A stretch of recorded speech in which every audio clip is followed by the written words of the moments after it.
Dear listeners, this channel publishes only full and exclusive audio stories. Please subscribe and like them if you enjoy them. Chapter 1.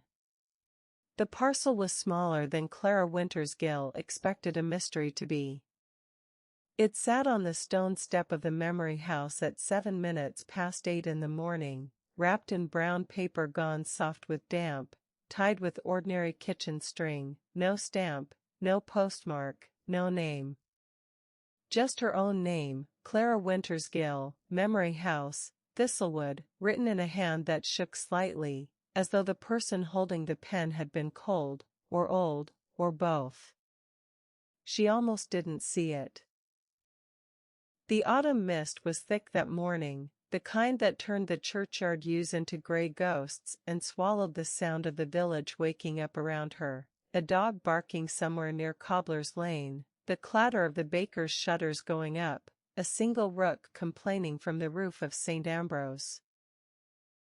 She had her key in her hand and her mind on the coal stove, which needed lighting, and the ledgers, which needed dusting, and she nearly stepped straight over the little brown package before some old archivist's instinct made her stop. She crouched down, picked it up. It was lighter than she expected, and something inside it shifted with a small, hollow sound, wood against wood.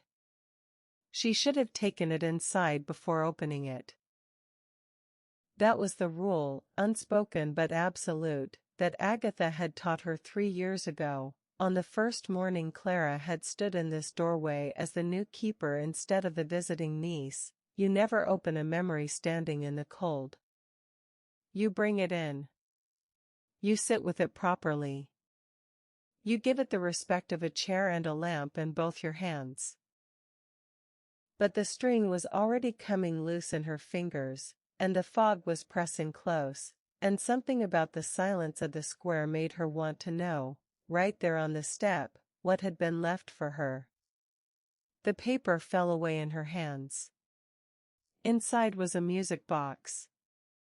It was small enough to sit in her palm, made of a pale wood gone honey-colored with age, the lid inlaid with a pattern of forget-me-nots that had faded almost to nothing.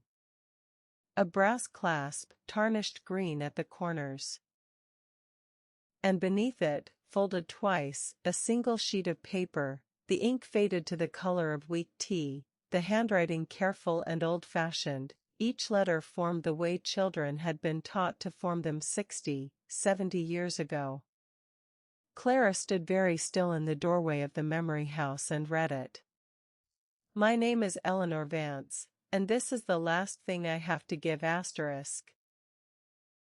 I remember the frost on the churchyard gate that spring, thick enough that bracken left paw prints in it going up toward the manor, and how Mr. Aldous shouted at the delivery boy outside the bakery over a broken crate of eggs, loud enough that half the square came out to look, and how the vicar rang the bell early that day because a child had gone missing in the woods and was found safe by noon.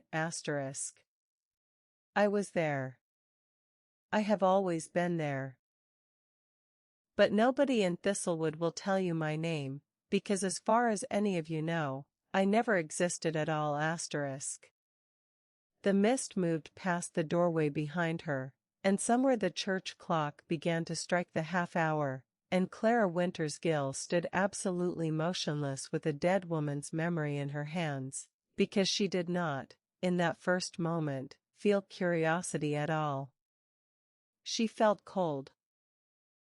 She carried it inside without a single conscious decision to do so, the way you carry something breakable through a room without watching your feet.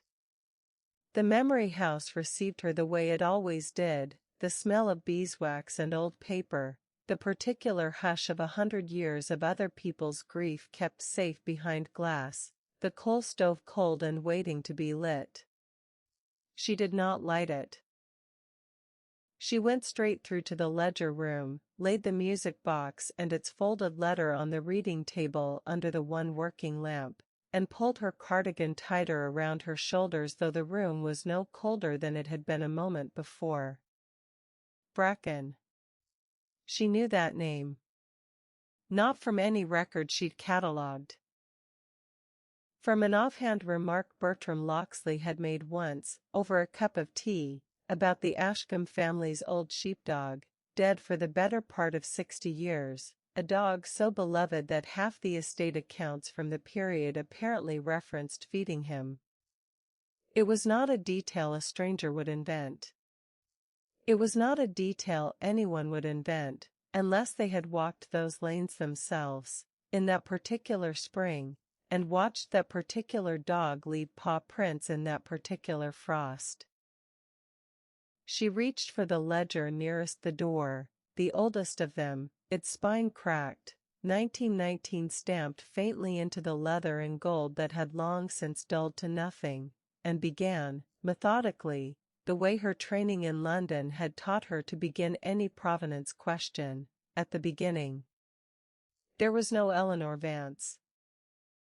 She checked the parish register next, the modern photocopied version kept in the second drawer for exactly this kind of query, cross-referencing births, deaths, marriages, going back 120 years. No Vance family had ever lived in Thistlewood. No Eleanor of any surname appeared in the relevant decades who could not otherwise be accounted for, married off, buried, moved away with a clear trail behind her. She checked the fate photographs next, boxes of them going back to the 1950s, black and white curling at the corners, women in headscarves standing proudly beside prize marrows, because if this woman had truly lived here for any length of time, she would have been photographed eventually, however briefly, at the edge of some frame. Clara went through 4 decades of them with the lamp pulled close, and found no unfamiliar face that stayed unfamiliar for more than one summer before resolving itself into someone she could name. By 9:30, the fire still unlit, the tea gone cold and untouched by her elbow, Clara Wintersgill had confirmed what she had known, somehow, from the very first line of the letter. Eleanor Vance did not exist. And yet Eleanor Vance had stood in the village square on a frosted spring morning 60 years ago and watched a dog only the Ashcombes owned leave prints going up toward the manor. The bell above the door of the memory house was old and slightly cracked, so that it rang not with a clean note but with a small, warm rattle, like a coin dropped into a tin. Clara heard it and looked up to find Reverend Silas Boone letting himself in, shaking rain from his coat, his collar askew in the particular way it always was on Tuesdays, when he did the school run before his morning visits. "You've not lit the stove," he said, by way of greeting, glancing at the cold grate with mild reproach. "It's November, Clara. The damp gets into the ledgers."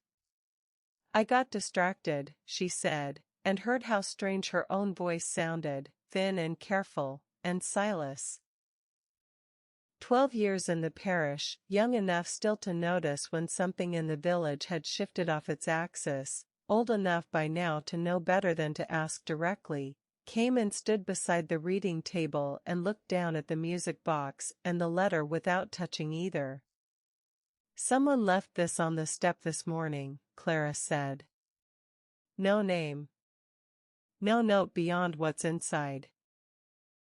He read it in silence, his lips moving very slightly over the words the way they did when he read scripture aloud in his head before speaking it aloud to a congregation. When he finished he was quiet for a long moment, and outside the window the mist had begun, finally, to lift, revealing the wet cobbles of the square, the baker's window. "I don't know the name. Neither does the parish register." He looked up at her sharply then, understanding arriving all at once. "You've checked." "I've checked everything I have. Births. Deaths. Marriages. Every fate photograph back to 1958. If a woman by that name ever lived in this village, lived here long enough to know Mr. Aldous' temper over a broken crate of eggs, Or which morning the vicar rang the bell early because a child had gone missing in the woods. That was 1961, Silas said suddenly, and Clara went very still, because he had said it without hesitation, the specific certainty of a man who has heard a story told and retold at parish suppers for years. The Bellamy boy wandered off toward the old quarry and was found safe by the woodcutter's cottage before noon. My predecessor used to tell at every harvest festival, God knows why, as though it were an act of God rather than a boy with poor sense of direction. He stopped. Looked at the letter again. You're saying whoever wrote this remembers a morning from 1961.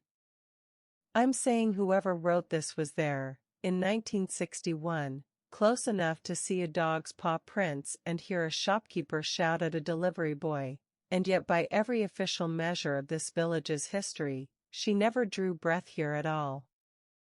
Silas set the letter down very carefully, as though it had grown suddenly heavier in his hands. That's not possible, Clara. No, she agreed. It isn't. And yet. He left within the half hour, promising to check the diocesan records in case some fragment of a Vance family had slipped through the parish's own, though both of them understood, without needing to say so, that Silas's search would turn up nothing, because whatever this woman had been, she had not been baptized, married, or buried under a name the church had ever recorded. Clara sat alone again with the music box. She had not yet opened it. It felt, absurdly, like the second half of the mystery, as though the letter had been the question and the box itself might, if she were patient and careful, contain some fragment of the answer. She turned it over in her hands. The forget-me-not inlay had been done by a careful hand, though not a professional one. The joints were slightly uneven in the way of amateur woodwork made with love rather than training. The brass clasp had rusted at the hinge, and when she pressed her thumb to the catch it resisted at first, then gave with a small, tired click, as though it had not been opened in a very long time and was reluctant now to remember how. Inside, the box was lined with faded blue velvet, worn bald in patches where, she guessed, small fingers had once run along the edges of it.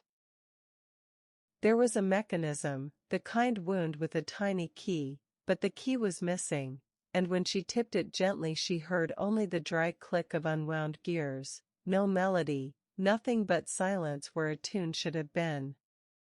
And in the velvet lining, tucked into the corner the way a child hides a secret from a parent who is only pretending not to look, was a second scrap of paper, far smaller than the first, folded into a tight, careful square. Clara unfolded it with hands that were, she noticed distantly, no longer entirely steady. For words, in the same careful, old-fashioned hand. Ask Agatha. She knows *. The memory house had a particular silence that Clara had grown to love over her 3 years as keeper, not an empty silence, but a held one, the silence of a room full of objects that had all, at some point, meant everything to somebody. She had sat in that silence 100 times since taking over the role from her aunt, cataloguing pocket watches and darning needles and one particularly battered cricket bat donated by a widow who wanted it known that her husband had, once, in 1974, hit a 6 that cleared the church wall. She had never, in 3 years, sat in it feeling frightened. Ask Agatha. She knows *. Agatha Calloway, her aunt, the third memory keeper of Thistlewood, 42 years in the role before her mind had begun, gently and then not so gently, to slip its moorings. Agatha, who now lived at Fernley House, the care home 11 miles away, and who on her good days could still recite, word for word, the story behind nearly every object on these shelves, and on her bad days did not always know which decade she was living in. If Agatha knew something about Eleanor Vance.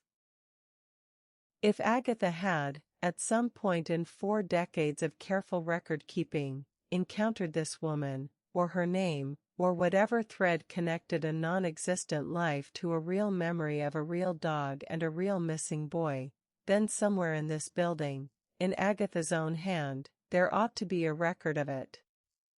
Clara went to the ledger shelves and began, this time, at a different beginning, not the parish's history, but her aunt's.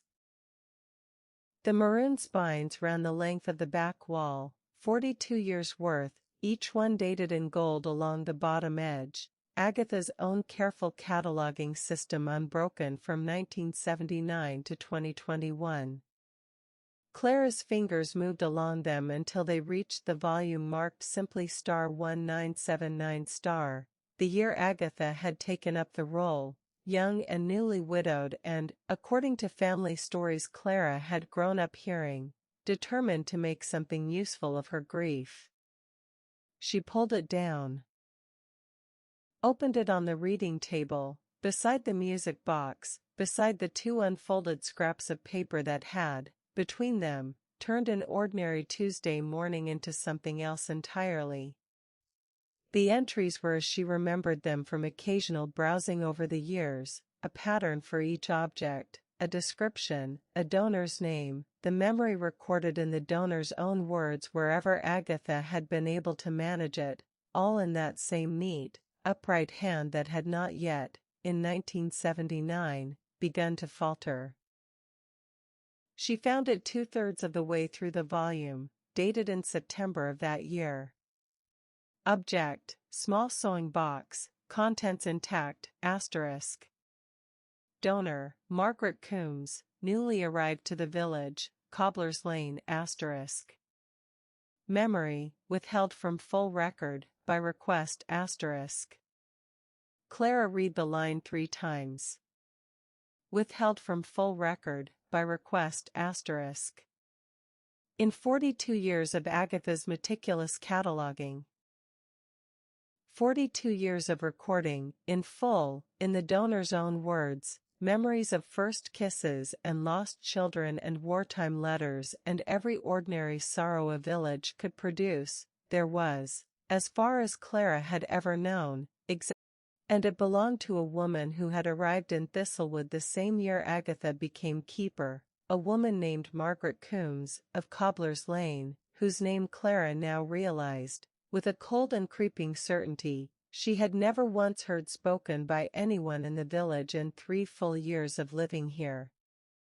She looked up from the ledger, out through the small leaded window of the ledger room, to where the mist had finally cleared entirely, revealing the square in thin gray morning light.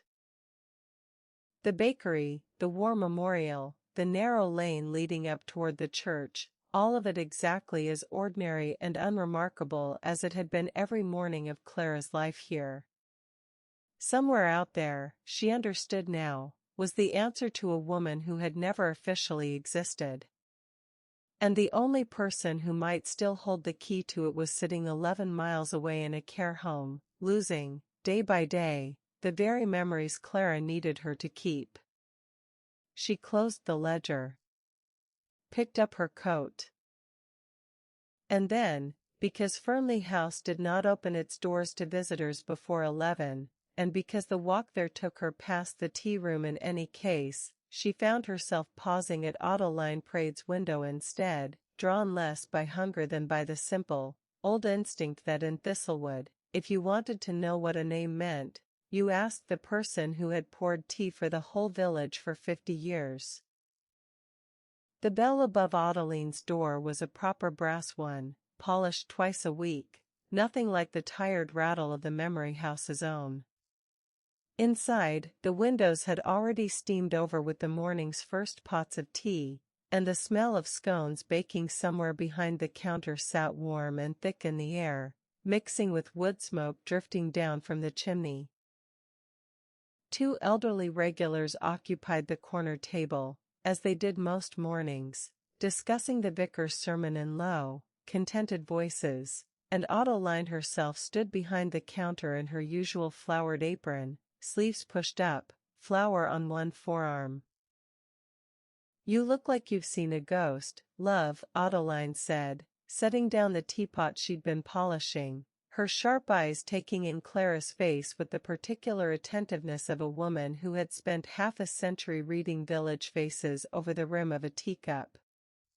"Not quite," Clara said, and sat at the small table nearest the counter, the one that wobbled slightly on the uneven flagstones, the one she always chose because it let her see the whole room without appearing to watch anyone.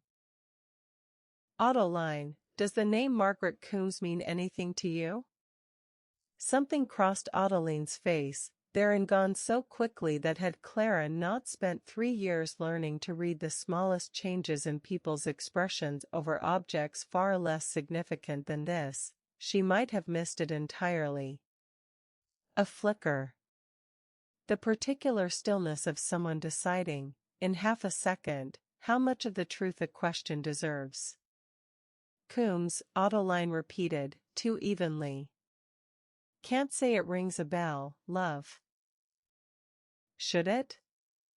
She donated something to the Memory House in 1979. Cobbler's Lane address. Lots of folk have lived on Cobbler's Lane over the years. Adeline turned away to fetch the teapot refill nobody had asked for, busying her hands in the particular way people did when they wanted a reason not to look at you. "Can't keep track of them all, not at my age." It was, Clara thought, watching her, the least convincing thing Adeline Praed had said in the 3 years Clara had known her. Because if there was one thing the whole village agreed upon, it was that Adeline Praed forgot absolutely nothing that happened within the parish boundary, and had not done so since roughly 1974. "Adeline." Clara kept her voice gentle. "I found her name in Agatha's ledger this morning. Right alongside a memory my aunt chose, for the only time in 42 years, not to record in full." She paused. "And this morning somebody left a music box on the Memory House step, with a letter inside signed by a woman called Eleanor Vance, a woman who, according to every record I can find, never lived in this village at all. Except the letter describes the morning the Bellamy boy went missing near the quarry. In detail. As though she were standing in the square when it happened." Adeline's hands went still around the teapot. For a long moment the only sound was the low murmur of the 2 regulars in the corner, still discussing the sermon, entirely unaware that 6 feet away a 50-year silence had just begun, very quietly, to crack. "You'd best have your tea," Adeline said at last, her voice lower now, stripped of its usual brightness. "And I'll tell you what I can. Which isn't much, mind, and none of it mine to tell in full. But I made a promise once, a long time ago, to a woman I loved like a sister, and I've kept it a good deal longer than I ever thought I'd have to." She set 2 cups down, her hands not quite steady, and sat, finally, across from Clara, the flowered apron and the flower-dusted forearms suddenly at odds with the seriousness settling over her face. "There was a girl. Before your time, before even your aunt's time here, really. Violet Sherborne, her name was. Worked up at the manor as a girl, sweetest thing you ever met, laughed like a bell. And one autumn she went away. 2 years, near enough. Come back different. Quieter. Never spoke of where she'd been, not even to me, not properly, not in all the years after. Went away where?" "That," Adeline said, "is the part one never knew for certain. Only that she came back changed, and married a good enough man a few years later, and lived out her days here same as anybody, and never once, not once in 40 years, mentioned that she'd left anything of herself behind wherever she'd gone. She looked, suddenly, very old and very tired, the brisk tea-room cheerfulness gone entirely from her face. I always wondered, love. Wondered what happened to her in those 2 years. Wondered, once or twice, if there'd been a child in it somewhere, though she never said, and I never asked outright, because some things a friend doesn't ask even when she suspects the answer. She met Clara's eyes. Violet Sherborne died in 2003. If there's a woman out there who remembers this village the way that letter says, a woman old enough to have watched the frost that spring, old enough to know Bracken and the bakery and the day the Bellamy boy wandered off. Then God forgive me, Clara, but I think you'd best ask whether she was Violet's daughter. Because I don't know another soul who left this village and came back carrying that much silence with her. Outside the steamed window, the church bell began to ring for the half-hour, thin and clear across the wet cobbles, and Clara Wintersgill sat very still with her tea going cold in front of her, feeling the shape of the mystery shift beneath her for the second time that morning. No longer a stranger's forgotten name, but something closer to home than she had let herself imagine. A lost daughter. A silence kept for 60 years. And somewhere at the center of it, her own aunt, choosing, in 1979, to protect a woman's secret rather than record it. She thanked Adeline, left more coin on the table than the tea required, and stepped back out into the square, where the mist had lifted entirely now and thin autumn sunlight lay across the wet stone, gilding the war memorial and the bakery window and the narrow lane leading up toward the church, all of it exactly as ordinary as it had always been, and none of it, she understood now, quite as simple as it looked. She would go to Fernley House today. Now. Before the day got away from her, before whatever thread connected Eleanor Vance and Margaret Coombs and Violet Sherborne and her own aunt's 40-year-old silence slipped any further out of reach than it already had. Because somewhere between a music box with no key, a ledger entry with no memory, and a name Adeline Praed had almost managed not to remember, a woman who had never officially existed had, undeniably, once been real. And somebody in Thistlewood had spent 60 years making absolutely certain that nobody would ever ask why.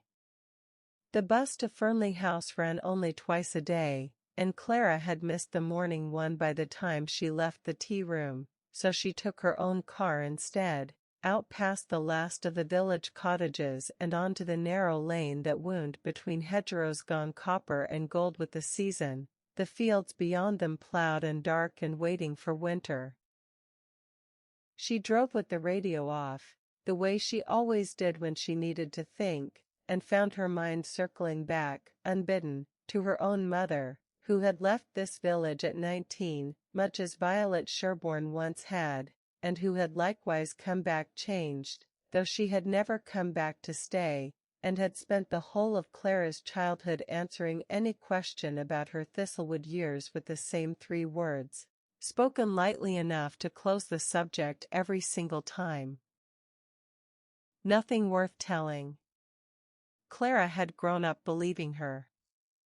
Had grown up, if she was honest with herself, rather proud of not needing to know, the sort of pride that came easily to a woman who spent her working life proving other people's family histories and never once turning that same careful attention on her own.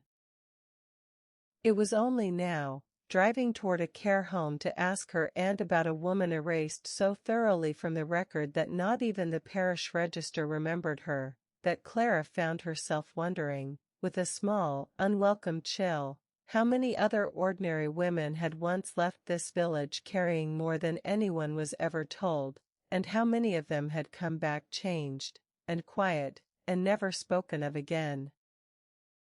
Fernley House came into view at the end of the lane, red brick softened by ivy, its windows catching the thin morning light, and Clara parked beneath the bare horse chestnut by the entrance and sat for a moment with her hands on the wheel, gathering herself the way she always did before these visits, because Agatha on a good day was still the sharpest, driest, most exacting woman Clara had ever known, and Agatha on a bad day did not always know her own niece's name. And there was no way to tell, walking through those doors, which version of her aunt she would find waiting. She went in anyway. She had to. Because somewhere behind Agatha's fading memory was, she was now certain, the last surviving thread of a woman named Margaret Coombs, or Violet's daughter, or Eleanor Vance, 3 names, perhaps, for one life that Thistlewood had spent 60 years pretending had never touched it at all. Chapter 2. Fernley House smelled the way it always did, of lavender polish laid thinly over something more institutional beneath, boiled vegetables and antiseptic, the smell of a place trying very hard to be a home and not quite managing it. Clara signed the visitor's book at the desk, the same chained pen, the same laminated notice about visiting hours that had curled slightly at one corner since her last visit, and a young care assistant she didn't recognize. Fernley's staff turned over quickly, always had, the pay too low for the patience the work required, led her down the corridor toward the day room with the particular briskness of someone new enough to the job still to move fast. "She's had a good morning," the girl said over her shoulder. "Ate all her breakfast. Asked after the garden twice."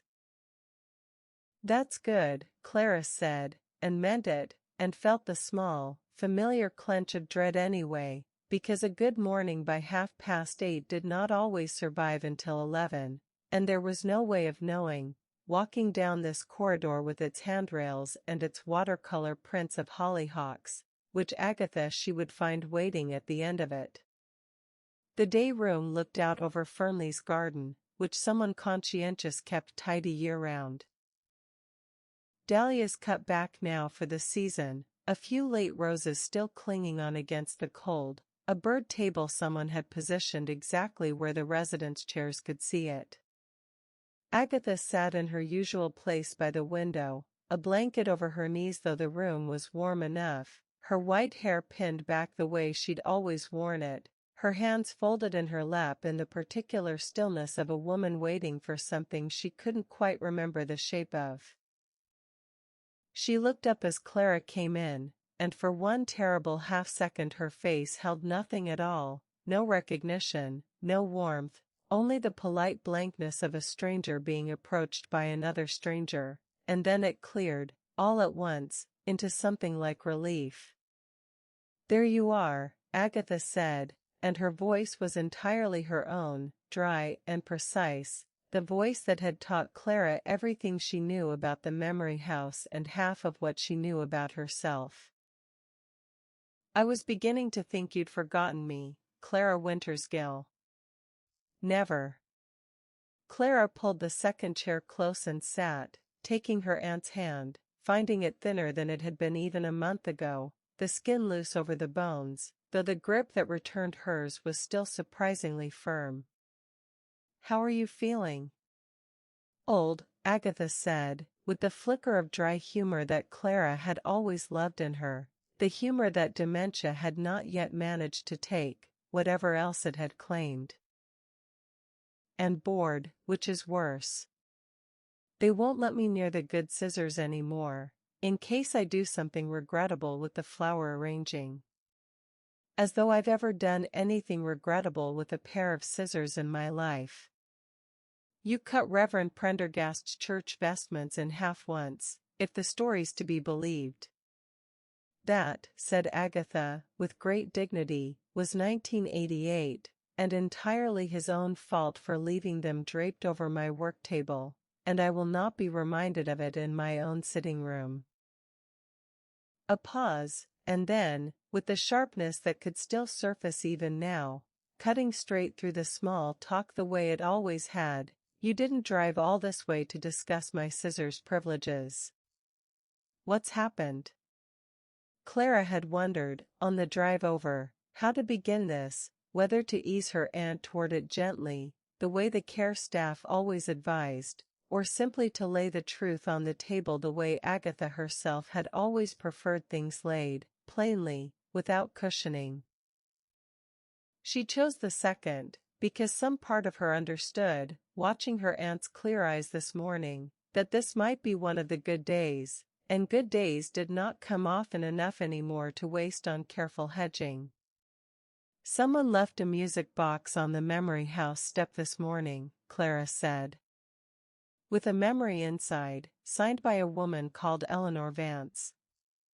A woman who, as far as I can find, never lived in Thistlewood at all. No baptism, no marriage, no death, not a single fate photograph in 40 years. And yet the memory describes the morning the Bellamy boy went missing near the quarry. In detail. As though she stood in the square and watched it happen. She watched her aunt's face carefully as she spoke, the way she might watch a client's face across an auction house desk when the provenance of an object came into question.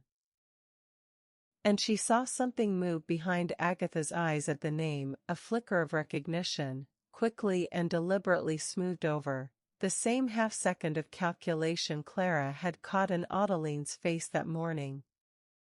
Eleanor Vance, Agatha repeated, too carefully. I don't believe I've heard the name.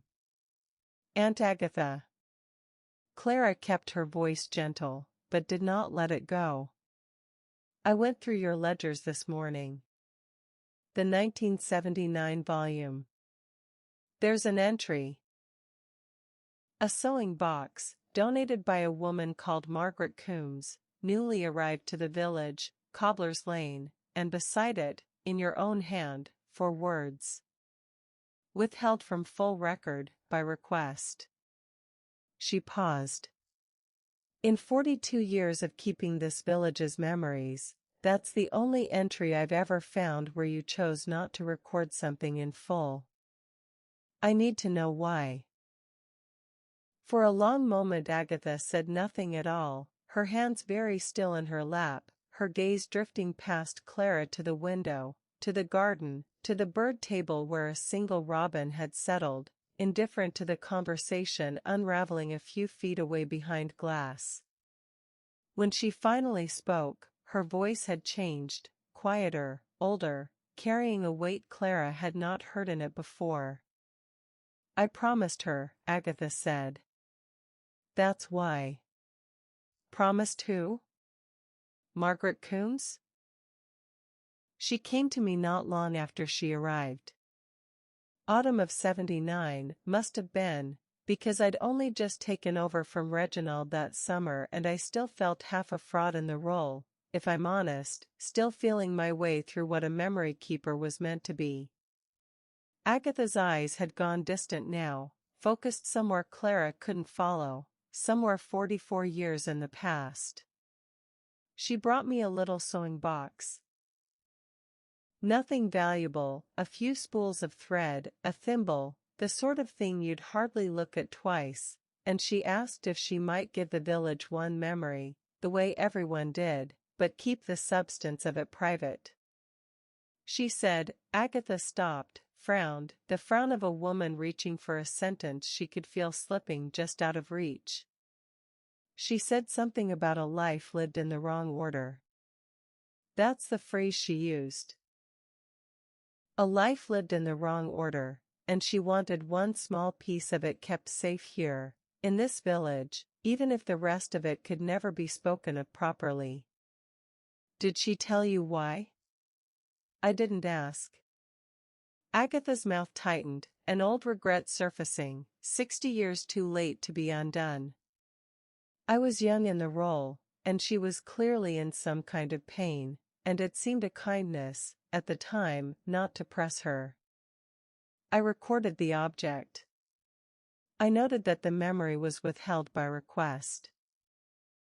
And I told myself that was a proper exercise of discretion, the sort of thing a good keeper does, protects the people who trust her with their grief, rather than extracting every last detail for the sake of a tidy ledger. She looked back at Clara then, and there was something almost pleading in her face, an old woman asking her niece to understand a choice made 44 years earlier by a much younger version of herself. I've wondered since whether I did her a disservice. Whether discretion and cowardice look rather alike, from a certain angle. Clara felt something twist gently in her chest, not quite anger, not quite grief, some cousin of both, and reached again for her aunt's hand. You couldn't have known what it would come to. No, Agatha agreed. But I might have asked. That's the trouble with kindness, Clara, it's so easily indistinguishable from looking away. She was quiet a moment, and then, almost to herself, Margaret Coombs. I haven't said that name aloud in years. Isn't that strange? A woman lives in this village 40 years, and dies, and within a handful of years hardly anyone says her name at all. When did she die? 2019, Agatha said, without hesitation, the date arriving whole and certain the way certain facts still did even now, islands of clarity in water that was otherwise growing steadily murkier. I remember because it was the same autumn we lost the old oak by the Lich Gate, the one that came down in that October storm, and I remember thinking it was a strange sort of year, losing two things at once that had both been part of the village longer than anyone quite realized. For a moment, watching her aunt's face working through those old memories, Clara found herself carried back to her own first weeks as keeper. 3 years ago now, though it felt at once longer and more recent than that, the way grief-adjacent things always did. Agatha had still been sharp then, sharper by far than she was now, and she had walked Clara through the ledger room shelf by shelf, volume by volume, teaching her not the mechanics of cataloging, which any careful person could learn from a manual, but the harder, unwritten discipline of the role. How to sit with someone's grief without hurrying it, how to ask a question and then wait, properly wait, for as long as the answer took to arrive, how to recognize the difference between a story someone needed to tell and a story someone was still deciding whether they could bear to. The ledger is not the memory, Agatha had told her, that first week, standing exactly where the maroon spine still stood now. The ledger is only where the memory rests once someone has finished carrying it alone.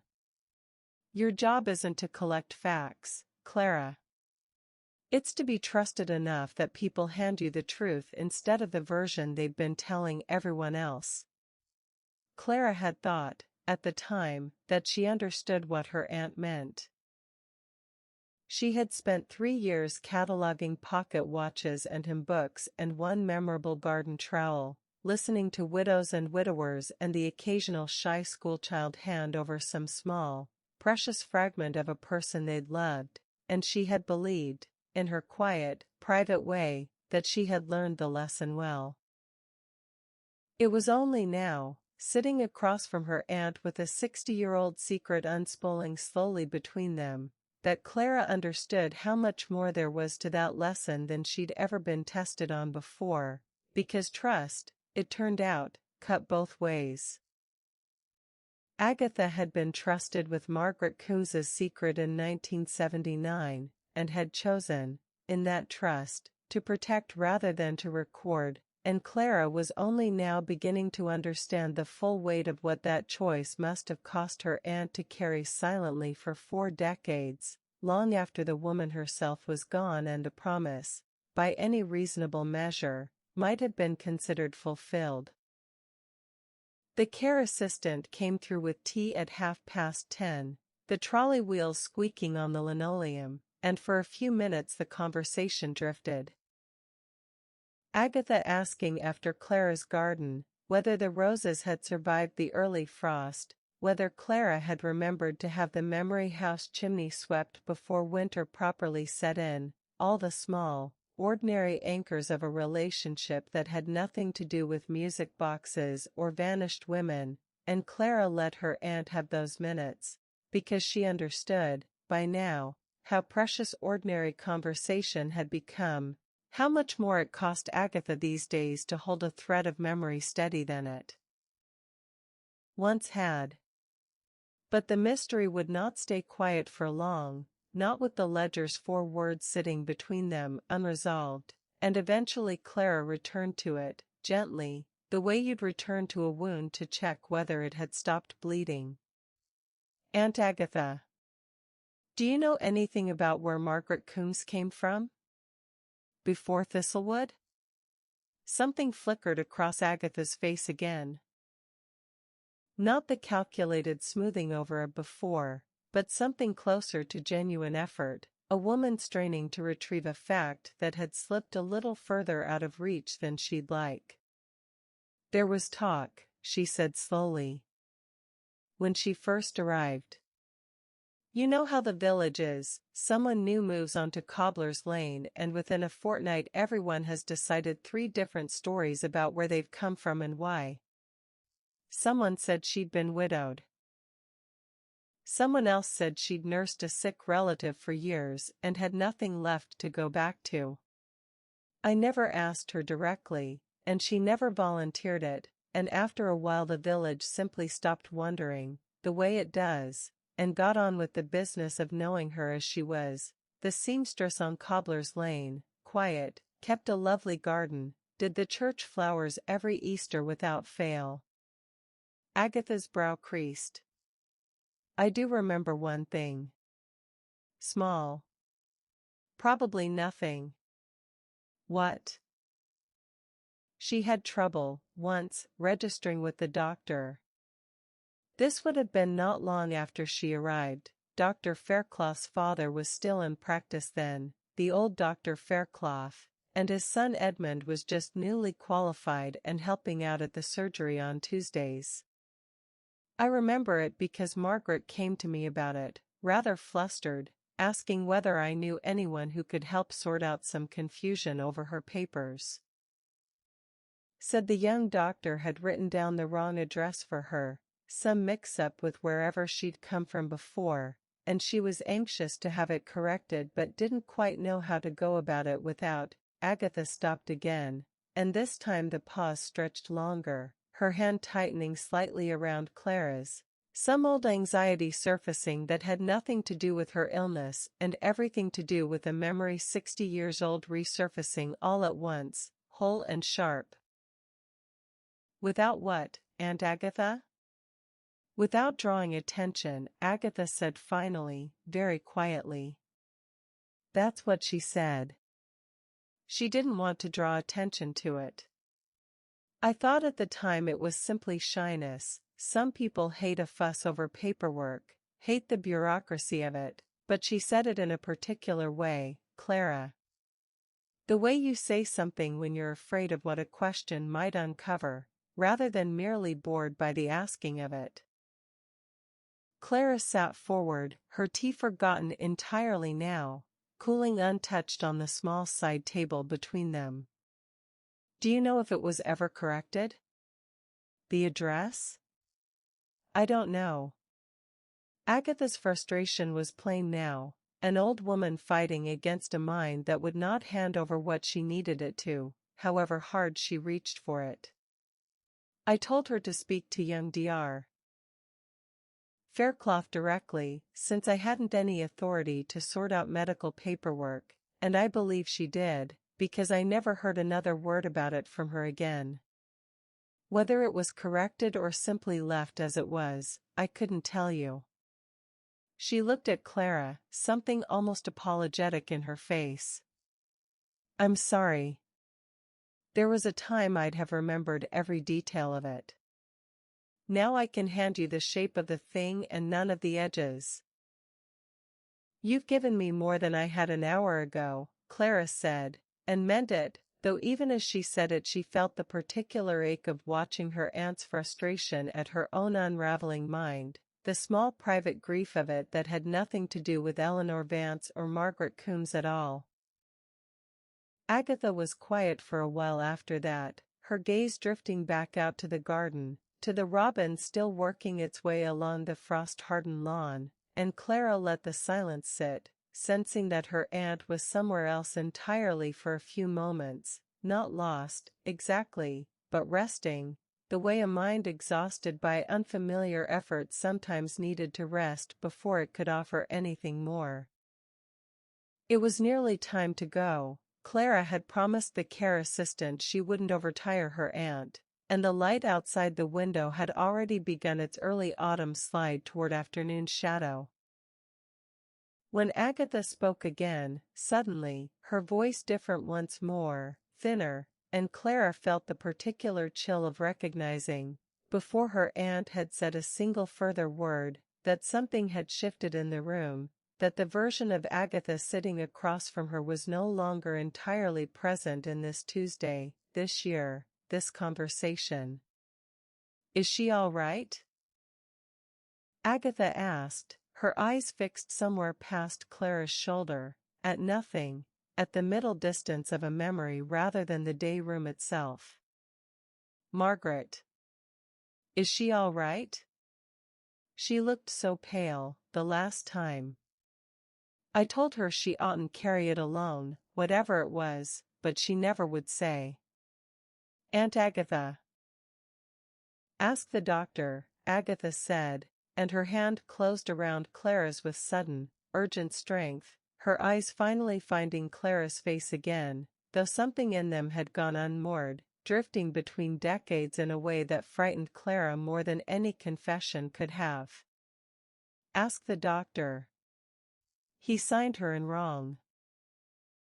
I told her to have it corrected and I never knew if she did, and it's been bothering me all these years, Clara, whether that little mistake ever mattered, whether it was ever more than a clerical slip.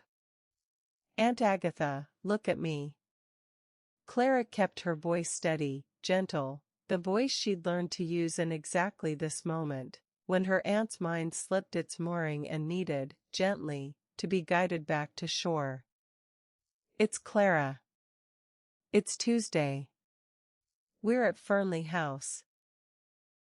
For a moment Agatha's face remained caught between two decades, her eyes searching Clara's face as though trying to reconcile the niece in front of her with whatever year her mind had wandered into, and then, slowly, the confusion cleared, replaced by something worse, a dawning, exhausted awareness of what had just happened, the particular humiliation of a sharp mind catching itself, too late, in the act of slipping.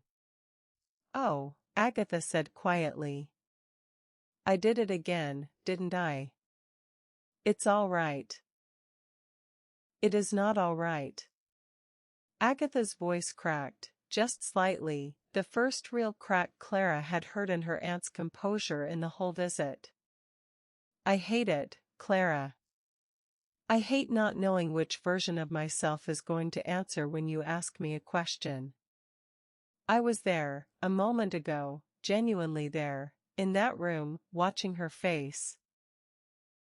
And now I couldn't tell you which year it was, or whether I truly said what I think I said, or whether I've simply invented some half-memory out of an old woman's frightened imagination." She pressed the heel of her hand briefly against her eyes, a gesture so unlike her usual composure that it frightened Clara more than anything else in the whole conversation. "Did I say something useful, at least? Tell me I said something useful, and I'll try to believe the indignity was worth it."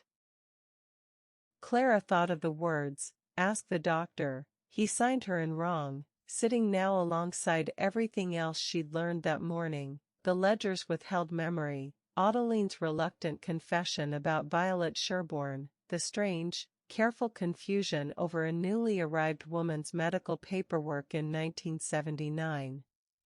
"You said something very useful," Clara said, "and meant it entirely. You told me exactly where to go next." She left Fernley House a little after 11, the care assistant walking her out with quiet, practiced reassurances about how these episodes came and went, how her aunt would likely have no memory of the confusion by lunchtime, how this was, unfortunately, simply the shape of things now. And Clara nodded and thanked her and got into her car and sat for a long moment in the Fernley car park without starting the engine, watching the bare horse chestnut shed its last few leaves onto the gravel, feeling the particular grief of watching someone she loved disappear by degrees, in a way that had nothing at all to do with the mystery she'd come here chasing. But the mystery had not disappeared with her aunt's confusion. If anything, it had sharpened. He signed her in wrong. There was only one doctor in Thistlewood who could have signed Margaret Coombs into his practice in 1979, and by strange, fortunate coincidence, he was still alive, still living in the village, still, as far as Clara knew, entirely capable of remembering whatever paperwork error had so troubled a woman new to Thistlewood 44 years ago, urgently enough that she'd gone, flustered, to the memory keeper for advice on how to have it quietly corrected without drawing attention. Dr. Edmund Fairclough. Retired now, but not gone, still living in the old stone house behind the surgery, still, according to village gossip, occasionally called upon by patients too fond of him to trust anyone else with a minor complaint. Clara started the engine and pulled out of the Fernley House car park, the copper-angled hedgerows sliding past the windows once more, the light already beginning its early slide toward the low gold of an autumn afternoon, and found herself gripping the wheel a little tighter than the empty road required, because somewhere between her aunt's confused, urgent warning and the quiet, deliberate stillness of Adeline's face that morning, Clara had begun to understand that this was not simply a puzzle of missing paperwork. Somebody had made an error, in 1979, on a form that ought to have been the simplest, most ordinary document in the world, a new resident registering with the village doctor, and that error had troubled a woman enough to seek help correcting it quietly, and had troubled Clara's aunt enough, 44 years later, that it surfaced from a mind otherwise losing its grip on nearly everything else. Whatever Dr. Fairclough had written down that day, Clara was now certain, had not been a simple clerical slip at all. The lane back into the village ran alongside the old woodland for the last half-mile before the church spire came into view, and Clara slowed instinctively as she always did along that stretch, where the trees crowded close enough on both sides to dim the afternoon light to something greener and more private, the kind of hush that made even a car engine feel like an intrusion. Rooks lifted from the bare branches as she passed, wheeling once above the road before settling again, and somewhere beyond the tree-line she caught the flash of the Ford, low and slow this time of year, exactly where it had run since long before anyone thought to found a village beside it. It struck her, driving through that green tunnel of quiet, how strange it was that a place so entirely unremarkable, a ford, a wood, a scatter of stone cottages, could hold 60 years of somebody's carefully guarded absence without ever once giving the secret away. By the time the church spire rose above the hedgerow and the first cottages of Thistlewood came into view, softened now in the low gold light of early afternoon, smoke already rising thin and gray from a handful of chimneys, Clara had made up her mind. She would not wait until morning. She would call at Dr. Fairclough's door today, before the light went entirely, before whatever nerve had carried her this far had the chance to cool into caution. It had been the first thread of a life someone had gone to a great deal of trouble to keep hidden, and Clara meant to find the rest of it before the day was out. Chapter 3. The drive back from Fernley House took Clara through the heart of the village rather than around it, past the war memorial with its short list of names worn nearly smooth by a century of weather, past the green where 3 boys were kicking a football against the low wall of the old schoolhouse in the last of the afternoon light, past Adeline's tea room, its windows glowing amber now against the coming dusk, a handful of regulars still lingering over their last pot of the day. She caught sight of Bertram Locksley on the corner by the postbox, his old bicycle propped against the wall while he exchanged some slow, unhurried gossip with a neighbor, and lifted a hand to him as she passed, and he lifted his back, entirely unaware that the woman driving past him had spent her morning unraveling a secret he himself, she suspected, held some small forgotten corner of. It struck her, driving those last few hundred yards toward the surgery, how strange it was that a village could hold. It had never once occurred to her, until this morning, to wonder what the village had chosen, just as deliberately, to forget. Dr. Edmund Fairclough's house stood exactly where it had stood for as long as anyone in Thistlewood could remember standing beside it. A low, handsome stone house behind the old surgery, its front garden kept with the particular precision of a man who had spent 40 years being precise about things that mattered far more than hedges, and had simply never learned to stop. Clara parked on the verge outside and sat for a moment, watching smoke curl thin and gray from his chimney into the darkening gold of the afternoon, gathering the nerve she suspected she would need. She had known Dr. Fairclough her whole life, in the loose, comfortable way one knows the fixed points of a small village, the man who had listened to her chest with a cold stethoscope when she was 7 and running a fever, who had signed her school sports forms, who still nodded to her outside the bakery with the particular warmth reserved for children he'd once treated who had since grown into adults he approved of. It was one thing to know a man that way. It was another entirely to knock on his door and ask him, in as many words, whether he had falsified a patient's medical record 44 years ago. She knocked anyway. He opened the door himself, a tall man gone stooped with age, silver hair still thick, reading glasses pushed up into it the way he always wore them when he wasn't using them, a cardigan the color of weak tea over a checked shirt.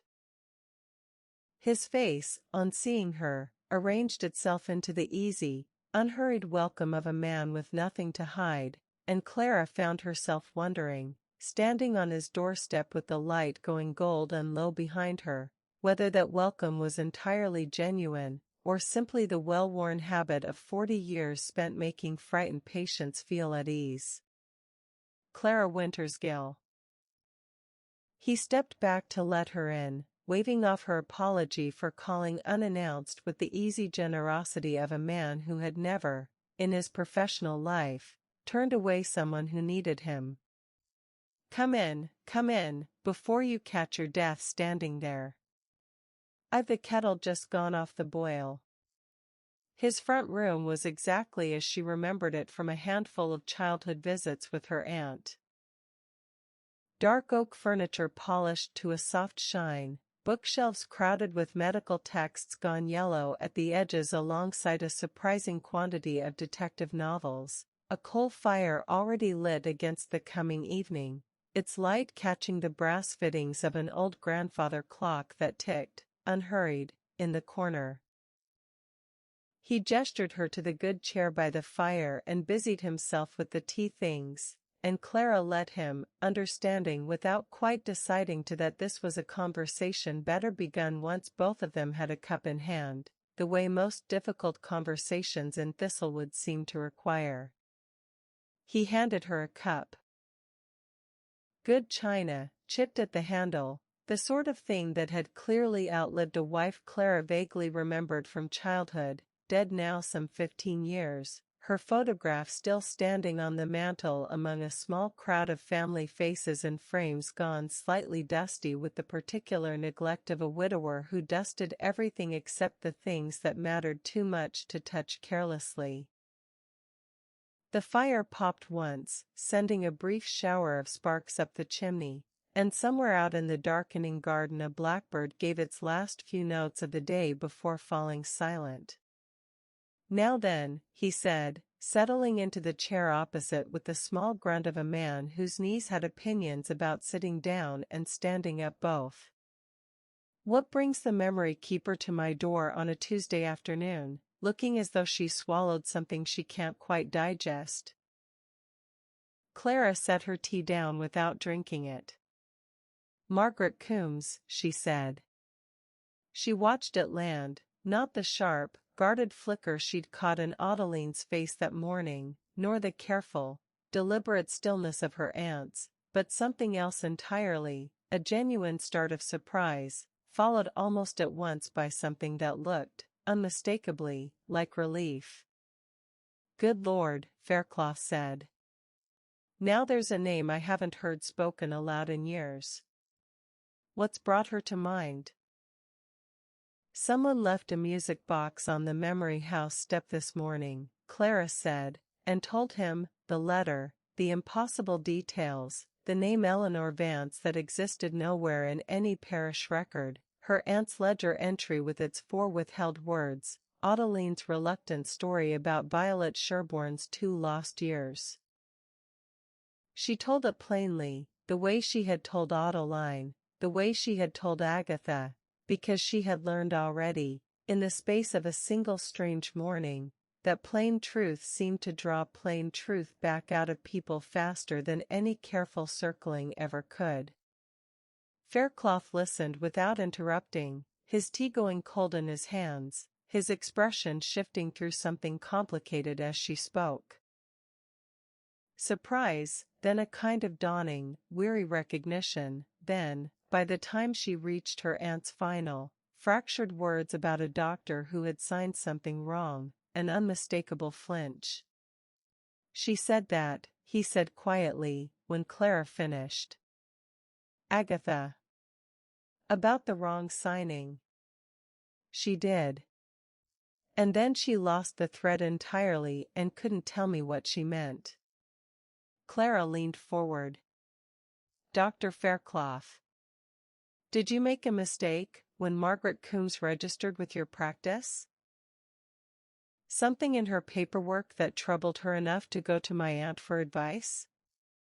For a long moment he said nothing, and the grandfather clock ticked on in the corner, and the fire settled with a small collapse of coal, sending a brief flare of orange light across his face, and Clara watched a man who had spent 40 years being the calmest presence in any room in Thistlewood visibly decide how much of an old, careful silence he was willing to break.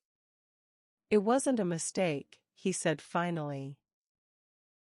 "That's the first thing you should know. Whatever else it wasn't carelessness on my part, though God knows I've turned it over often enough since to wonder if I ought to have pushed harder to understand what I was looking at." "Then what was it?" He set his tea aside entirely and rose, with some effort, crossing to an old bureau in the corner of the room.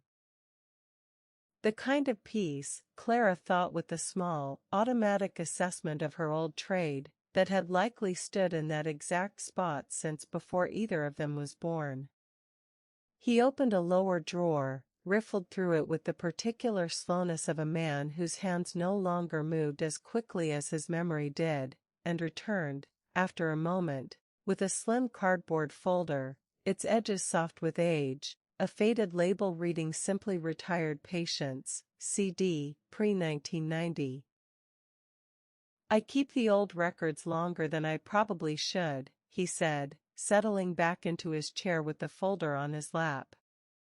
"Force of habit, and a certain reluctance to throw away anything that might, one day, matter to somebody. It's mattered before. Not often. But before." He opened the folder and drew out a single card, yellowed at the corners, the ink faded to the same weak tea brown as the letter Clara had found that morning, and held it out to her without quite letting it go, as though some part of him still needed a moment to decide whether he ought to be showing it to her at all. Clara took it carefully, the way she had learned to handle anything old and fragile in her years at the auction house, and read. Coombs, Margaret. New patient, September 1979. Address, 4 Cobblers Lane, Thistlewood. Beneath it, in a different section of the card, a line she had to read twice before its meaning settled properly. Previous address of record, Fenwick Cottage, Millbrook Lane, Ashcote. Ashcote, Clara said slowly. I don't know it. No, Fairclough said. Most people wouldn't. It's a small place, out past the old quarry road, 60 miles or so from here, near enough, the sort of village that barely earns a signpost. I only recognized the name myself because my own training practice, back before I took over here, was in that direction, and I'd occasionally cross paths with the doctor who covered it. He tapped the card gently. When Margaret came to register with me, she gave me that address as her previous residence, a formality, nothing unusual in itself. We ask it of every new patient so their old notes can be requested if needed. I wrote it down exactly as she gave it to me, sent off the standard request to Ashcote's surgery for her prior medical history, the way I would for anyone. And a fortnight later I received a reply informing me, quite politely, that no patient by the name of Margaret Coombs had ever been registered at that address, or indeed anywhere in the parish of Ashcote at all. He said it evenly, the way he must once have delivered 100 difficult diagnoses, plainly, without softening the shape of the thing. I thought at first there'd been some clerical confusion on their end. These things happen, records get misfiled, addresses get transposed. I wrote back. Confirmed the address. Received the same answer a second time.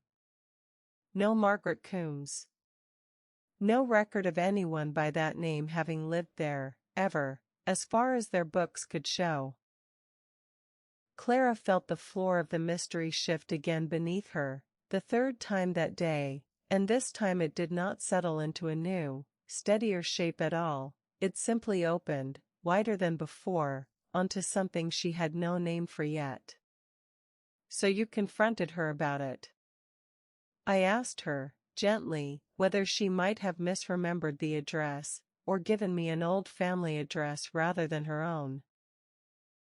Fairclough's face had gone tight now, some old discomfort surfacing that 40 years of medical composure had never quite managed to smooth away. She went very pale. Said she must have made an error, that she'd lived at that address only briefly, as a young woman, staying with a relative, and perhaps she'd simply misjudged how long ago that had been, or misremembered the parish it fell under. She asked me, rather urgently, whether it truly mattered. I told her it didn't, not medically. I could treat her perfectly well without her old notes. Plenty of patients arrive with incomplete histories and it's no great obstacle. But I could see it mattered to her a great deal more than she was letting on. She was frightened, Clara. Properly frightened, in a way that seemed entirely out of proportion to a simple mixed-up address. What did you do? I let it go.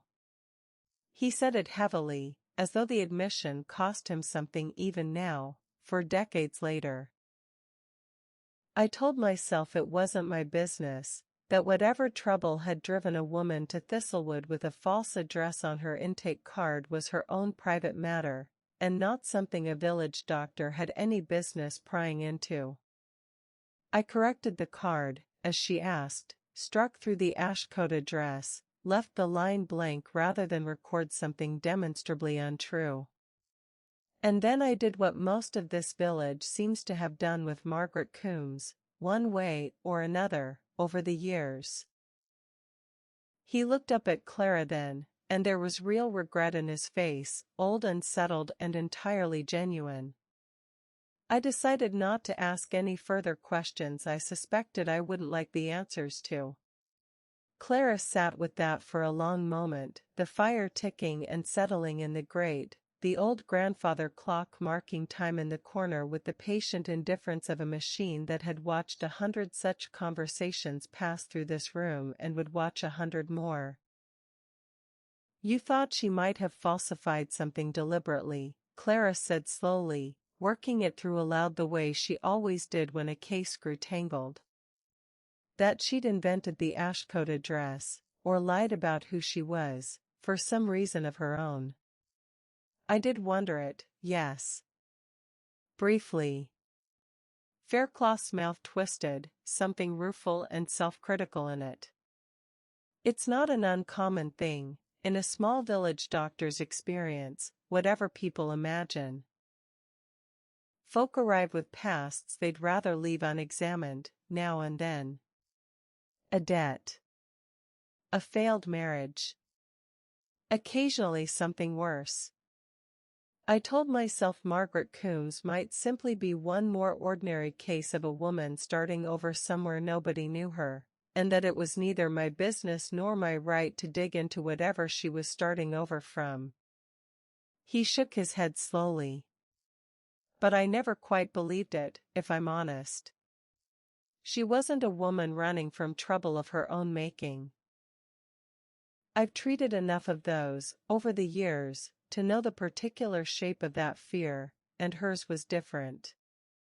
Hers looked more like grief than guilt. As though the false address wasn't a lie told to protect herself, but a lie told to protect something, or someone, else entirely." Clara looked down again at the yellowed card in her hands, at the 2 addresses recorded there in Fairclough's own careful, 40-year-old handwriting. One struck through, one standing, neither of them, she now understood, telling the whole truth about the woman who had once claimed them both. "Dr. Fairclough. Do you still have the letter from the Ashcote surgery? The one confirming no record of her?" "I might." He was already rising again, folder still in hand, moving toward the bureau with the particular energy of a man given, after 40 years, an actual use for a piece of paper he'd half wondered why he'd kept at all. "I never throw anything away that troubles me. Call it a doctor's superstition.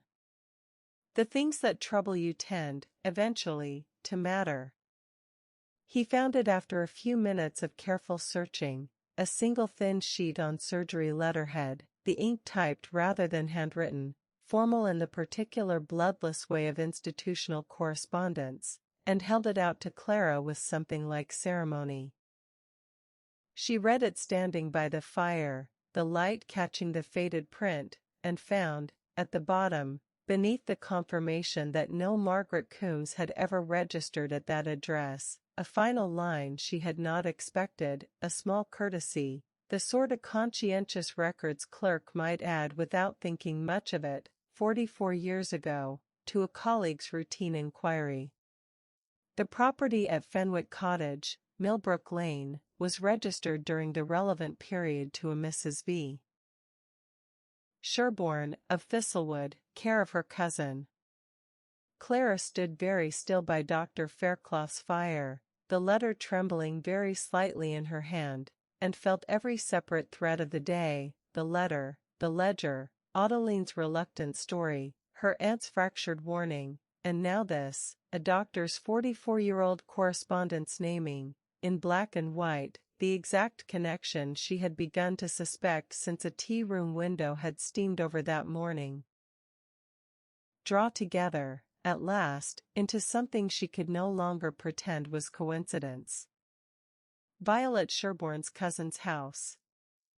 The address Margaret Coombs had given, and then denied, and then let stand corrected to nothing at all. Dr. Fairclough, Clara said quietly, not looking up from the letter, "I think Margaret Coombs lived at that cottage during the exact 2 years Violet Sherborne disappeared from this village.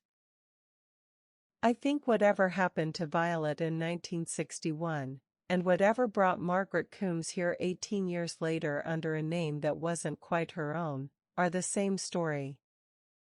Faircloth was quiet for a long moment, watching her with the particular gravity of a man recalculating, in real time, everything he thought he'd understood about a patient he'd treated faithfully for 40 years and never once truly known.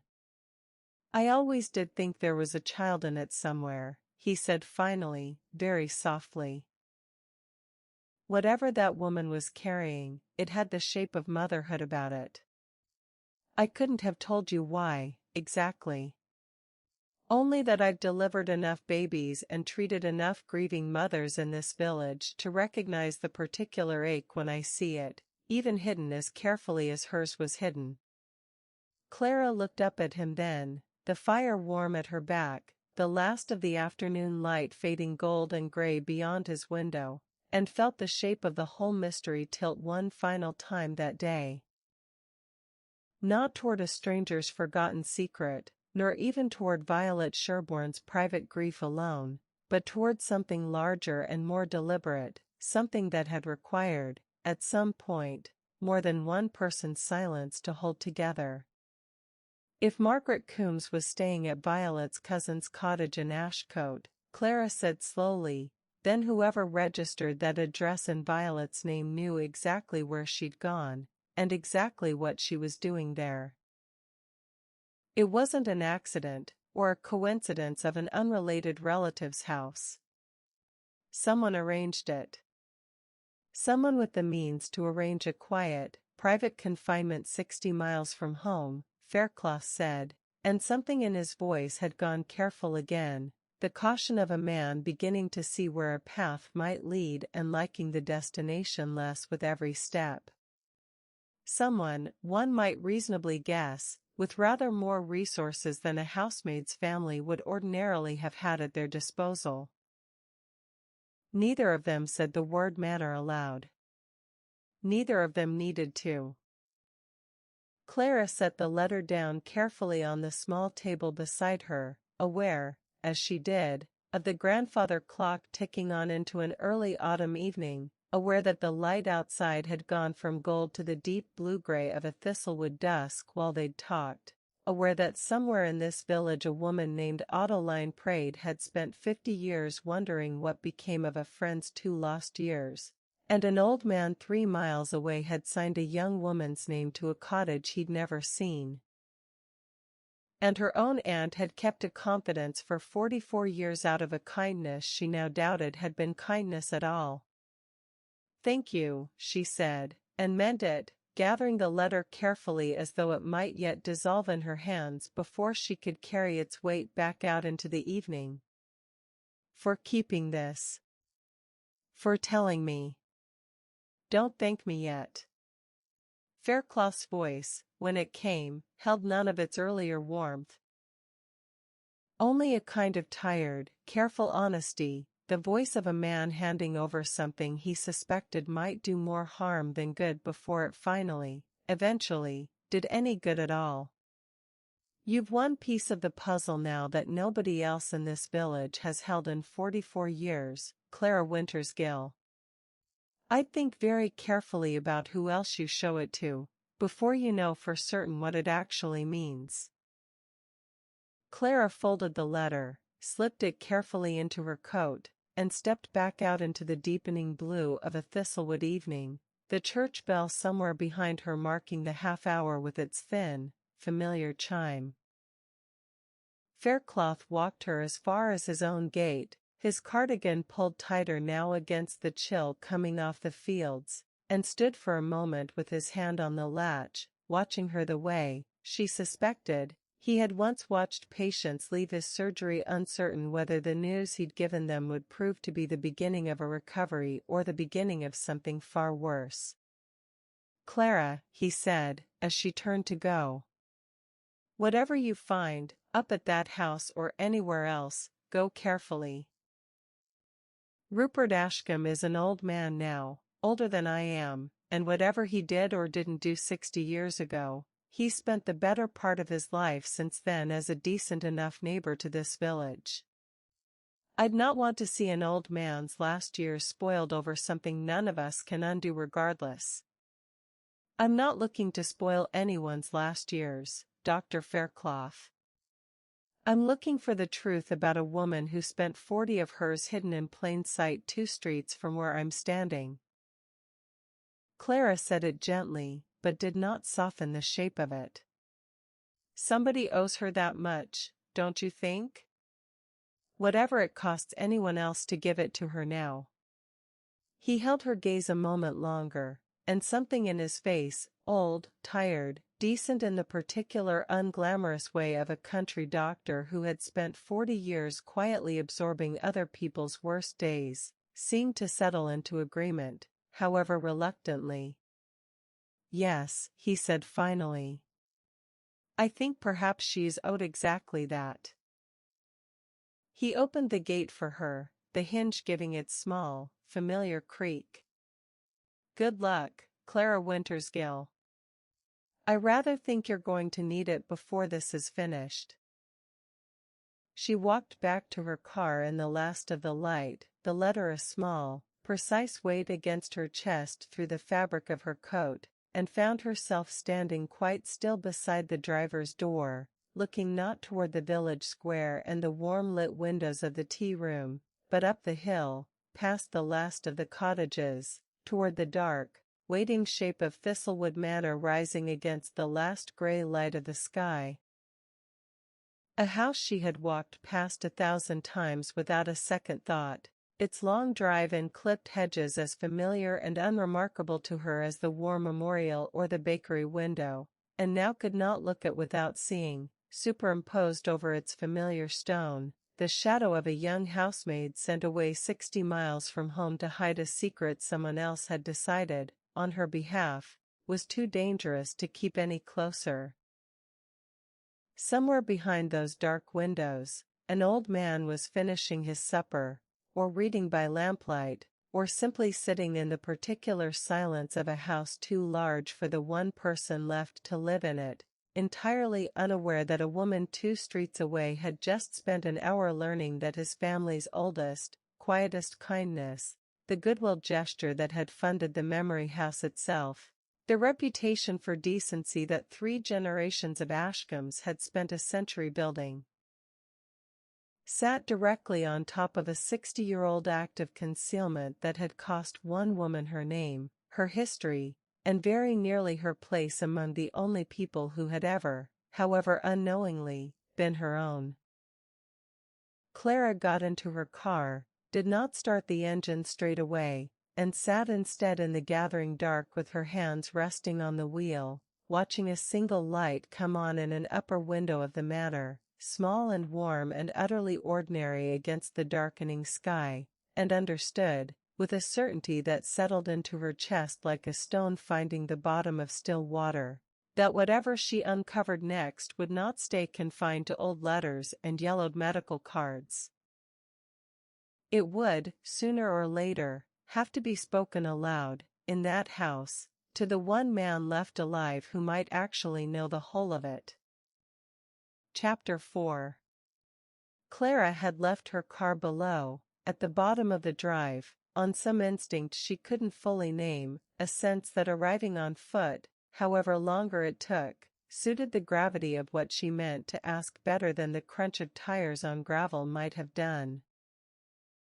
The evening had turned properly cold now, the last of the gold gone entirely from the sky, replaced by a deep, clear blue that promised frost by morning, and her breath showed faintly in front of her as she walked, the gravel crunching beneath her boots in a silence broken only by the distant, muffled bark of a farm dog somewhere down in the valley and the soft creak of the lime branches shifting overhead in a wind she could barely feel. Thistlewood Manor had never, in Clara's memory, been a house that welcomed visitors easily.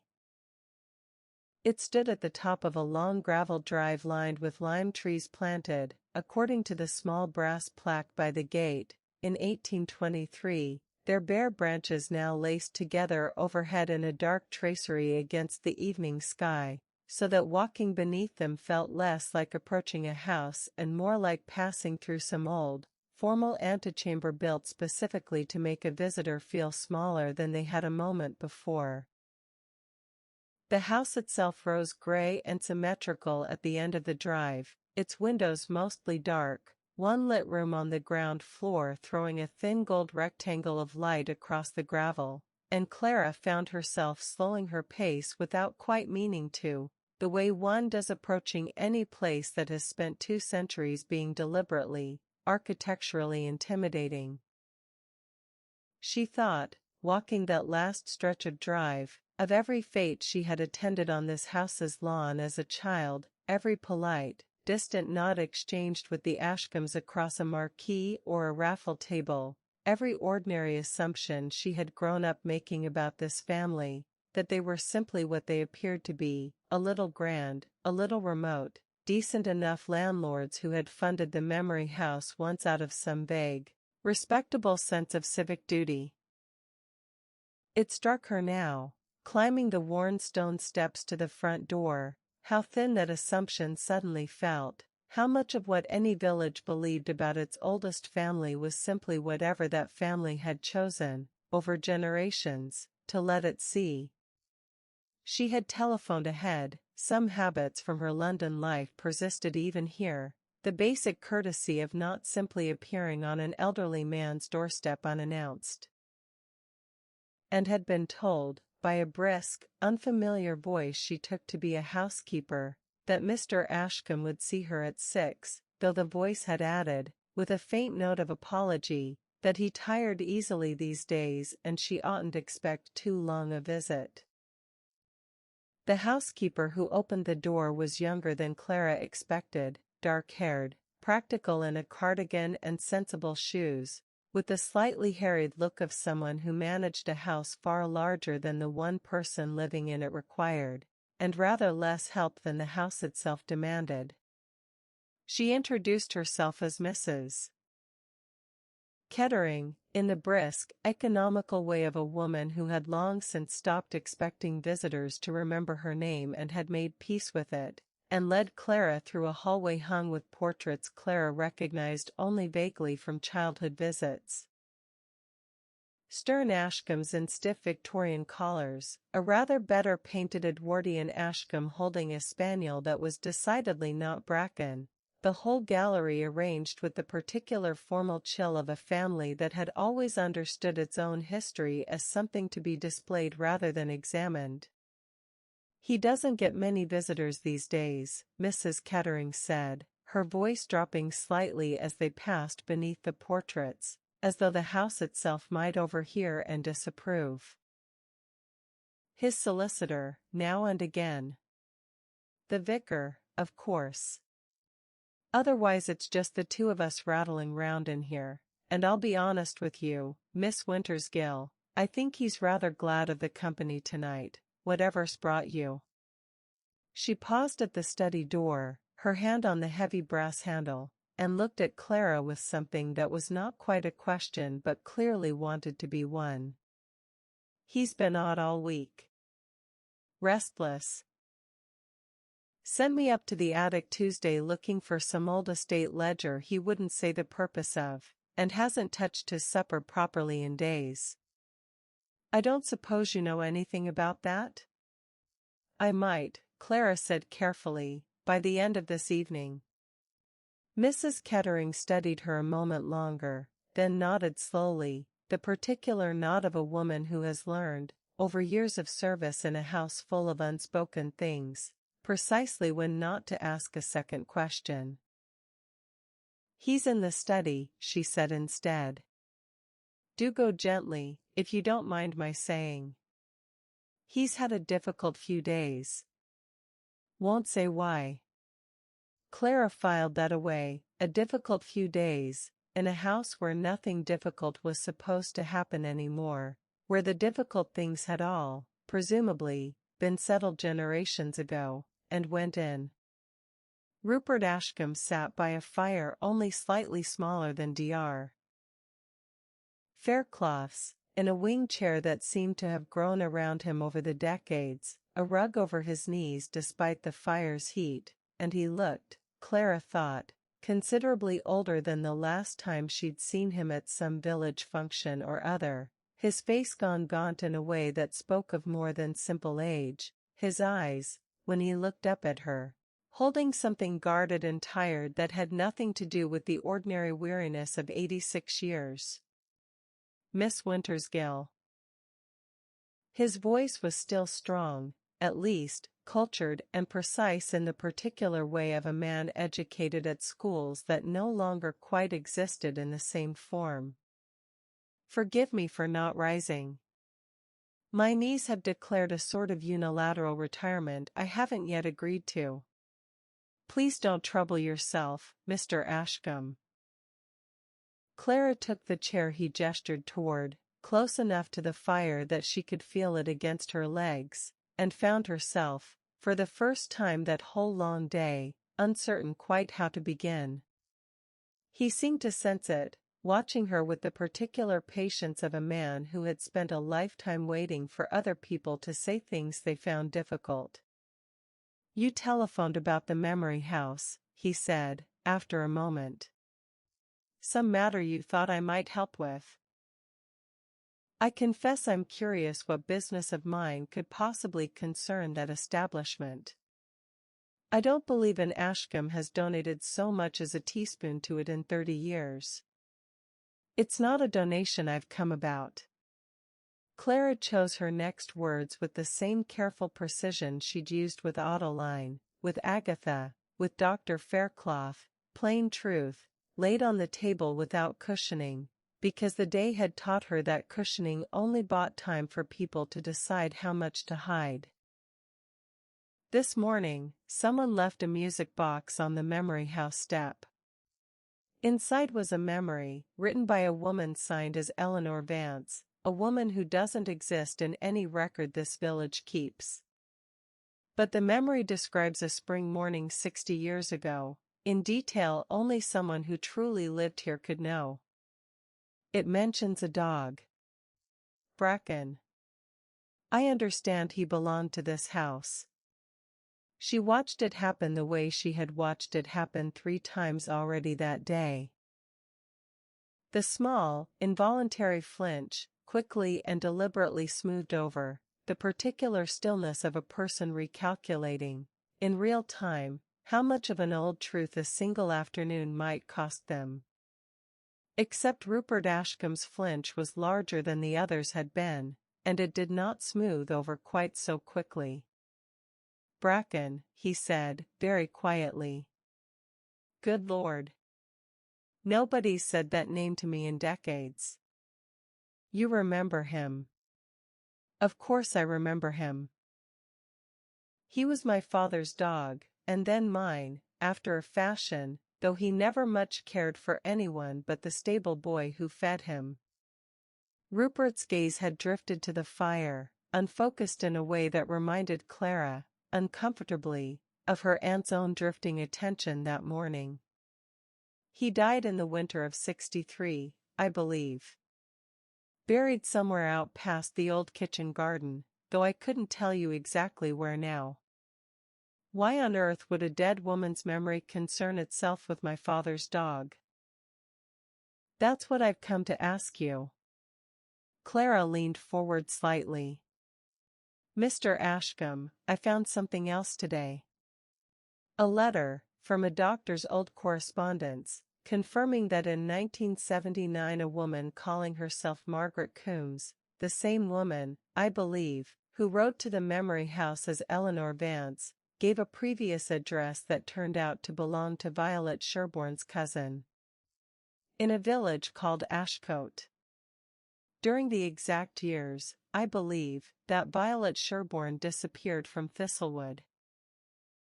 The fire popped once, sending a brief shower of sparks, and somewhere beyond the study door Clara heard the housekeeper's footsteps pass along the hallway and fade, and Rupert Ashcombe sat very still in his wing chair, his hands, thin and spotted with age, gripping the armrests with a sudden, white-knuckled pressure that told Clara everything his careful, cultured silence was working so hard not to say. "I think you should leave, Miss Wintersgill," he said finally, and his voice, though still precise, had gone thin and unsteady in a way it had not been a moment before. "I don't think I should," Clara said, gently but without retreat. "I think a woman who spent 40 years in this village under a name that wasn't fully her own deserves to have her story told properly, whatever it costs anyone else to tell it. And I think you know exactly who Violet Sherborne was to your family, Mr. Ashcombe, because your face just now told me a great deal more than your words are willing to." He did not answer. He looked, instead, toward the far wall of the study, toward a tall bookshelf crowded with leather-bound estate ledgers going back, Clara guessed, well over a century, the same kind of methodical, obsessive record-keeping that lined the memory house itself, except these ledgers recorded rents and harvests and household accounts rather than grief.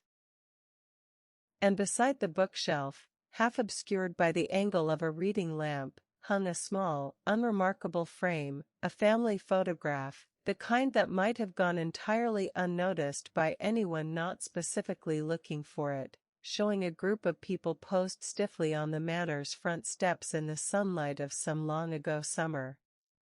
Clara rose, before she had entirely decided to, and crossed to look at it properly.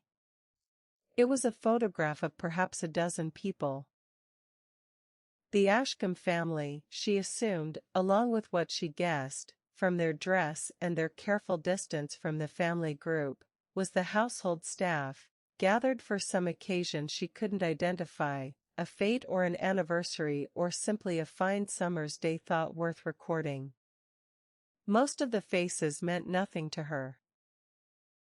But near the edge of the group, half a step apart from the others, in the plain dark dress of a domestic servant, stood a young woman with dark hair pinned back from a face that was, unmistakably, unforgettably, achingly young, laughing at something outside the frame, her whole posture loose and unguarded in a way none of the family members standing more formally at the center of the photograph could quite manage.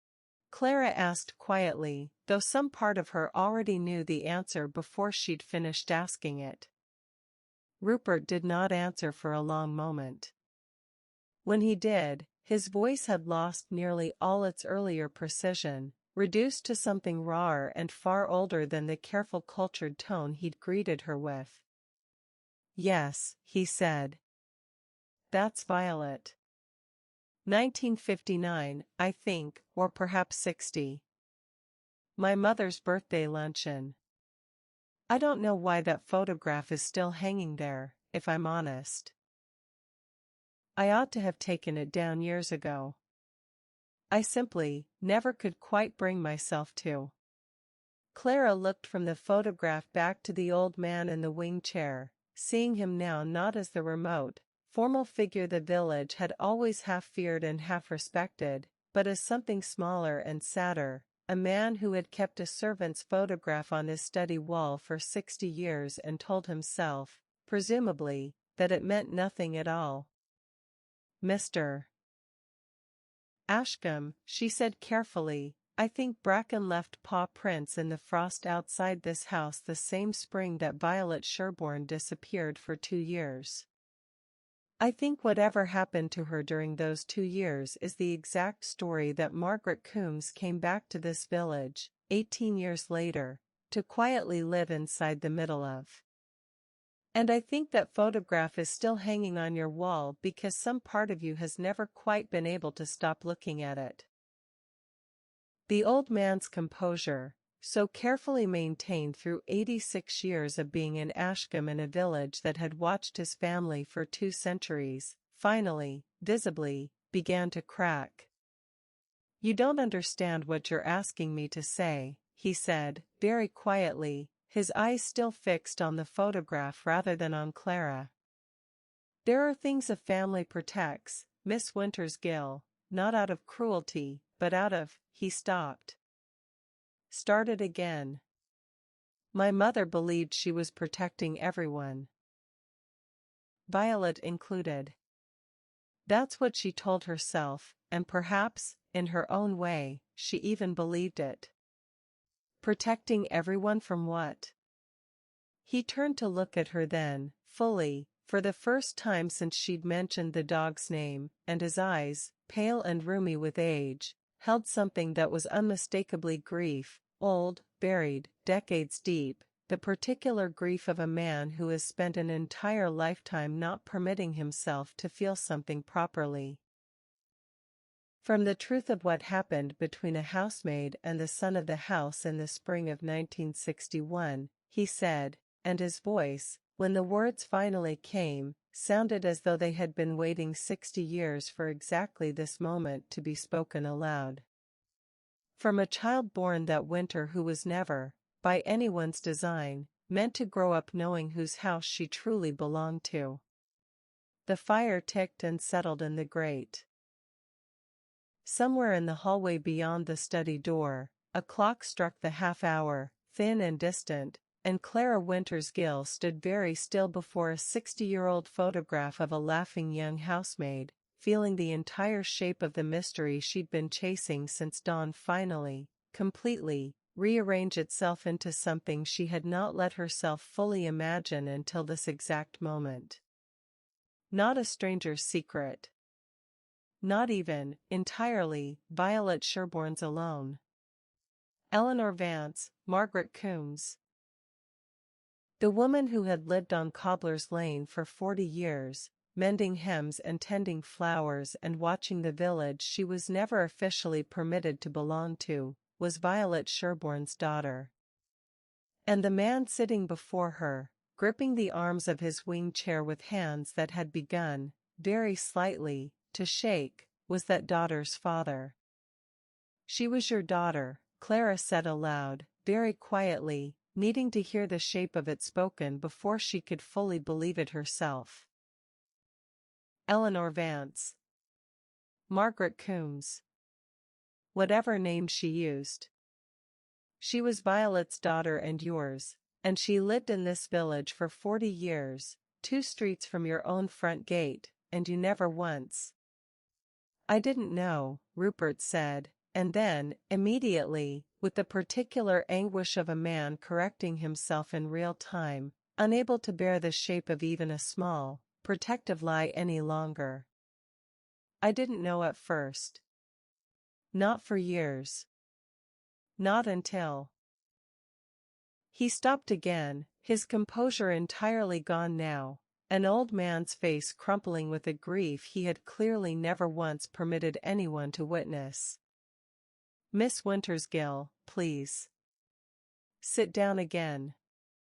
There is a great deal more to this than a photograph and a dog's name, and if you're going to hear it at all, I think you had better hear the whole of it properly, from the beginning, before either of us says another word we can't take back." Clara returned slowly to her chair, her heart beating hard and fast against her ribs, aware of the fire's heat and the old ledgers on the shelf and the laughing young woman still frozen forever in her frame on the wall, aware that whatever Rupert Ashcombe was about to tell her would not simply answer the mystery she'd woken up to that morning, but would very likely reshape everything she thought she understood about kindness, and cowardice, and the particular, terrible ease with which any family, even her own, she thought suddenly, with a small unwelcome chill, could decide, quietly and with the very best of intentions, that a person's whole existence was a truth better left unspoken. "I'm listening," she said. "Please. Tell me." But Rupert Ashcombe, having finally, after 60 years, begun to open the door on his family's oldest silence, found himself unable, in that moment, to go any further. His breath catching, his hand pressed suddenly and unsteadily to his chest, his face going the particular gray-white of a man whose body has chosen, with cruel timing, exactly the wrong moment to fail him. "Mr. Ashcombe?" Clara was on her feet at once, alarm replacing everything else in an instant. "Mr. Ashcombe, are you? Should I call for someone?" "I'm quite all right," he managed, though his voice had gone thin and breathless, and his hand remained pressed hard against his chest. Only the housekeeper. If you would. I think perhaps. Clara was already moving toward the study door, already calling out into the hallway for help, her mind racing through everything she had just learned and everything she still didn't know, aware with a sudden, sharp clarity that the one man in Thistlewood who could finally tell her the whole truth of Eleanor Vance's life had just, at the very moment of finally beginning to speak it, come dangerously close to running out of time to finish. Mrs. Kettering arrived within seconds, moving with the swift, practical competence of a woman who had clearly rehearsed this exact scenario in her mind more than once over the past few difficult days, and between the two of them they got Rupert settled properly in his chair, a cushion behind his head, his collar loosened, his breathing gradually, slowly, easing from its ragged shallowness into something closer to normal. Mrs.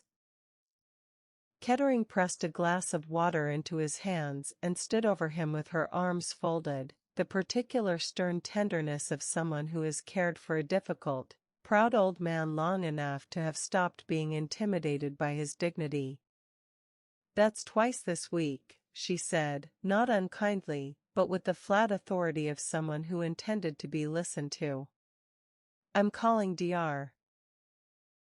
Faircloth in the morning, whatever you say about it, and if you argue with me I shall simply telephone him tonight instead and let him decide for himself whether it can wait." "It's nothing, Agnes. Only my heart being dramatic, as it's rather fond of doing these days." But his voice, though steadier now, had lost none of the raw, unguarded quality it had carried in the moment before his breath had caught, and his eyes, when they found Clara's again across the room, held an unmistakable plea. "Miss Wintersgill. I am so sorry. That was badly timed, of all things. Please don't apologize." Clara knelt beside his chair, taking the hand that wasn't holding the water glass, finding it cold and trembling faintly beneath her fingers, an old man's hand that had spent 86 years being the hand of an Ashcombe and had, in the last quarter hour, finally begun to be simply the hand of a father who had waited 60 years too long to say so aloud. "We don't have to finish this tonight. I can come back tomorrow. Whenever you're ready." "No." He said it with sudden, surprising firmness, gripping her hand rather than releasing it.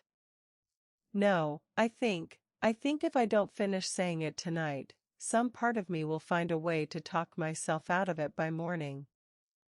I've had 60 years of practice at exactly that particular cowardice, and I find I no longer trust myself to resist it, given even one more night to think it over." Mrs.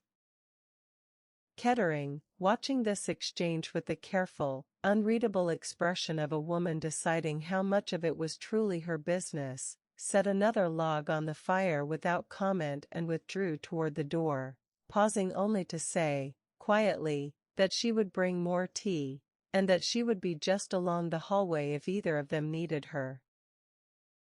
When the door had closed behind her, Rupert Ashcombe sat for a long moment in the renewed warmth of the fire, his breathing settled now, his color slowly returning, and looked at Clara with the particular exhausted clarity of a man who has just glimpsed, briefly and unwillingly, how little time he might actually have left to set something right. "Sit down again," he said. "Please. I find I would rather tell this properly, sitting, with my wits about me, than have you standing over me as though I were about to expire mid-sentence, though I grant you I gave you every reason to think exactly that a moment ago." Clara returned slowly to her chair, her heart still beating hard and fast against her ribs, aware of the fire's heat and the old ledgers on the shelf and the laughing young woman still frozen forever in her frame on the wall, aware that whatever Rupert Ashcombe was about to tell her would not simply answer the mystery she'd woken up to that morning, but would very likely reshape everything she thought she understood about kindness and cowardice, and the particular, terrible ease with which a family, any family, even her own, she thought suddenly, with a small unwelcome chill, could decide, quietly and with the very best of intentions, that a person's whole existence was a truth better left unspoken. "I'm listening," she said. "Please. Tell me everything." Rupert Ashcombe drew a long, careful breath, the kind of breath a man takes before stepping off solid ground into something he cannot see the bottom of, and had opened his mouth to begin. To finally, after 60 years, let the whole shape of it out into the warm fire-lit air of his own study, when the old grandfather clock in the hallway beyond began, with impeccable and entirely unwelcome timing, to strike 7, and Mrs. Kettering's voice carried faintly through the door, informing him with brisk, unarguable finality that Dr. Faircloth had just returned her call and would be along within the half-hour to check on him himself, mystery or no mystery, and that whatever Miss Wintersgill had come to discuss would simply have to continue once the doctor had finished his examination. Rupert closed his eyes briefly, torn between exasperation and something that looked almost like relief at the reprieve, and when he opened them again, the raw, unguarded openness of a moment before had retreated, just slightly, back behind the old, careful composure of a lifetime's habit. "It seems," he said, with the faintest, weary ghost of his earlier dry humor, "that even now, this house finds a way to interrupt me before I can finish saying the one thing I have spent 60 years not saying at all." "Tomorrow, then," Clara said gently, though her whole body ached with the unfinished weight of it.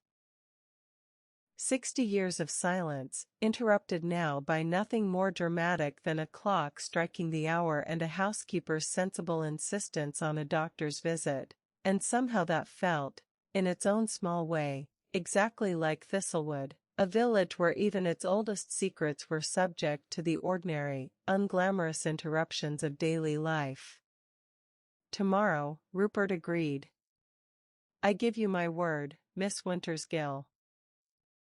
Whatever strength I have left in the morning, you shall have the whole of it before another day passes." His eyes drifted, one last time, to the photograph on the wall, to Violet Sherborne, forever laughing at something outside the frame, forever 19 and unguarded in the summer sun of 1959 or 60, and something in his face, exhausted as it was, held a resolve Clara had not seen there an hour before.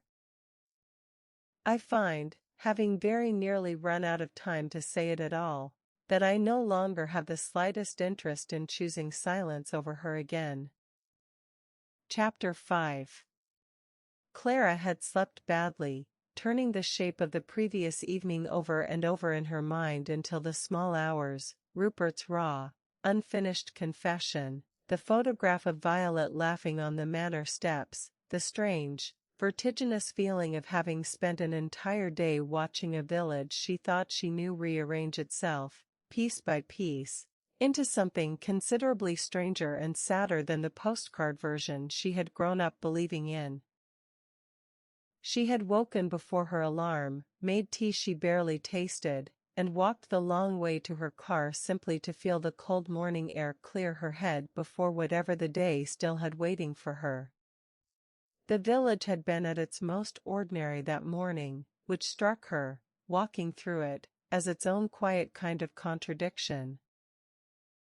Mist rising thin off the green, the baker's boy delivering the first loaves door to door on his bicycle, the church bell marking 8 with its familiar, unhurried chime, none of it betraying the slightest awareness that somewhere up the hill an old man had spent the whole night, she suspected, rehearsing a confession he had put off for 60 years. She had driven the long way round, past the war memorial and the tea room, its windows still dark and unlit at that hour, and up the winding lane toward the manor with the low autumn sun throwing long shadows across the ploughed fields on either side. Dr. Fairclough's car was already pulling away down the long gravel drive when Clara arrived, and she lifted a hand to him through her windscreen as they passed each other, and he lifted his back, his expression unreadable at that distance, though something in the set of his shoulders told her he had left the manor satisfied rather than worried. Mrs. Kettering met her at the door with considerably less brisk formality than the evening before, something almost like warmth in her tired face. "He's had a good night," she said, taking Clara's coat. "Slept properly for the first time in a week, or so he tells me, and ate a proper breakfast this morning without my having to stand over him about it. Whatever it is you've come to finish, Miss Wintersgill, I think he's more ready for it than he's been in longer than I can say." Clara found Rupert in the same wing chair, though this morning the curtains stood open to a bright, cold autumn light that made the room feel smaller and less forbidding than it had by firelight, and he looked, she thought, marginally stronger than the evening before. Still frail, still gaunt, but with something settled in his face that had not been there when his breath had caught mid-sentence and the whole confession had scattered into an ambulance-adjacent panic that had, in the end, required no ambulance at all. "Miss Wintersgill." He gestured her to the same chair as before, and this time did not apologize for his knees. "I find myself in the peculiar position of a man who has spent 60 years avoiding a conversation and is now, rather to his own surprise, impatient to finally have it. Sit, please. And forgive me if I tell this badly, in the wrong order, or twice over in places. I have never told it properly before, to anyone, and I find I no longer remember which parts one am meant to say first." "Tell it however it comes," Clara said. "I'm not going anywhere." He nodded slowly, and for a moment simply looked at the fire, unlit this morning, cold ash in the grate, as though gathering himself for something that required more courage in daylight than it had by firelight the evening before. "I was 22, he began, in the spring of 1961. Violet was 19. She had come to us as a housemaid 3 years before, recommended by the vicar of the time as a hard worker from a decent family down in the village, and she was—" He stopped, and something in his face, briefly, was not an old man's face at all, but a young one, remembering. "She was the most alive person I had ever met, Miss Wintersgill. My whole life until then had been governed by tutors and expectations and my mother's very particular idea of what an Ashcombe ought to be, and Violet laughed at things. Properly laughed, the way nobody in my own family ever quite permitted themselves to.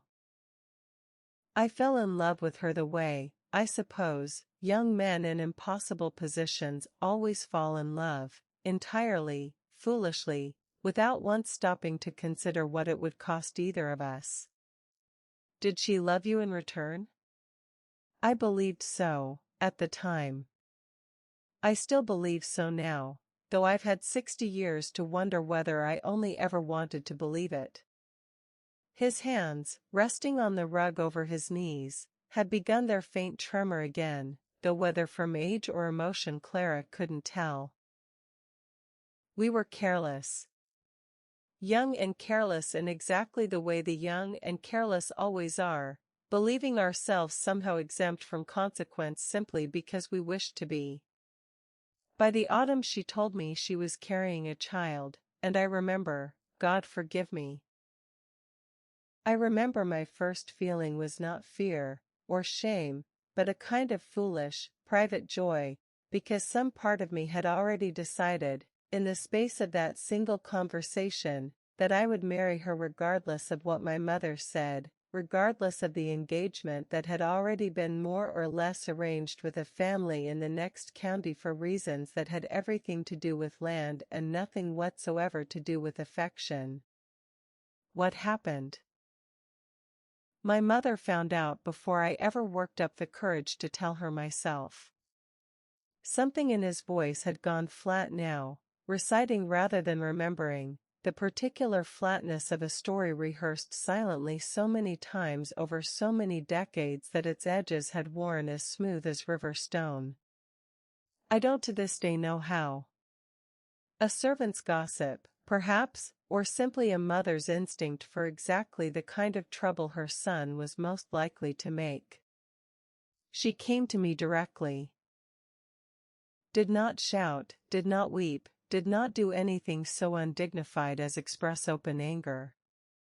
She simply informed me, in the same tone she might have used to discuss a tenant's rent arrears, that the matter would be handled, and that I would do well not to make it more difficult than it already was. And you let her handle it. It was not quite an accusation, but Rupert flinched as though it were, and did not look away from it. I let her handle it, he said quietly. I have had 60 years to examine every possible excuse for that, Miss Wintersgill, and I find, at the end of all of them, that there is no excuse that survives close inspection.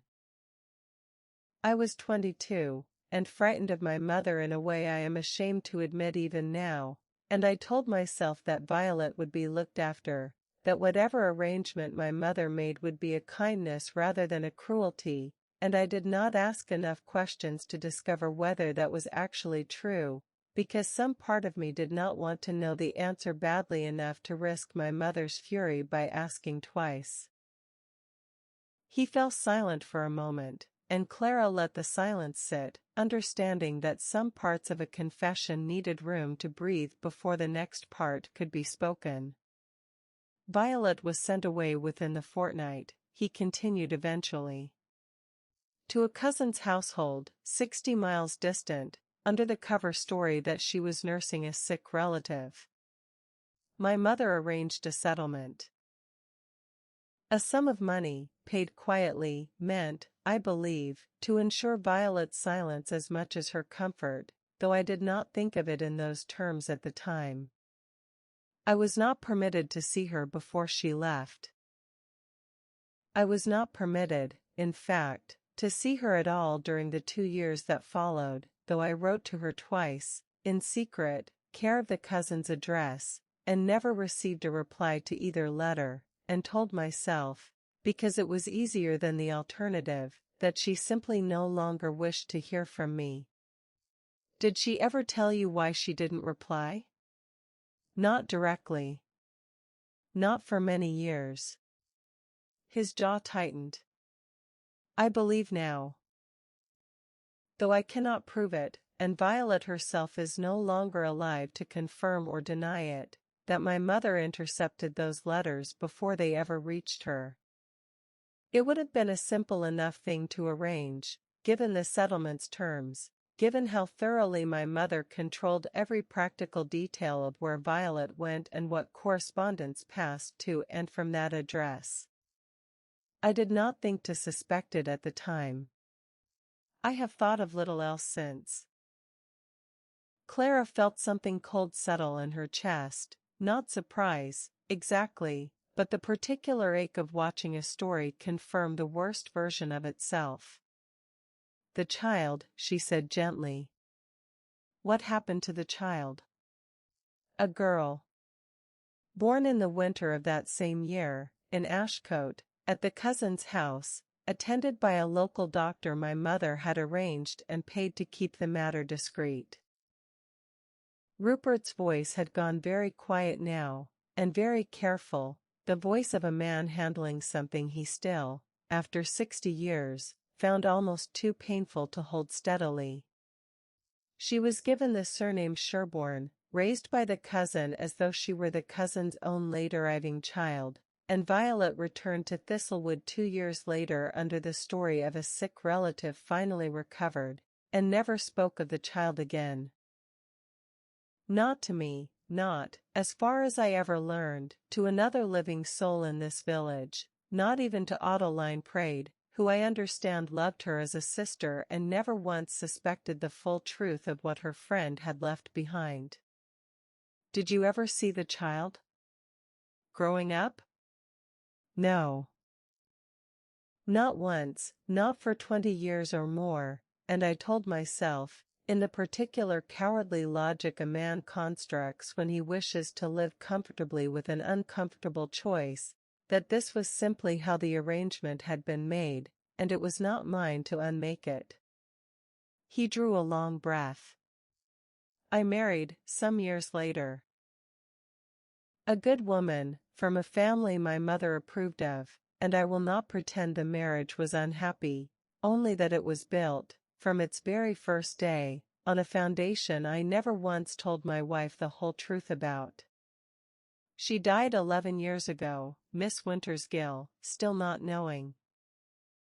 That is a separate shame I carry, and not one I have any right to lay before you this morning, except to say that this house has held rather more silence, over rather more years, than I think any single family ought reasonably to be asked to hold.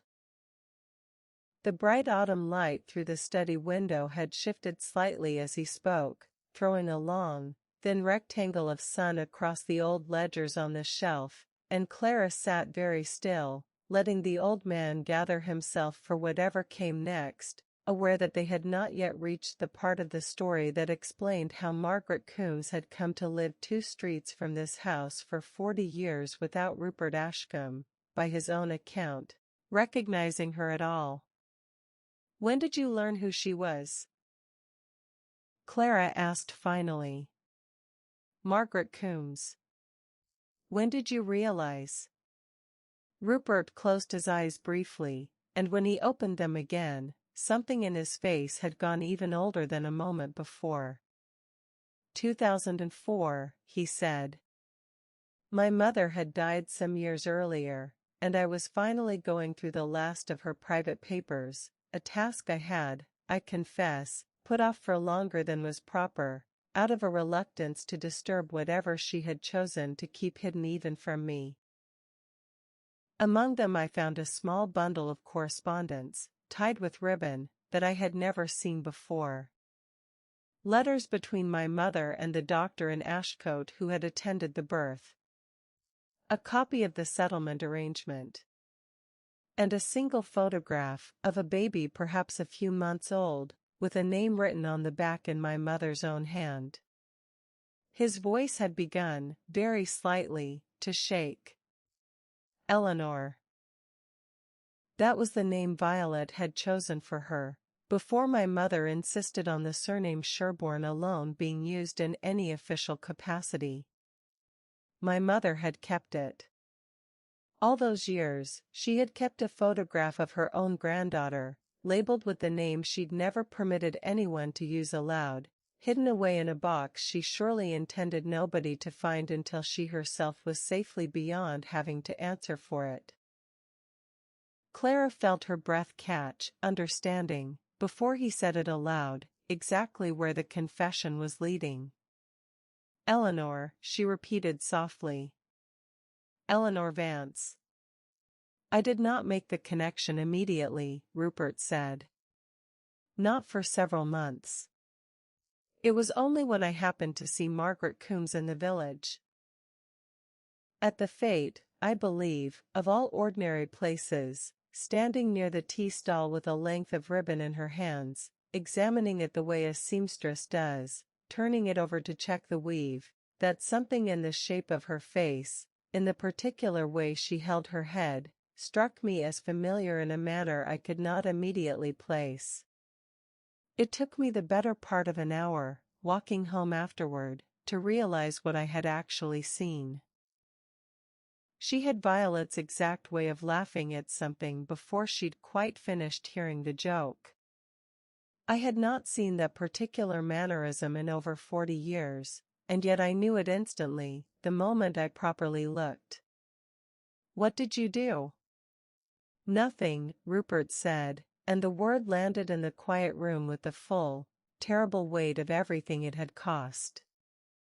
I did nothing at all, Miss Wintersgill, for 15 years. I made quiet, private inquiries enough to confirm what I already knew in my heart, that Margaret Coombs, seamstress of Cobbler's Lane, was in fact my daughter, raised as Eleanor Sherborne, married at some point to a man named Harmon, widowed, and returned at last to the one place she had never been permitted to properly belong to, under a third name she had chosen entirely for herself. And having confirmed it, I told myself, in the particular cowardly logic I have already confessed to you once this morning, that to approach her now, after so many decades of silence, would only cause her pain rather than comfort, that whatever peace she had built for herself in this village was not mine to disturb with an old man's guilty confession. So you watched her, Clara said quietly. For 15 years. From a distance. And never once spoke to her as anything other than a neighbor. I did more than watch, though I am not proud of the manner in which I chose to help rather than simply speaking plainly.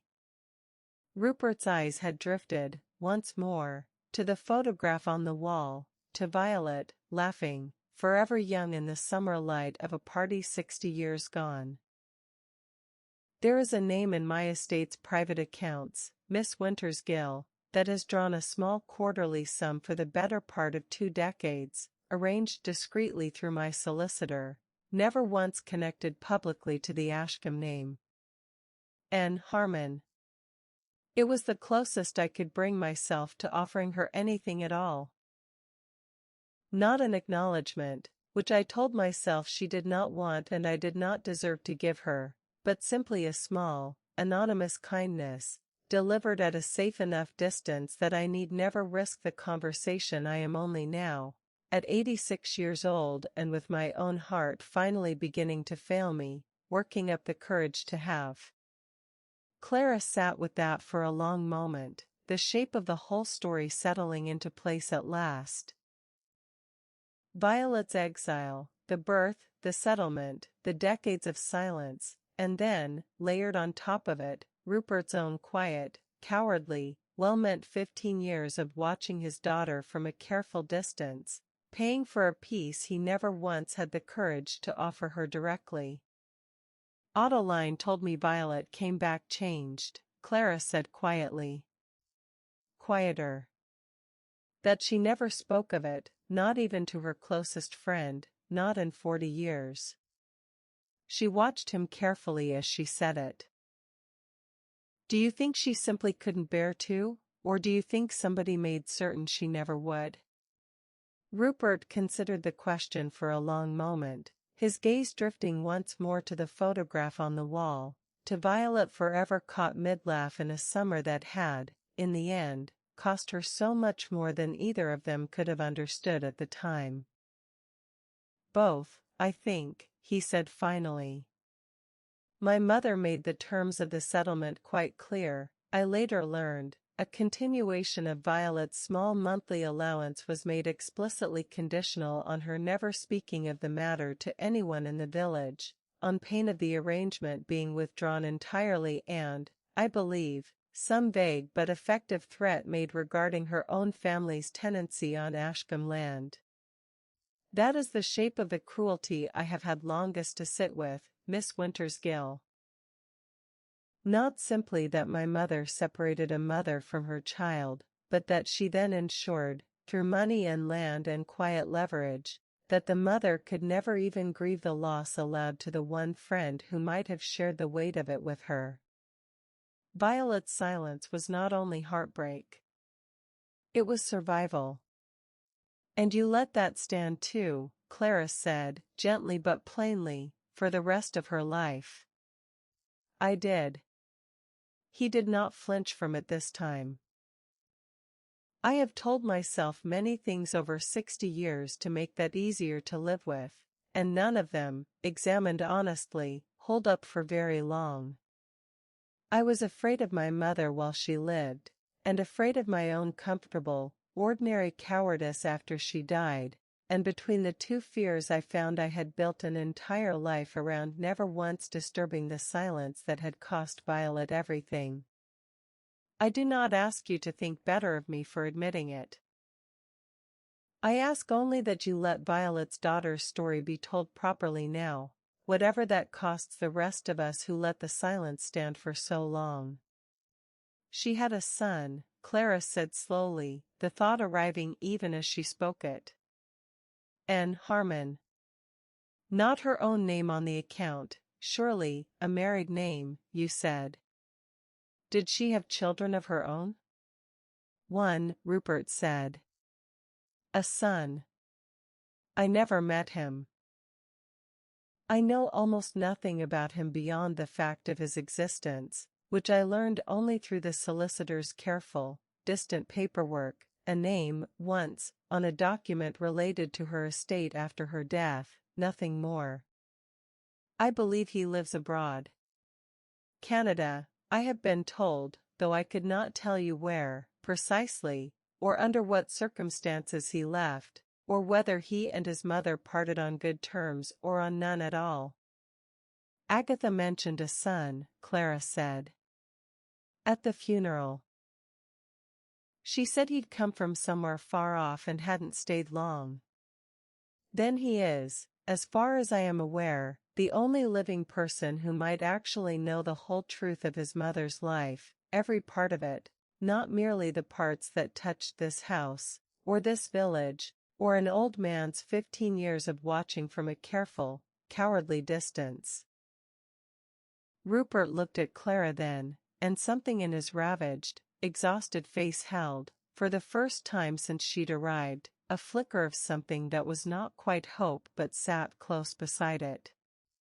If you are truly determined to give my daughter's story back to this village properly, Miss Wintersgill, I think you will need to find him. Whatever is left to learn. Whatever she never told a single soul in Thistlewood, whatever secrets she kept even from Adeline, even from your aunt, even, God help me, from the father who watched her from across a village green for 15 years and never once found the courage to cross it, I suspect her son is the last person alive who might actually hold the rest of it. Outside the study window, a wood pigeon settled on the bare branch of one of the great lime trees lining the drive, and the bright autumn light fell across the old ledgers and the cold grate and the small, half-hidden photograph of a laughing young woman who had never known, in her own lifetime, that the man across the village had spent 15 years quietly watching her from a distance he had never once found the courage to close. And Clara Wintersgill understood, sitting very still in the sudden, settling silence, that the next thread of this story did not lead any further into Thistlewood at all. It led thousands of miles away, to a son she had not yet found a name for, and a truth that only he, of everyone still living, might finally be willing to give. "Thank you," she said quietly, rising at last. Rupert managed something that was almost a smile, thin and rueful. "Find her son, Miss Wintersgill.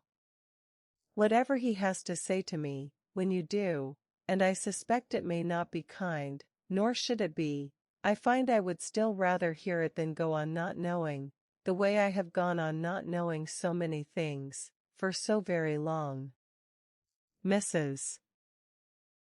Kettering saw her out through the same portrait-lined hallway, and Clara paused, this time, before the Edwardian Ashcombe with his spaniel, and found herself wondering, walking back out into the cold, bright morning, how many other stiff, formal faces in that gallery had carried their own quiet, unspoken griefs behind their painted composure, and how much of any family's history was simply whatever its portraits had been arranged, generation after generation, to politely decline to show. She drove back down the long drive beneath the bare lime trees, the gravel crunching under her tires in the cold morning quiet, and found her thoughts turning, before she had even reached the village green, to Bertram Locksley. Retired now these past 8 years, but postman to Thistlewood for the better part of 4 decades before that, a man who had walked every lane in the parish so many thousands of times that Clara suspected he could still recite, if pressed, the exact order of every household's post for any given decade of his working life. If anyone in this village had ever carried a letter to or from a quarterly solicitor's payment addressed to N. Harmon, or from a woman on Cobbler's Lane to a son living somewhere across an ocean, it would be Bertram, and Bertram alone, who might still remember the address on the envelope. She found him, as she so often did, on the corner by the post-box, his old bicycle propped against the wall, exchanging his morning gossip with whichever neighbor happened to pass, and this time, when she lifted a hand in greeting, she did not simply drive on past. She pulled over. Chapter 6. The morning had turned properly cold overnight, the first true frost of the season silvering the cobbles of the square and rimming the War Memorial's iron railings with a fine, delicate lace that would be gone by midday, and Clara walked from her car toward the green with her breath showing white in front of her, past the bakery's steamed windows and the first customers of the day queuing patiently for their morning loaves, past the tea room where Adeline was visible through the glass, already setting out the day's first pots, past the churchyard wall where a robin sat puffed and indignant against the cold on the lich gate. It was, she thought, exactly the sort of morning the village existed for. Crisp and bright and entirely unremarkable, the sort of morning that made outsiders sigh over Thistlewood's postcard charm and made Clara herself, walking through it now with a Bertram Locksley had the particular build of a man who had spent 40 years cycling the same 6 miles of lanes twice daily regardless of weather, wiry and weathered and entirely unbothered by the cold, and he greeted Clara's pulled-over car with the delighted, unhurried surprise of a man who considered any interruption to his morning routine an improvement rather than an inconvenience. Miss Wintersgill. He straightened up from where he'd been leaning against the post-box, abandoning whatever conversation he'd been having with old Mrs. Pargeter, who lived at the end of the lane and had apparently been discussing, at some length, the shocking state of her neighbor's hedge. "You've the look of a woman who wants something, if you don't mind my saying. I've seen that look on you before, usually right before you ask me something about a donation nobody's thought to mention in 30 years. I do want something," Clara admitted, and found herself smiling despite the weight of the morning, because there was something reliably restorative about Bertram's cheerful, unbothered directness after 2 days of careful, difficult conversations conducted around the edges of things nobody quite wanted to say. "Do you have a few minutes?" "I've nothing but minutes these days, love. Retirement's given me an embarrassment of them." He waved cheerfully at Mrs.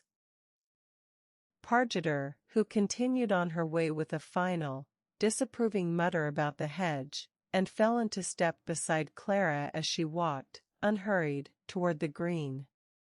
"What's troubling you, then? You've had a face on you the last 2 days that I haven't seen since you tried to work out whether old Fenwick's pocket watch was the one from the war or the one from his wedding, and got yourself properly tangled up over it. Do you remember a woman called Margaret Coombs? Cobbler's Lane. Seamstress. She died a few years back." "Course I remember Margaret." Bertram's easy cheerfulness didn't dim, exactly, but something in his pace slowed slightly, the way it did, Clara had noticed over the years, whenever a question touched on something he found genuinely rather than performatively interesting. Quiet woman. Kind, though. Always had a kind word for the children on her lane, though she kept mostly to herself otherwise. "Why do you ask? Do you remember delivering post to her? Anything unusual over the years?" Bertram considered this with the particular seriousness he brought to questions about his old round, a seriousness that had always struck Clara as slightly disproportionate to questions about letters and parcels, until she remembered that 40 years of delivering post to the same 300 households had made Bertram, in his own quiet way, as thorough a keeper of Thistlewood's private history as her aunt had ever been. "Now that you mention it," he said slowly, "there was something. Regular as clockwork, this was every quarter, near enough, a letter would come for her from a solicitor's office over Staffordshire way. Nothing remarkable about that in itself, plenty of folk get solicitors' letters. But there was another one, alongside it, less regular, that always struck me as odd, because it came from a good deal further off than any other post I ever carried in 40 years on that round." Clara's pulse quickened. "How far off?" "Canada," Bertram said, with the particular satisfaction of a man producing exactly the fact somebody wanted to hear. "Postmarked from some town out there I'd never heard of before or since, Thunder Bay, I want to say, though don't hold me to the exact spelling, my memory for foreign place names was never what it ought to have been. Came 2, maybe 3 times a year, for years and years. I always used to wonder about it, delivering it. Wondered who she knew all that way off, quiet woman like her, kept herself so much to herself otherwise. Do you remember a name? On the envelope?" "T. Harmon," Bertram said, without hesitation, the particular certainty of a man reciting something he'd genuinely never forgotten rather than something he was constructing to please her. "Return address, mind, not the addressee, those letters were always for Margaret herself. But I remember the sender's name because it struck me as peculiar, a Harmon writing all that way to a Coombs, and I did wonder once or twice whether it might be family, though I never asked, because that wasn't my place, delivering post." Clara felt the shape of the mystery narrow, at last, from a vague, unreachable idea of a son somewhere abroad into something almost solid enough to hold a name, a rough location, a pattern of correspondence stretching back years. "T. Harmon," she repeated. "Thomas, do you think?" "Could well be. I never saw the full name written out, only the initial, and post from that far off doesn't come with much else to go on unless you're the sort to go steaming open envelopes, which I never was, whatever some folk in this village might imply about a postman's discretion." Bertram said this with a touch of wounded dignity, though Clara suspected the wound was largely performed for effect. "I do remember one thing more, though, if it's any help to you. The letters stopped, some years back. Before Margaret died, I mean, stopped a good while before that, now I think on it properly." "How long before?" "Oh, 8 years, maybe more.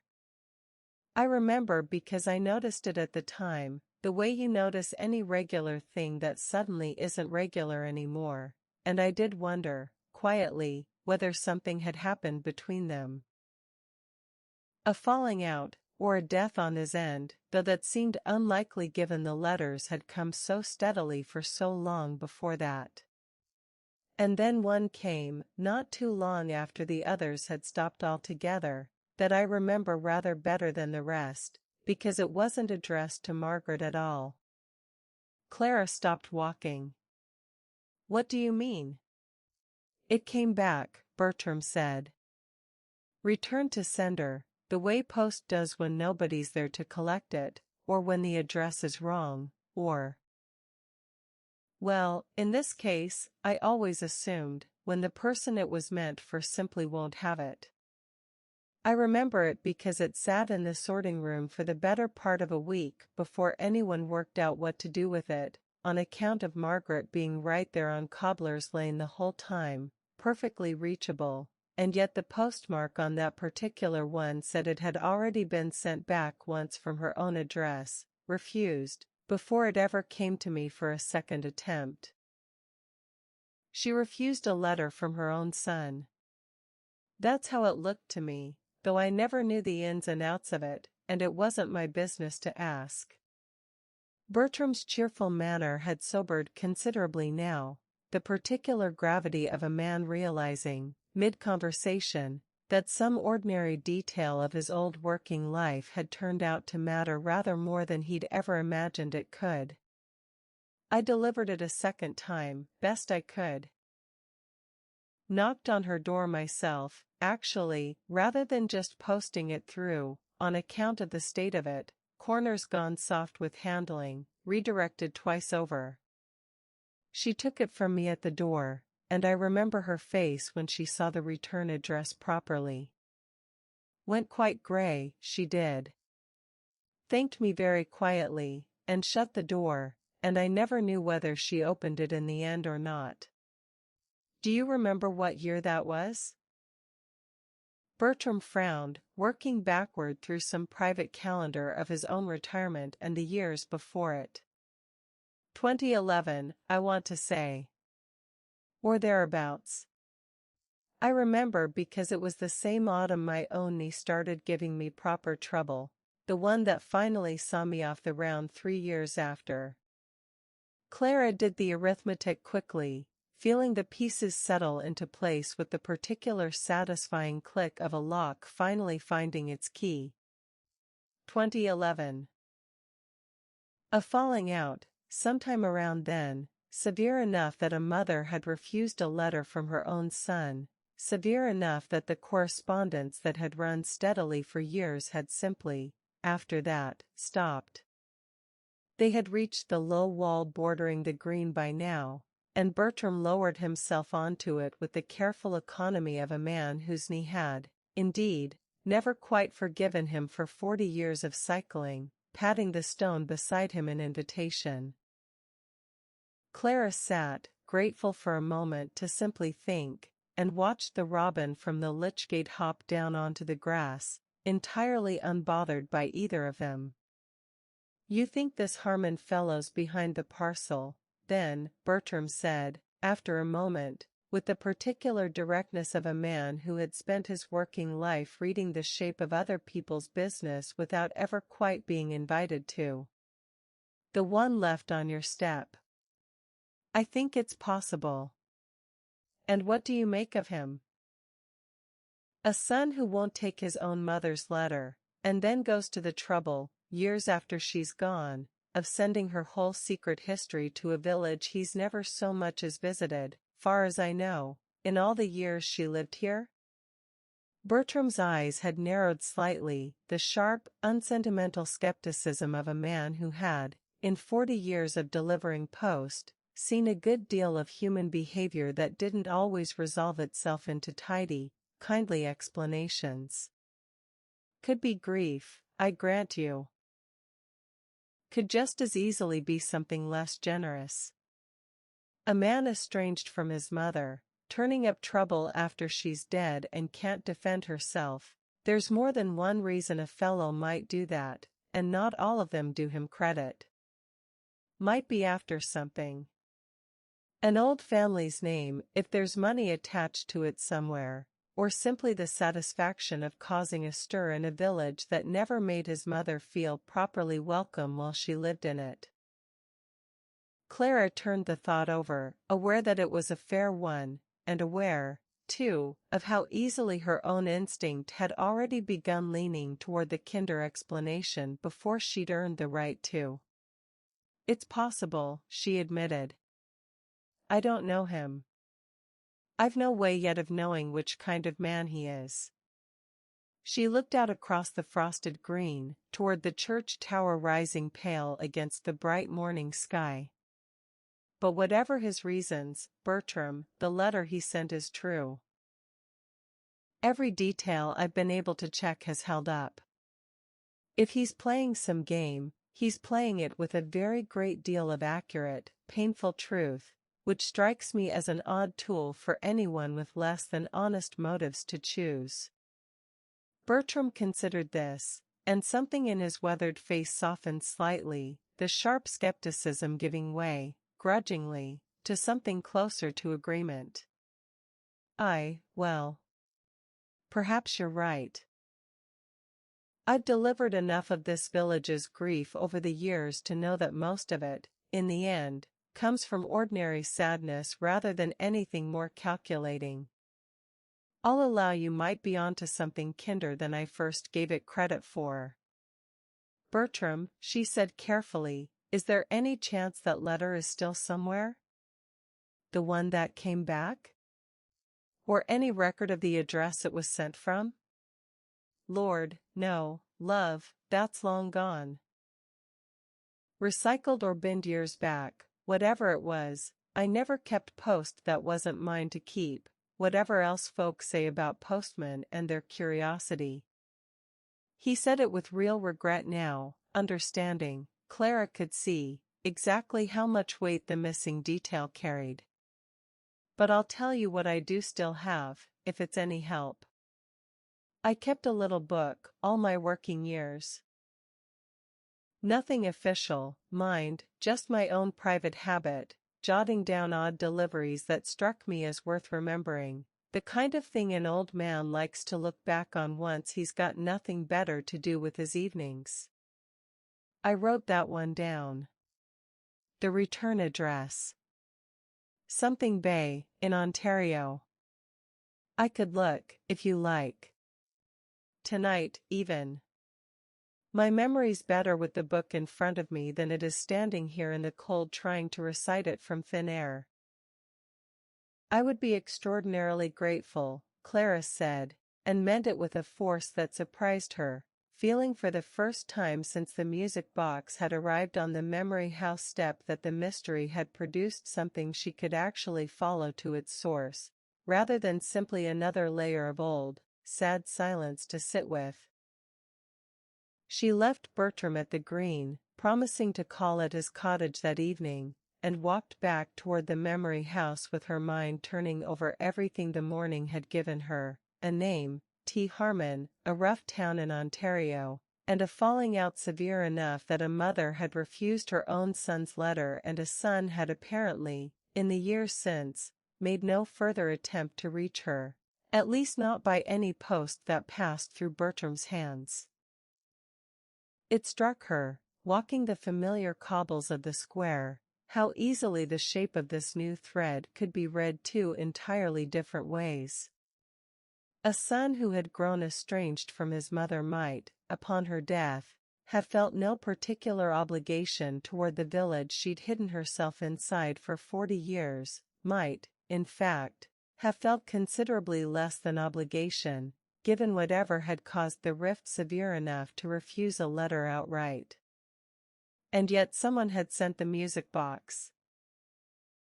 Someone had known, in precise, accurate detail, about a spring morning 60 years gone, about a dog and a bakery argument and a boy lost near the quarry, details that could only have come from Margaret Coombs's own private writings, from a diary or a private memory kept somewhere among her things, discovered, presumably, only after her death.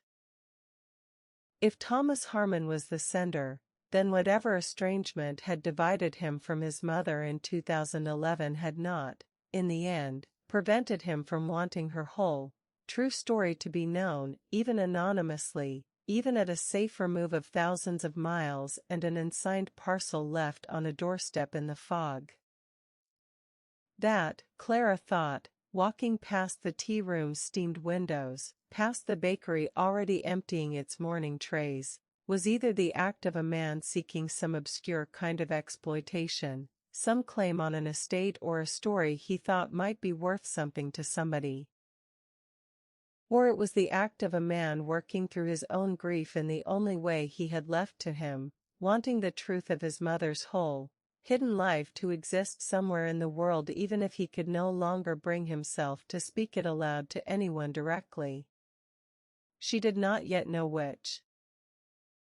She found, walking back into the cool, familiar hush of the Memory House and setting the music box gently back on the reading table where it had sat since that first gray morning, that she rather badly wanted it to be the second.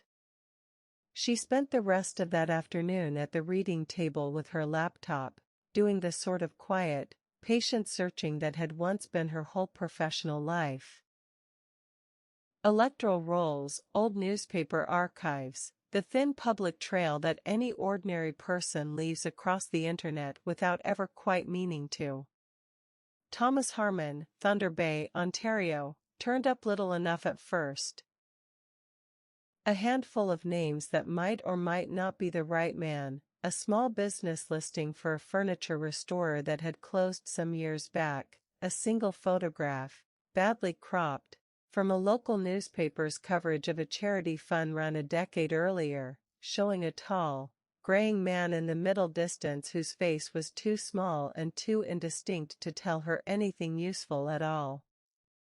It was, she thought, rather like trying to read a memory through frosted glass. The shape of a person, present and undeniable, but no detail sharp enough yet to be certain. She thought, more than once that afternoon, of ringing Silas, or Adeline, simply to share the shape of what the day had given her, the way one wants, instinctively, to speak a discovery aloud to someone else the moment it feels solid enough to bear the weight of being spoken. She did not, in the end, make either call. Some part of her understood, sitting alone in the lamplit hush of the ledger room with the light fading fast beyond the small leaded window, that whatever she found at the end of that street name in Ontario belonged, in the first instance, to nobody but the man who had sent it, and to the mother whose whole hidden life it might, at last, unlock. And that Thistlewood, however gently and however lovingly it thought of itself, had already spent 60 years deciding, on other people's behalf, which truths were safe enough to be shared. She would not make that same mistake twice in 1 week. Bertram's cottage that evening smelled of wood smoke and a particular dusty warmth of a man who lived comfortably alone, surrounded by 40 years of accumulated, unsorted memorabilia. Old Ordnance Survey maps curling at the corners on the walls, a shelf of paperback thrillers gone soft at the spines, a cluttered dresser crowded with photographs of a wife long since passed and children long since grown and scattered to their own lives elsewhere. A kettle sat permanently warm on the stove, and Bertram poured Clara a cup of tea so strong it stood nearly upright in the mug before she'd had a chance to decline, settling himself into a battered armchair with the particular satisfaction of a man about to enjoy being useful again after years of retirement had left him rather short of occasions to feel that way. "Now then," he said, rummaging in a low cupboard beside the hearth stacked untidily with exercise books of varying age and color, their spines labeled in his own hand with years rather than titles. "I keep them all, you know. Every year I walked that round. My Doreen used to say I ought to burn the lot and take up a proper hobby instead, gardening or model trains or some such, but I always told her a man's memory for his own working life is worth keeping hold of, whatever anybody else makes of it." He found the volume he wanted at last and pulled it free with a small triumphant grunt. "Here we are." He found the entry without much further difficulty, licking a thumb and turning pages with the slow deliberation of a man revisiting old ground, his lips moving faintly over dates and initials that meant, Clara suspected, a great deal more to him than they could ever mean to anyone reading them afterward. 2011, ah. Here. He turned the book toward her, tapping a line with one weathered finger, the ink faded but still perfectly legible. Thomas Harmon. Return address, Thunder Bay, Ontario, like I said. And there's a street name too, if that's any use to you, Selby Road, number 12. Might not mean a thing now, mind. 15 years is a long while for a man to stay in one place. Clara copied it carefully into her own notebook, her hand not quite steady with the particular excitement of a genuine, solid lead after 2 days of half-glimpsed shapes in old letters and half-finished confessions. Bertram, this is, thank you. Truly. Don't thank me yet, love. Bertram closed the exercise book slowly, his earlier cheerfulness tempered now by something more careful, more thoughtful. You find this man, whoever he turns out to be, you go gently with him. Whatever happened between him and his mother, it was bad enough that she wouldn't open his letter, and bad enough, seemingly, that he never tried again after. A man carrying that kind of grief, however far away he's carried it, isn't always grateful to have a stranger turn up asking him to open the whole thing back up again. He looked at her with real seriousness now, the comic postman entirely set aside. I delivered 40 years of this village's grief without ever once being fool enough to think I understood the whole of any single letter I carried. You'd do well to remember that yourself, before you go looking for him. Clara thanked him again, and walked back out into the cold, clear evening with a street name in Ontario folded carefully into her notebook alongside a music box's impossible letter and a ledger's 4 withheld words and a dying man's 60-year confession, feeling the whole shape of the mystery she had woken to that gray, misty morning finally, properly, extend beyond the boundaries of Thistlewood itself. Out past the hedgerows and the church bells and the war memorial, across an ocean, to a man she had never met, in a town she had never heard of, who might, if she found the courage to ask him, hold the very last piece of a story that had already cost this village 60 years of careful, well-meant silence. She walked home the long way, past the darkened windows of the tea-room and the war memorial standing silent under its handful of stars, and found herself thinking, as she so often had these past few days, of the small forget-me-not box sitting quiet on the reading table back at the Memory House, its lid still worn bald in patches where a child's fingers had once traced its edges. A child who had grown, in the end, into a woman old enough. But she knew, walking home beneath a sky gone fully dark now and pricked with the first cold stars of the season, that she would find out, because somewhere in Thunder Bay, Ontario, on a street called Selby Road, there was, she felt certain, a man who had spent the better part of a decade estranged from his mother, and had still, in the end, found a way to send her whole truth home. Chapter 7. The Memory House had settled into its evening quiet by the time Clara sat down properly to write, the coal stove ticking gently in the corner, the last of the day's gray light long since given way to full dark beyond the small leaded windows. She had spent the afternoon walking the village with her thoughts still turning over everything Bertram had given her, unable to settle to any of her ordinary duties. The fate accounts wanted balancing. A widow in Mill Row had telephoned twice about donating her late husband's fishing tackle, and Clara had managed neither task, finding her attention pulled, again and again, back toward the small forget-me-not box sitting quiet on the reading table, and the street name in Ontario folded into her notebook beside it.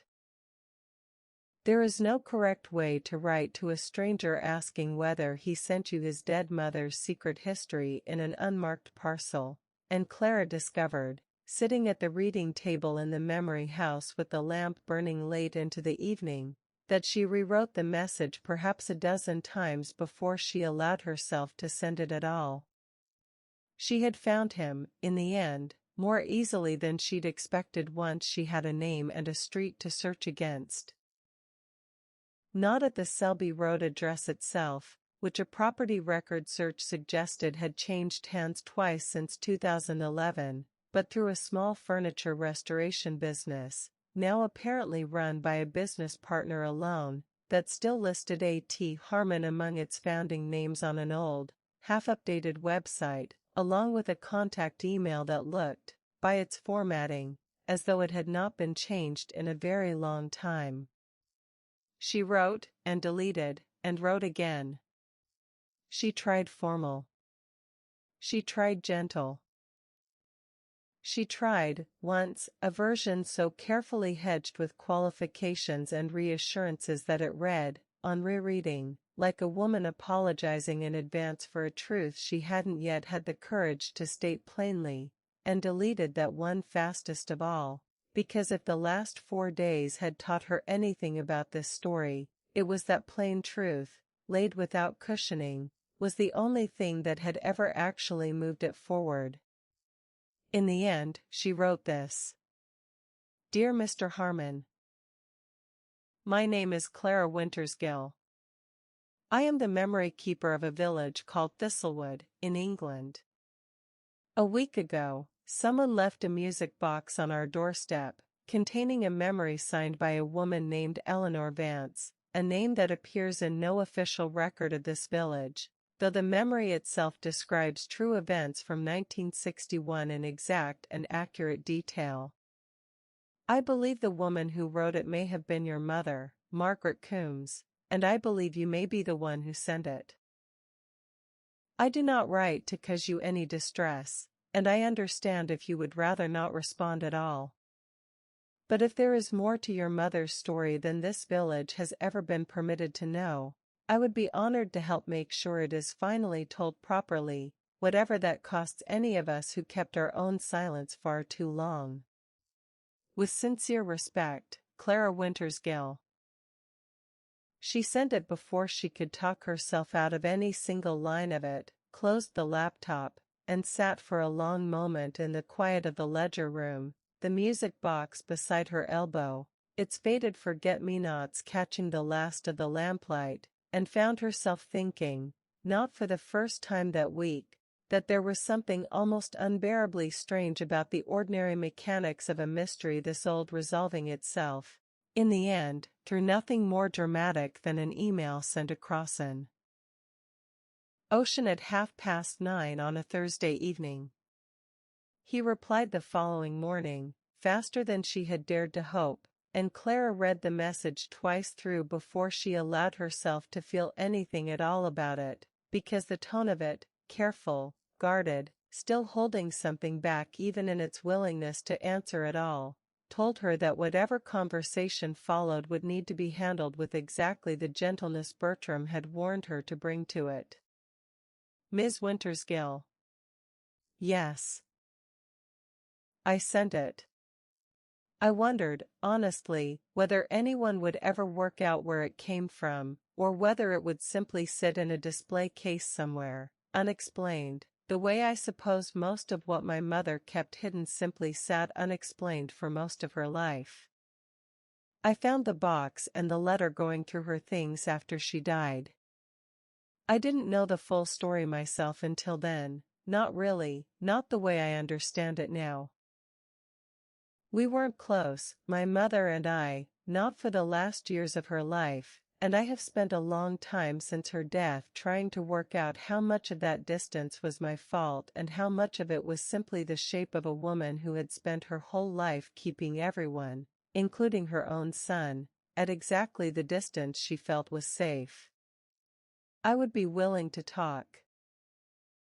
I'm not entirely sure what good it will do either of us, but I find I would rather know the rest of it properly than keep guessing at the parts I've never understood. Would a call suit you better than this? There's a great deal I don't think either of us should try to say in writing. Thomas. Clara arranged the call for that same evening, accounting for the 5-hour difference with the careful precision of a woman who had spent years scheduling calls with London auction houses across half a dozen time zones, and spent the intervening hours in a state of restless, unfocused energy she could not quite shake, walking twice around the green simply to burn off some of it before she found herself, almost without deciding to, standing again outside the steamed windows of Adeline's tea room.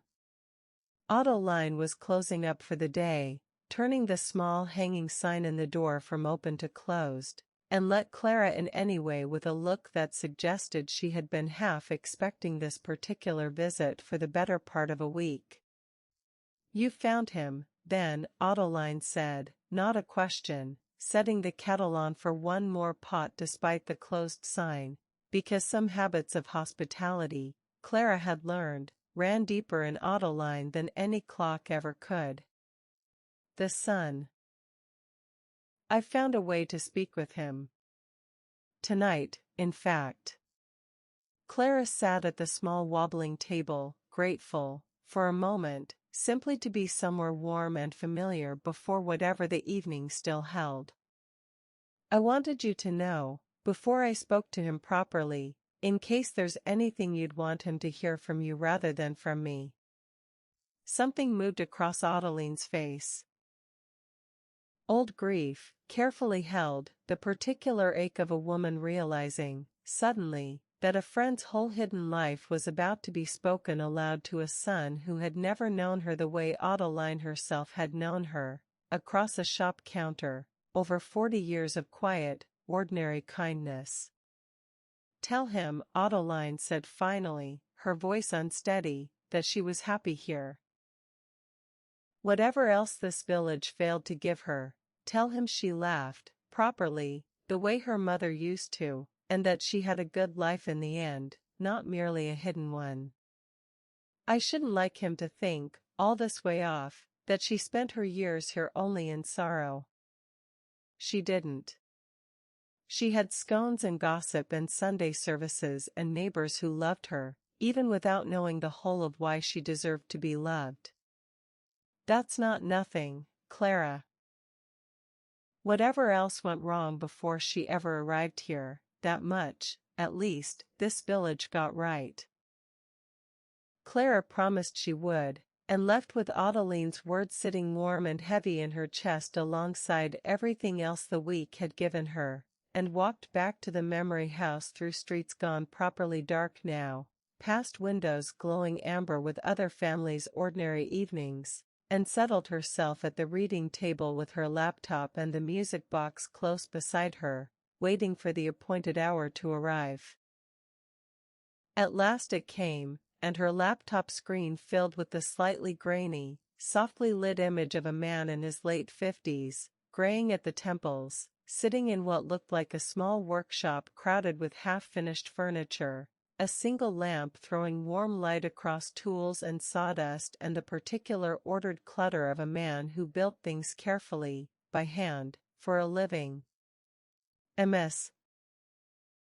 Wintersgill," he said, and his voice carried the faint, flattened cadence of someone who had spent decades away from the accent he'd grown up with, softened by years of a different country's speech but not entirely erased by it. "Thank you for writing. I've thought about very little else since your message arrived. Please, call me Clara. And thank you for calling back at all. I know this can't be an easy conversation to have with a stranger." "No," he agreed, something rueful crossing his tired face. "Though I find, strangely, it's rather easier with a stranger than it would have been with anyone in that village who actually knew her. At least you have no expectations of what she was supposed to have been to you." Clara settled into her chair by the reading table, the music box within reach beside her laptop, and let him find his own way into it, understanding that a story held this long-needed room to unfold at its own pace rather than being pulled forward too quickly by her own eagerness. "I found the diary first," Thomas said. "Going through her cottage, after the funeral. She kept everything in a locked writing desk I'd never once been permitted to open, not even as a boy. She told me it was full of old sewing patterns, nothing interesting, and I believed her for 40 years, the way you believe the small, uninteresting lies your parents tell you simply because you've no reason yet to suspect their lies at all." He paused, his hand moving absently across the workbench in front of him, straightening a chisel that didn't need straightening. There was a letter inside, from a woman called Violet. My grandmother, though I didn't understand that at first, not until I'd read it 3 or 4 times over. Never sent. Explaining, in her own words, why she'd given my mother up, and who my mother's father had been, and why none of it could ever be spoken of in the village where she herself still lived. Rupert Ashcombe, Clara said quietly. Thomas's face changed. Not shock, exactly, but the particular sharpened attention of a man hearing a name spoken aloud by someone else for the first time, a name he had perhaps only ever read on a page, never once heard given weight by another living voice. You know him. I've spoken to him. At length. Clara chose her next words carefully. Thomas, he knows who your mother was.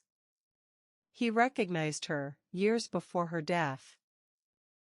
Not as a boy, not at the time your grandmother was sent away, but later, as an old man, in the village, going about her ordinary life as a seamstress.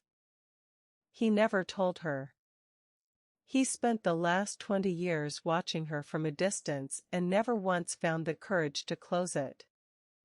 Something moved across Thomas's face that Clara couldn't immediately read. Not anger, though anger seemed the more obvious response, but something closer to a strange, weary confirmation, as though a suspicion long carried had finally, painfully, been proven true. She knew, Thomas said quietly. Miss Wintersgill, Clara, she knew he'd recognized her. That's the part one didn't understand until I read the diary properly, cover to cover, rather than simply skimming for the parts that explained my own existence. There's an entry, dated some years back now, where she writes about seeing him at the church one Sunday, an old man now, and something in the way he looked at her told her, with absolute certainty, that he finally knew. She writes that she went home and sat with that knowledge for 3 days before she decided what to do with it. What did she decide? Nothing, Thomas said, and the word carried a whole lifetime of quiet, deliberate restraint inside it. She decided to do nothing at all. To let him go on believing his silence was protecting her, because she had already built her whole peace in that village around never once needing anyone's belated acknowledgement, and she did not trust that opening the door to it now, after so many decades, would bring her anything but more grief layered on top of grief she'd already spent a lifetime learning to carry alone. He looked directly into the camera then, his tired eyes holding something raw and unguarded. She wrote, in that same entry, that the man in the house on the hill had known she existed her whole adult life in that village, and had chosen every single day of it not to say so, and that she had decided, in turn, she no longer required anything from him at all. Not even the truth.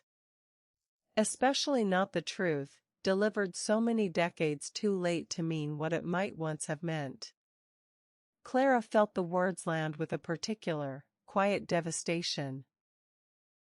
A confirmation, from an entirely unexpected direction, of exactly the cowardice Rupert Ashcombe had confessed to her himself, corroborated now not by his own guilty conscience but by the private, unsparing diary of the very woman he had failed. Thomas, she said carefully, is that why you and your mother grew estranged? Something to do with this? He was quiet for a long moment, his hand still moving over the workbench, and when he answered, his voice had gone lower, rougher, carrying the particular difficulty of a confession he had clearly never spoken aloud to anyone before. Not directly. Not in the way you mean. He drew a breath. I wanted her to come and live near me, here. Toward the end, her health wasn't what it had been, and I worried, being so far away, about who would look after her properly if something happened suddenly. I pushed harder than I should have. Said things I regret, about her stubbornness, about her insistence on staying in a village that had never, as far as I could tell, ever truly let her belong to it. I didn't understand, at the time, that the village wasn't simply a place she was attached to out of habit. It was the only place in the world where the truth of who she really was had ever actually happened. The only place that held the whole, real shape of her life, even if nobody there knew it, even if she'd spent 40 years walking past the very people who might have finally understood her and never once telling them why she deserved to be understood at all. His voice caught, and he stopped, and Clara waited, understanding that whatever came next would not be easily spoken. I told her she was choosing a village of strangers over her own family, Thomas said finally. I didn't know, then, that in a way, I had it exactly backward. She wasn't choosing strangers over me. She was choosing the one place on earth where her whole real story had actually taken place, the place where, whatever nobody else knew, she at least knew the truth of herself. He shook his head slowly. We didn't speak properly again after that argument. Not for 8 years. I tried to write, once, and she sent the letter back unopened, and I understood that as clearly as anything she ever said to me directly, that I had wounded something in her that ran a great deal deeper than a disagreement about where she ought to spend her last years. Clara thought of the returned envelope Bertram had described, its corners gone soft with handling, redirected twice over, and felt the whole shape of that small, ordinary detail settle into something considerably heavier now that she understood what it had actually meant. Did you ever try again, after that? Once more. A birthday card, the year after. I never heard whether it reached her or not. Thomas's hand had gone still on the workbench now, his eyes fixed somewhere just off camera. I told myself, for a long while, that her silence was simply stubbornness, the same stubbornness that had kept her in that village all those years, refusing every reasonable suggestion I made about her own comfort and safety. It took me a long time, and her death, and finally her diary, to understand that what I'd called stubbornness was actually the only form of self-respect she had left to hold on to, after a lifetime of everyone else deciding, on her behalf, what she was and wasn't permitted to have. That's a hard thing to carry, Clara said quietly. Realizing it too late. It is. He met her eyes through the screen, something raw and unguarded in his tired face. I've spent 8 years since her death rehearsing every version of the apology I never managed to give her while she was alive. I don't suppose there's any comfort in that, except that at least now, thanks to you, I understand what I'd actually be apologizing for.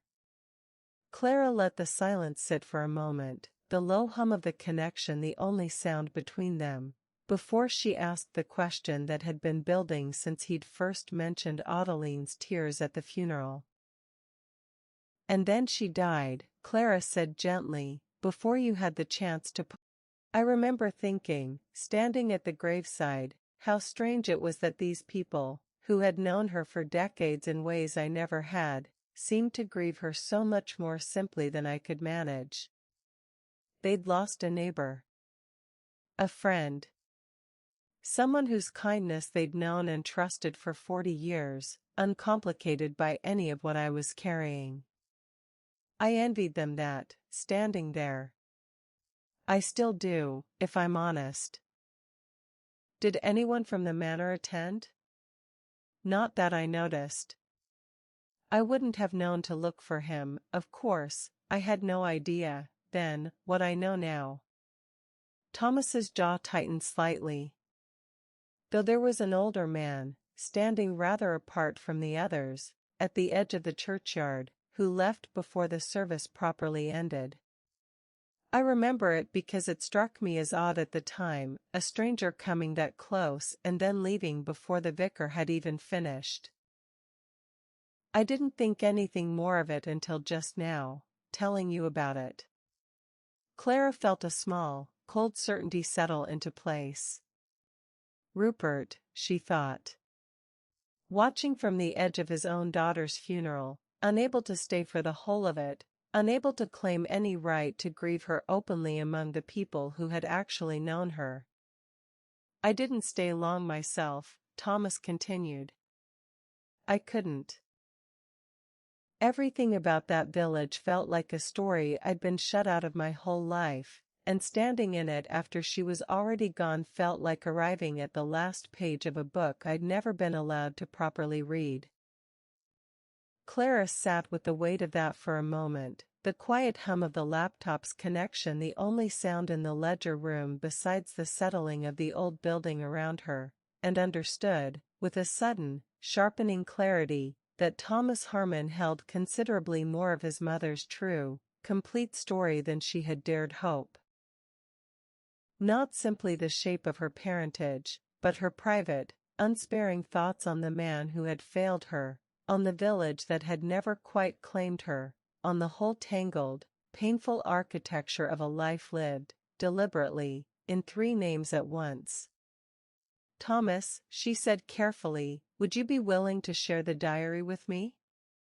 Not for the village's sake, or mine, particularly, but because I think, between what Rupert has told me and what your mother wrote, there may be pieces of this story that only make full sense once they're finally read together. He was quiet for a long moment, his gaze dropping to something off camera, the diary itself, perhaps, sitting somewhere on that cluttered workbench, close enough to reach without ever quite being touched. There's a page, he said finally, very quietly, near the end of it, that I haven't been able to bring myself to read all the way through. I've started it 3 times. I always stop at the same line. He looked back up at the camera, and something in his tired, weathered face had gone suddenly, unexpectedly young, the particular defenselessness of a grown man admitting, for the first time to anyone, that a piece of his own grief remained too raw to fully examine alone. I think, if I'm honest, Clara, I've been waiting for someone to ask me to read it. I don't think I could have managed it on my own. You don't have to do it tonight, Clara said gently, though every instinct in her, 3 days into a mystery that had not once stopped delivering new weight at almost exactly the pace she could bear it, told her that whatever waited on that unread page would not stay unread for very much longer. No, Thomas agreed, reaching, at last, off camera, toward something Clara couldn't quite see. But I think, having gone this far, I would rather not wait any longer than I already have. He returned a moment later with a slim, leather-bound book, its cover worn soft with handling, and opened it with visibly unsteady hands to a page marked, Clara noticed, with a single pressed forget-me-not, gone flat and brown with age, and began, in a voice that had already begun to shake before he'd read a single word of it aloud, to speak his mother's final, private confession into the small, quiet distance between a workshop in Ontario and a lamplit ledger room in Thistlewood. Outside the small leaded window, the church clock struck the hour, its thin chime carrying faintly across the dark, sleeping square, and Clara Wintersgill sat perfectly still, the music box close beside her elbow, and listened to a dead woman's own voice, read aloud at last by the son who had spent 8 long years not knowing how much he still had left to understand about her. The beginning, she suspected, of the very last piece of the story Thistlewood had spent 60 years pretending it had never needed to hear at all. Chapter 8.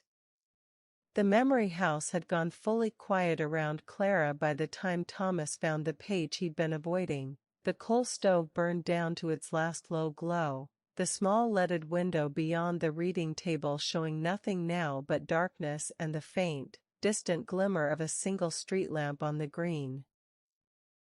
She had not moved from her chair in the better part of an hour, unwilling to break whatever fragile courage Thomas had been gathering on the other side of the world, and when he finally spoke again, his voice had changed, lower, more careful, the particular unsteadiness of a man approaching something he has circled for a very long time without ever quite managing to step inside it.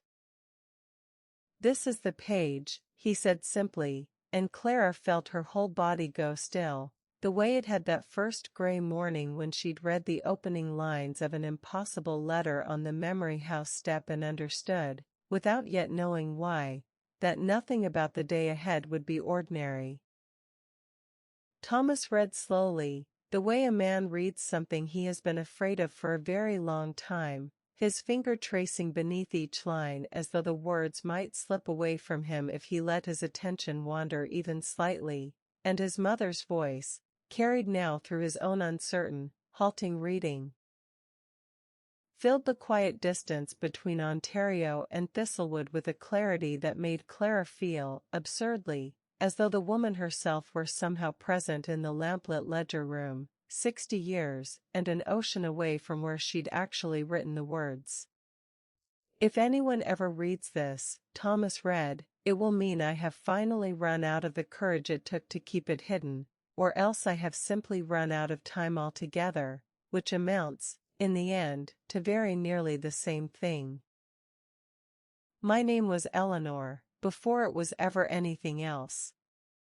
My mother gave me that name in the 2 years she was permitted to be my mother properly, before the arrangement required her to give me up entirely and return to the only life anyone would allow her to keep. I did not learn this until I was well past 40 years old myself, going through her things after her own death, finding a letter she had written and never sent. Never trusted herself to send, I think, for fear of what it might undo in both our lives if it ever reached me. I have carried 3 names since then. Sherborne, which was never truly mine, given to me by a cousin's household that raised me kindly enough but always, gently, as somebody else's inconvenient arrangement rather than their own. Harmon, my husband's name, which I wore honestly and gratefully for the years he gave me, and which I have kept ever since out of respect for a marriage that asked nothing false of me at all. And Coombs, which I chose for myself, entirely, the year I finally came to Thistlewood, a name with no history attached to it, no family, no claim on anyone, precisely because I wanted, for the first time in my life, to arrive somewhere as simply myself, unowned by any story but the one I decided to tell. Thomas paused here, his voice catching, and Clara heard him draw a long, unsteady breath before he continued. I chose to come to this village on purpose. I want that understood, whoever eventually reads this. It was not accident, and it was not sentiment alone.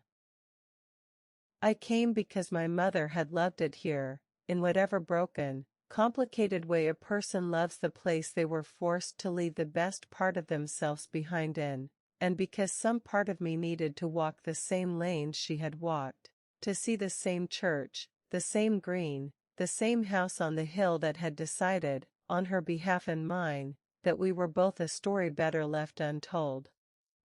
I did not come seeking revenge, or acknowledgement, or even understanding, particularly. I came, I think, simply to be near the truth of myself, in the one place where that truth had actually happened, even if I could never say so aloud to a single living soul who might have understood what I meant by it. I have been happy here. I want that understood too, perhaps most of all. Whatever this village never knew about me, it gave me 40 years of ordinary, decent kindness.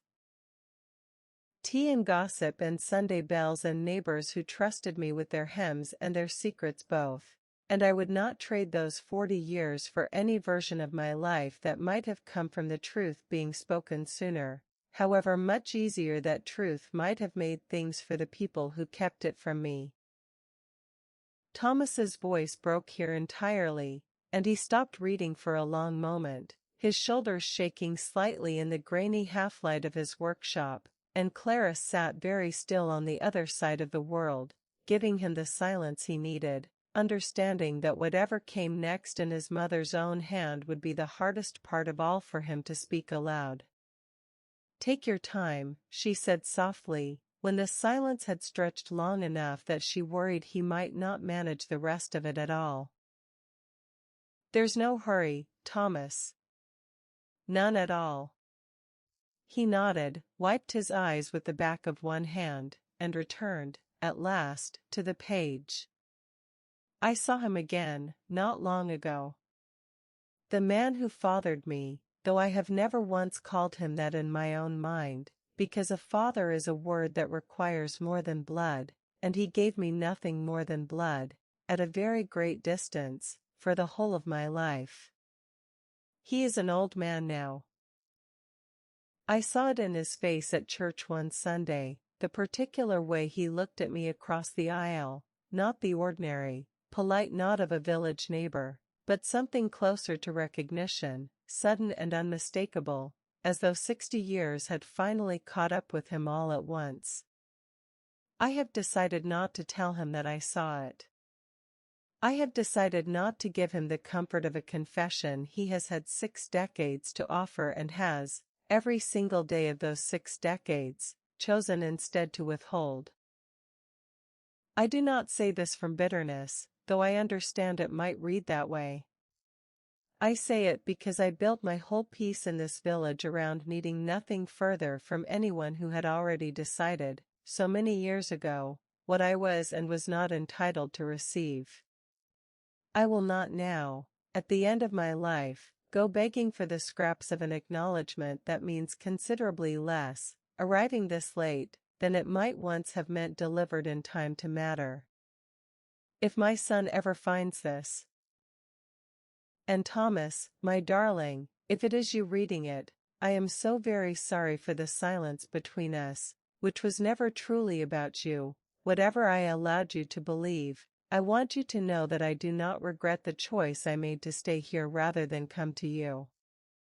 Not because I did not love you, but because this village, whatever else it never gave me the one place on earth where the whole shape of my life had actually occurred, however hidden. I could not leave the only ground where my true name had ever properly touched the earth, even if I had to walk it always as somebody else. I have given a small part of my story to the Memory House already, years ago, though I asked that it be kept incomplete, a kindness I requested of a good woman named Agatha, who granted it without ever once pressing me for more than I was willing to give. I have written the rest here, in full, and separately, in a memory I intend to leave with the music box my own mother once gave me, the one true object I possess that connects me honestly to who I actually was before any of my 3 names existed at all. I do not know, writing this, whether I will ever find the courage to deliver that memory myself. I have thought, more than once, of simply leaving it on the Memory House step one quiet morning and walking away before anyone could ask me why. I have never quite managed it. Perhaps I never will. But if I do not, if this is found instead, after I am gone, by my son, or by whoever comes after me, I ask this one thing of whoever reads it: give it to the Memory House anyway. Let it sit finally, honestly, among all the other small, ordinary griefs this village has spent 100 years choosing to remember. I would like, at the very end, after everything, to finally be counted among them. Signed, with whatever name still fits by the time anyone reads this, Eleanor, Nell, Margaret. All of them, and none of them fully, and all of it, in the end, simply me. Thomas closed the diary slowly, his hands trembling now in earnest, and for a long moment neither of them said anything at all, the quiet hum of the connection carrying nothing between them but the particular, heavy silence that follows the reading aloud of something that was never meant to be spoken to anyone but the page itself. "She wanted it found," Clara said finally, very softly. She wanted the truth told, even if she never found the courage to deliver it herself. "I didn't understand that, going through her things." Thomas's voice was thick, unsteady. "I found the diary, and I found the box, and I found the second letter, the one you have now, the one signed Eleanor Vance, and I didn't know, sending it, whether I was honoring what she wanted or simply intruding on a privacy she'd guarded her whole life. I sat with that parcel for nearly a month before I finally worked up the nerve to send it. I didn't sign it. I told myself that was for her privacy, but I think, if I'm honest, it was as much for my own. I didn't know how to explain, to a village of strangers, why her own son had waited so long to give her back her name."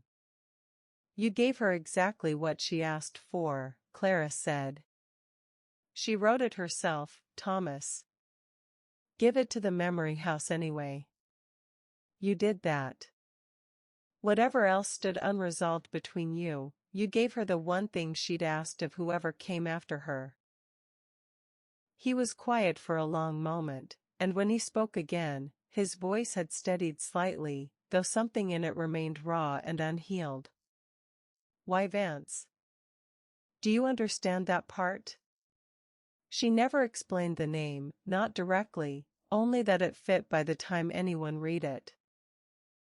Clara had wondered the same thing herself, turning it over more than once across the strange week just past, and found, now, with the diary's own words fresh in her ears, that the answer had been sitting quietly within reach the whole time.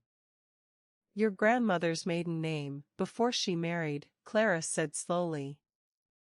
"Violet Sherborne was her married name. I never thought to check whether Sherborne was a name she was born with, or one she took on.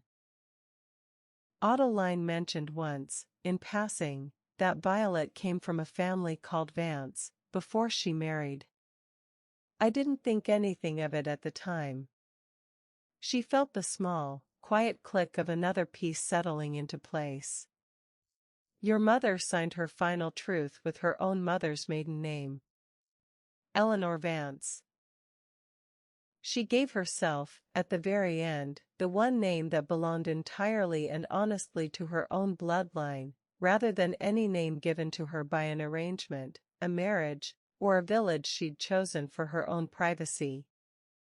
Thomas absorbed this slowly, something in his tired face shifting toward a kind of quiet, aching wonder. She went looking for her own truth, in the end.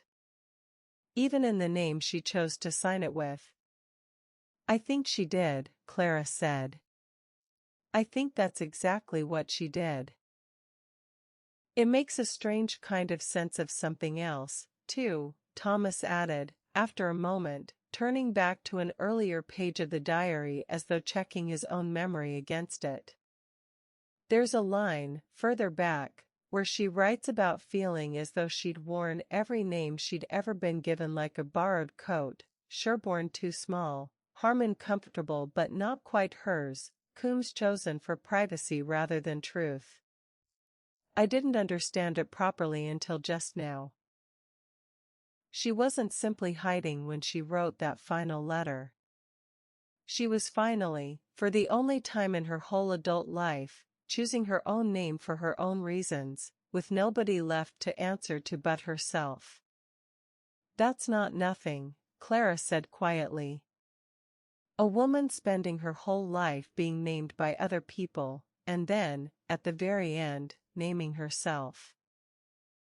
They sat with that together for a long moment, the ocean and the years between them somehow smaller now than they had been at the start of the call, and Clara found herself watching Thomas's face carefully, aware that whatever came next in this conversation would shape not only how the rest of this story concluded, but whether it concluded with any real peace at all for the people still living who carried it. "Thomas," she said finally, gently, "Rupert Ashcombe is still alive. He's old, and his health isn't good, and I think, having finally told me the truth after 60 years of silence, he is desperately afraid he will run out of time before he can say any of it to the one person who might actually deserve to hear it directly." "Me," Thomas said quietly. It was not quite a question. "You," Clara confirmed. "He asked me, the last time I saw him, to help him find you. He doesn't know, yet, that I already have." Thomas was silent for a long time, his gaze dropping to the diary still open in his lap, to his mother's own unsteady final handwriting, to the pressed forget-me-not marking the page he had just read aloud for the first time to anyone at all.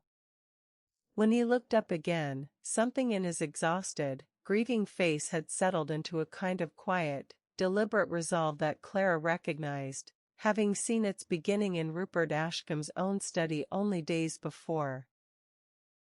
"I don't know what I could possibly say to him," Thomas admitted. "I don't know whether I could forgive him, or whether I even want to try.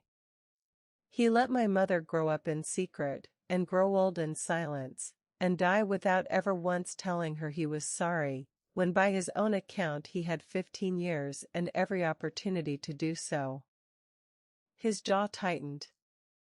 "But I find, having just read her own words aloud for the first time, that I understand something I didn't fully understand before tonight." She chose not to confront him herself, not because she couldn't, but because she'd decided she no longer needed anything from him at all. "I don't think I have that same peace yet, Clara. I think I still need something from him, whether or not that makes me weaker than she was."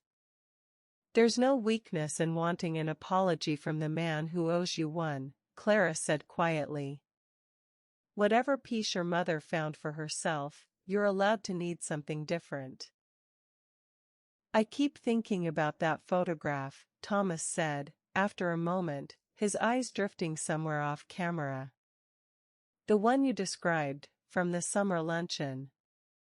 My mother laughing at something outside the frame, not knowing that 60 years later a stranger would be standing in front of it, trying to work out the shape of a whole life from a single unguarded second."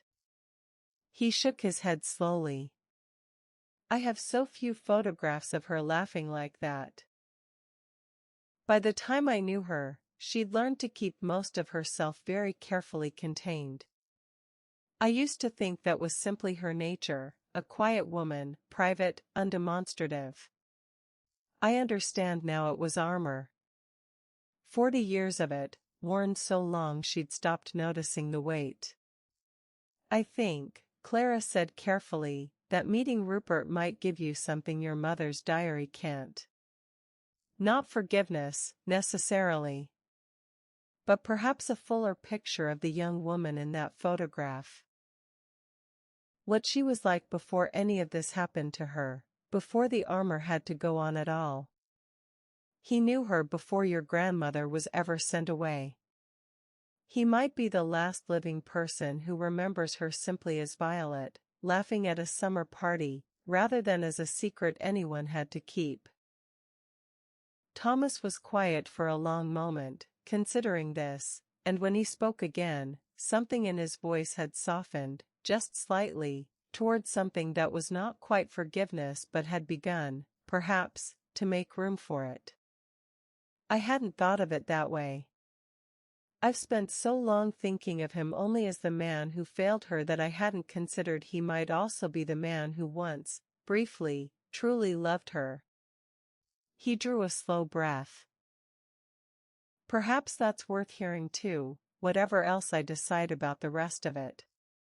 Thomas nodded slowly, and when he spoke again, his voice carried a new, careful certainty that told Clara the conversation had reached, at last, the decision it had been building toward the entire evening.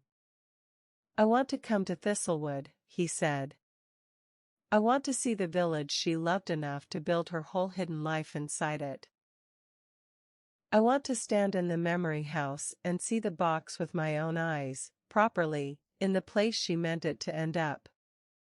And I want to look that old man in the face and decide, once I'm standing in front of him, whether there's anything left in me that can offer him what he's asking for." He met Clara's eyes through the screen, and something in his exhausted, grieving face held, for the first time since the call had begun, a flicker of something that was not quite hope, but sat very close beside it. "Will you help me arrange it? I don't know this village. I don't know anyone in it, beyond an old woman's tears at a funeral 8 years ago and a postman who apologized too much about his knees. I find I would rather not walk back into the middle of my mother's whole hidden life without someone there who already understands the shape of it." "Of course," Clara said, and meant it entirely, feeling the whole strange, unlikely arc of the past week gather itself, at last, towards something that might genuinely resemble an ending, not a tidy one, not an easy one, but an honest one, which she had come to understand, over the course of this single extraordinary week, was very nearly the only kind of ending a story like this one could ever properly deserve. "Come to Thistlewood, Thomas. Whatever you find here, whatever you decide about Rupert, you'll have somewhere warm to sit and someone willing to listen while you decide it."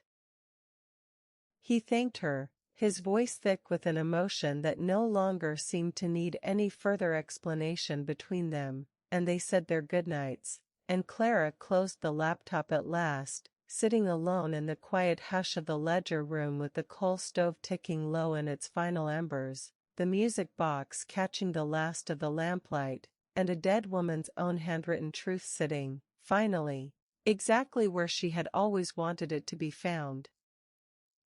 Not hidden any longer, not incomplete, but whole, and honest, and ready, at last, to be properly, fully remembered. She sat a long while before she rose, turning the shape of the whole evening over in her mind. Eleanor Vance's name finally explained, a marriage certificate that had never come up, a mother's maiden name chosen deliberately as the truest signature a woman could give herself after a lifetime of borrowed ones.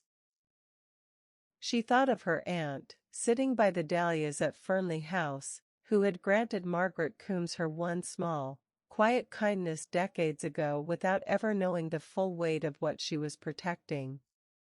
She thought of Adeline, closing up her tea room for the night, still waiting to hear whether her old friend's son had received her message.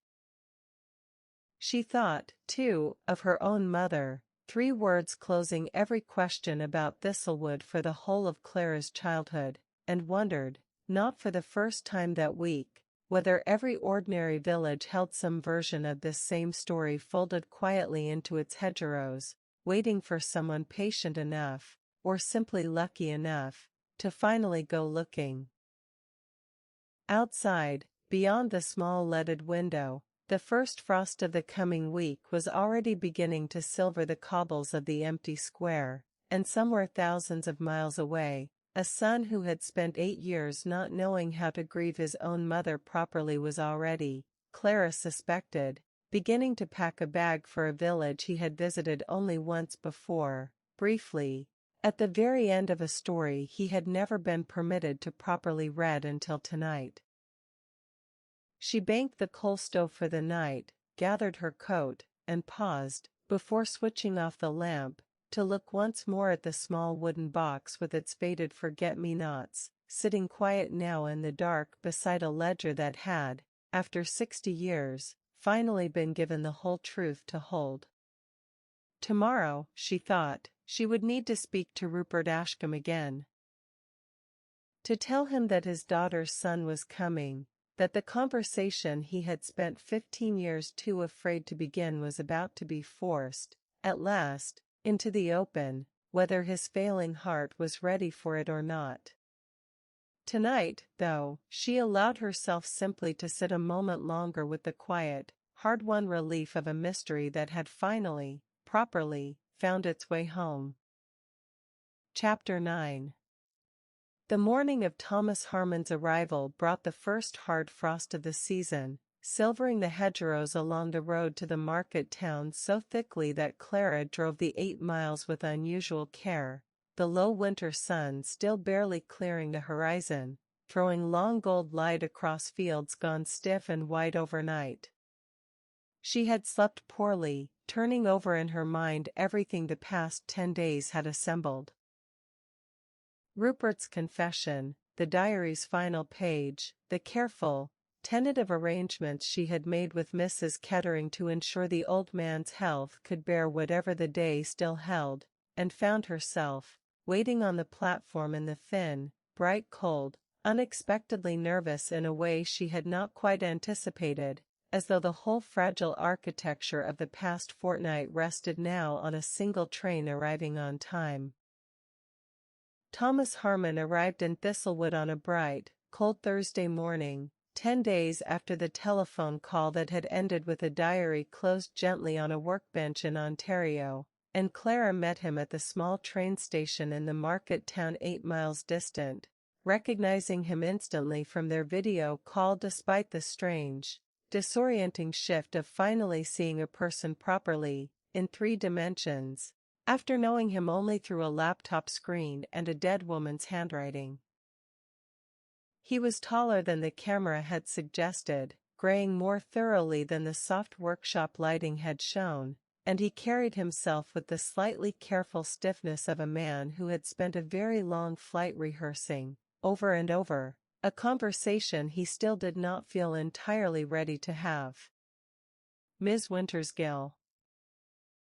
He extended a hand, then seemed to reconsider, and embraced her instead, briefly, with the particular gratitude of a man greeting someone who had become, in the space of 10 strange days, considerably more than a stranger.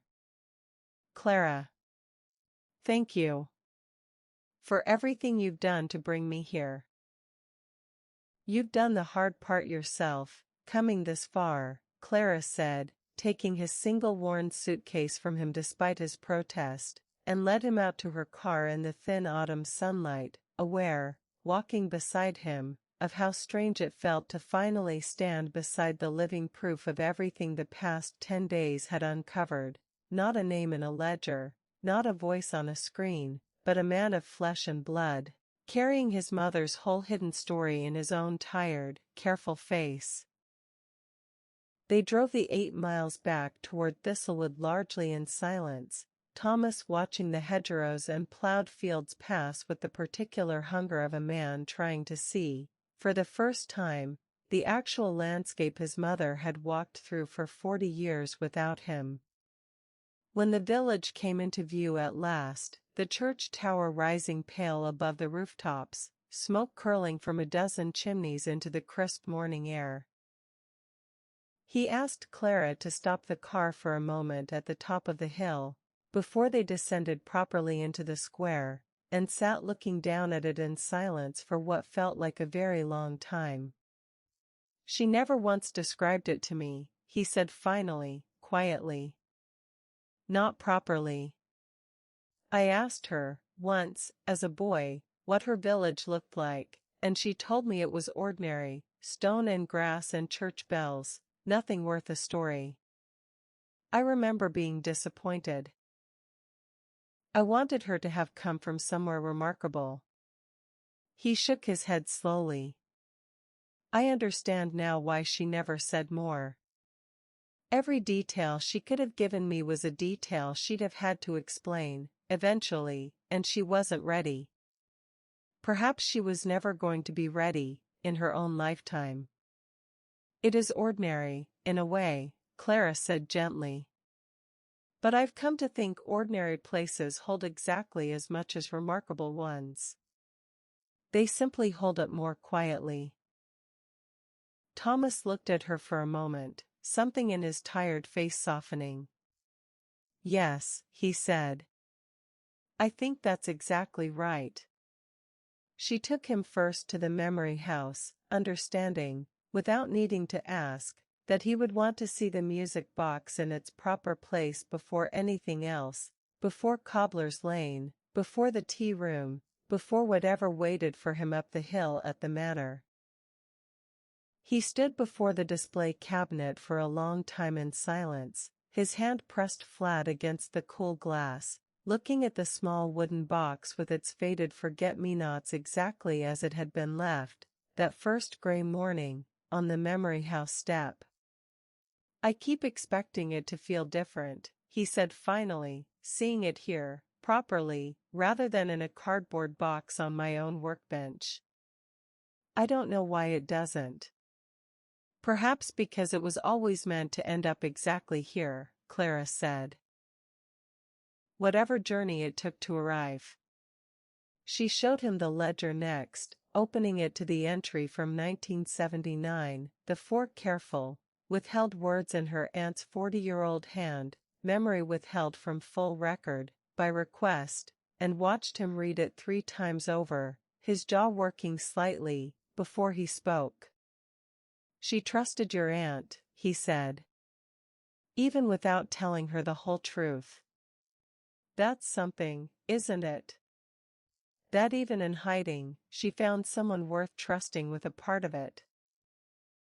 Agatha would be glad to know that, I think, if she were able to properly understand it anymore." Clara closed the ledger gently. "Would you like to meet her? She's not always lucid, but she remembers your mother fondly, in whatever fragments remain to her." "I would," Thomas said, and something in his voice suggested this mattered to him more than he had expected it to. "Later, perhaps. If there's time." He turned back to the display cabinet once more before they left, studying the small collection of objects surrounding the music box, a pocket watch, a child's wooden toy, a bundle of letters tied with faded ribbon, each with its small typed card explaining the ordinary grief it represented, and something in his face, watching them, shifted toward a kind of quiet wonder Clara recognized from her own earliest days in the role. "I didn't understand, before I came here, what this place actually was," he said slowly. "I thought it would feel like a museum. A collection of curiosities. But it isn't that at all, is it? It's simply where this village keeps the parts of itself it isn't ready to let go of." He looked at Clara. "My mother understood that, I think, better than any of you gave her credit for. She wasn't hiding from the tradition.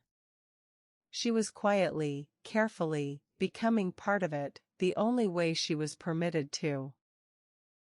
"I think that's exactly right," Clara said softly, and led him back out into the cold, bright morning, toward Cobbler's Lane. Cobbler's Lane came next. The little cottage with the blue door, sold on now to a young family Clara had never properly met, its garden reshaped but its bones unmistakably the same, the low stone walls and narrow windows exactly as they must have looked when Margaret Coombs first arrived there in 1979, 39 years old, carrying nothing but an inheritance and a letter her own mother had never found the courage to send in time. Thomas stood outside it for a long while, not asking to go in, simply looking, his hands pushed deep into his coat pockets against the cold, and Clara stood quietly beside him, letting the moment take whatever shape it needed to. A woman came out to hang washing in the small side garden while they stood there, glancing at them curiously but without alarm, the particular unbothered curiosity of a village accustomed to occasional strangers pausing to admire its prettier cottages, entirely unaware that the man beside Clara was looking at her own front door with the aching, hungry attention of a son finally standing where his mother had spent 40 quiet years of an unrecorded life. "She mended a jumper for a boy on this lane once," he said quietly. "It's in the diary. A small thing, she doesn't even name him, just describes tears in the knee, and how the boy cried harder about disappointing his mother than about the state of his trousers. She writes that she patched it so well his mother never noticed the mend at all, and that she felt, doing it, closer to being ordinarily useful than she had felt in years. He looked at the blue door for a long moment. I think that's the life she wanted, in the end.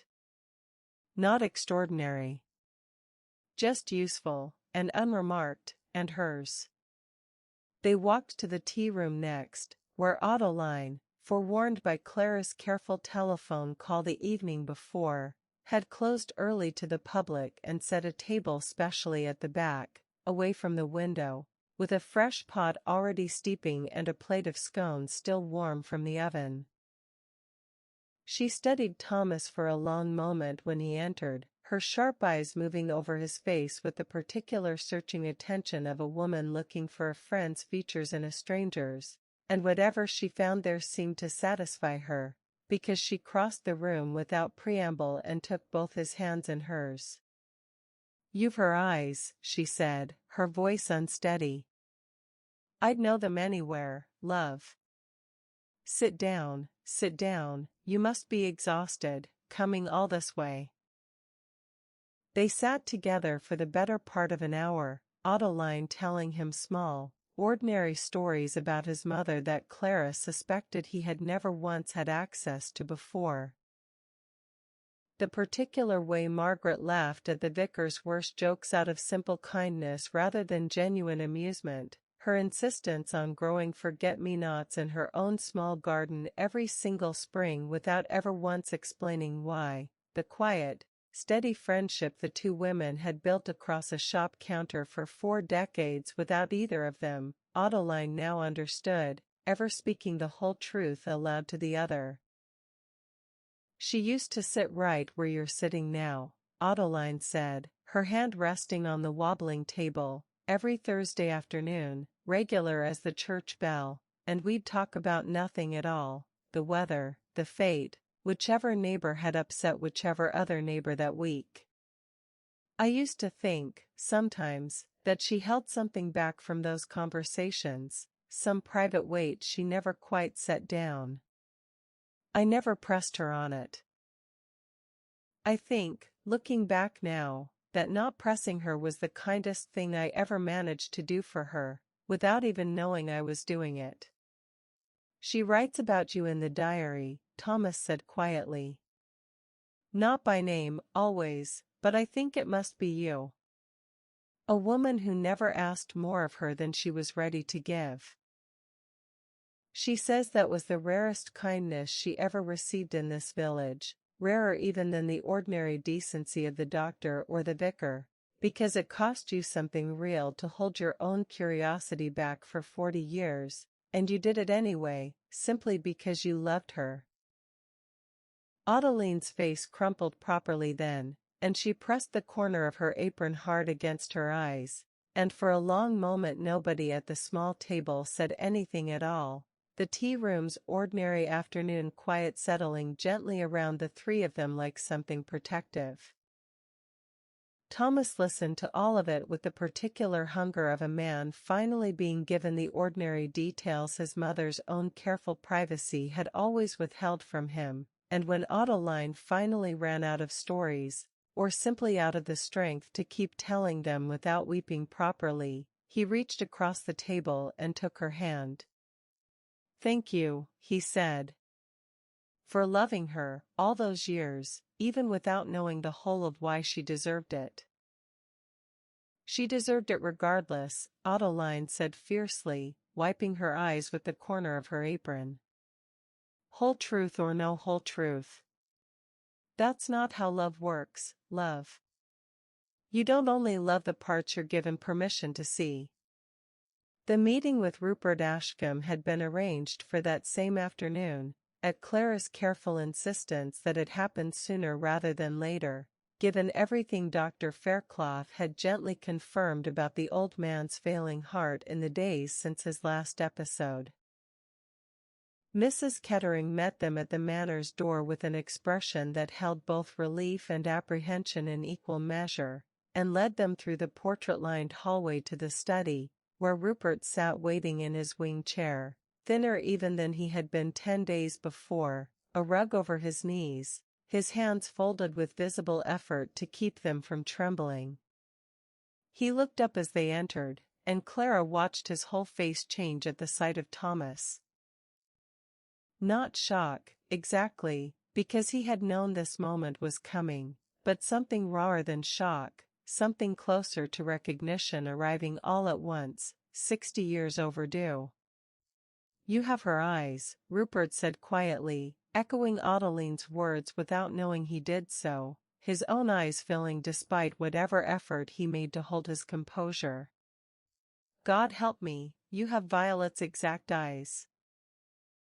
Thomas stood very still just inside the doorway, his own face carefully, deliberately guarded, and for a long moment neither man spoke at all, the fire ticking in the grate, the old grandfather clock marking time in the hallway beyond, the photograph of a laughing young housemaid watching over the whole scene from its place on the wall. "I don't know what I'm meant to call you," Thomas said finally, his voice low and controlled. "Grandfather feels absurd, given everything. Mr. Ashcombe feels like exactly the kind of polite distance that let all of this happen in the first place." "Rupert will do," the old man said. "I have no right to ask for anything warmer than that, and I would not presume to."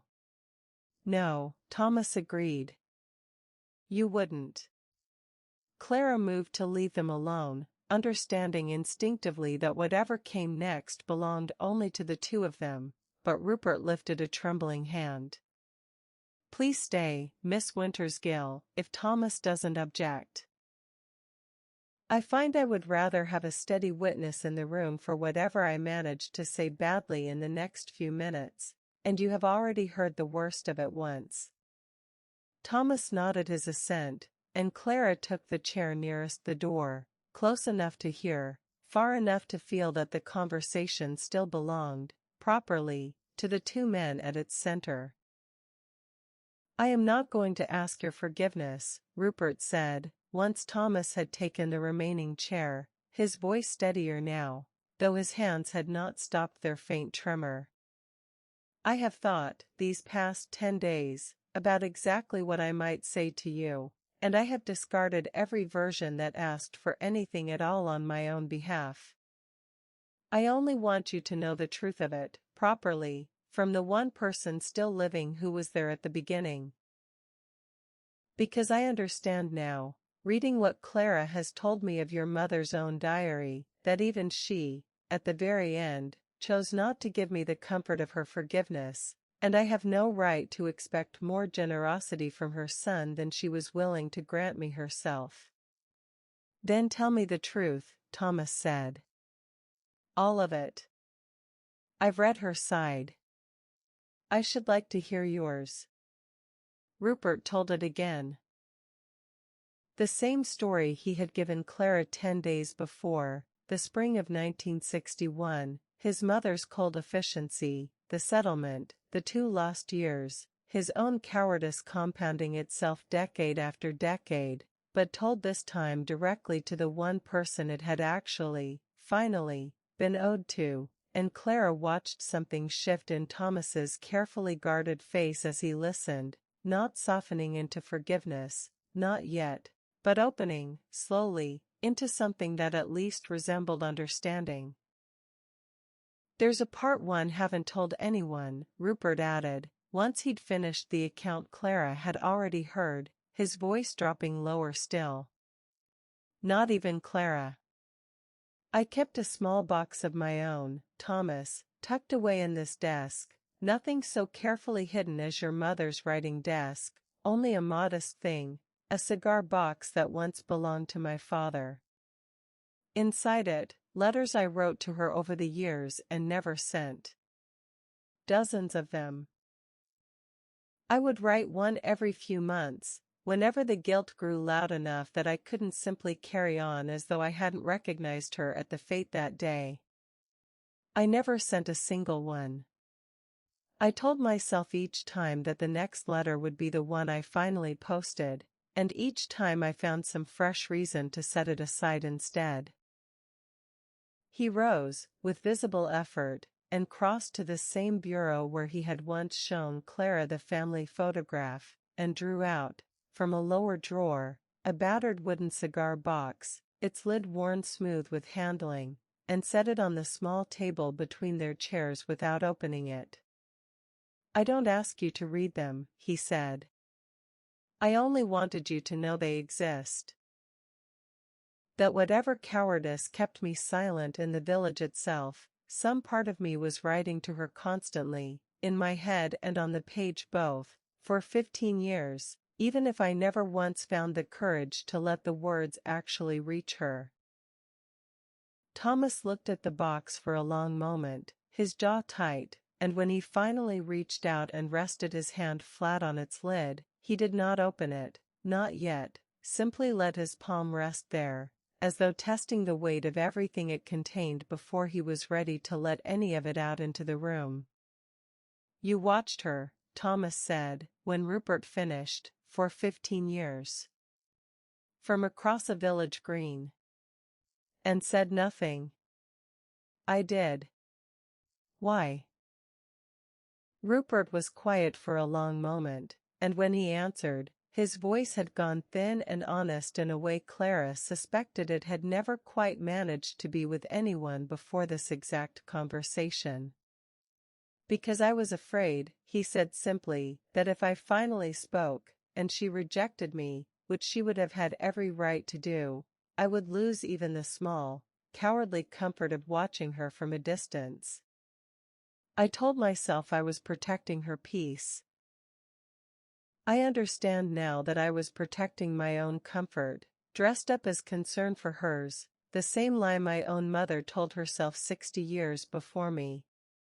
I am the second generation of this family to call our cowardice kindness, Thomas, and I am deeply, properly ashamed of it." Thomas said nothing for a long moment, his jaw working, his eyes fixed on the old man's trembling hands rather than his face, and when he finally spoke, his voice carried something that was not forgiveness, not quite, but was no longer entirely hostile either. "I don't know if I can give you what you're not even asking for," he said slowly. "But I find, having come all this way, that I would rather know you a little than not know you at all.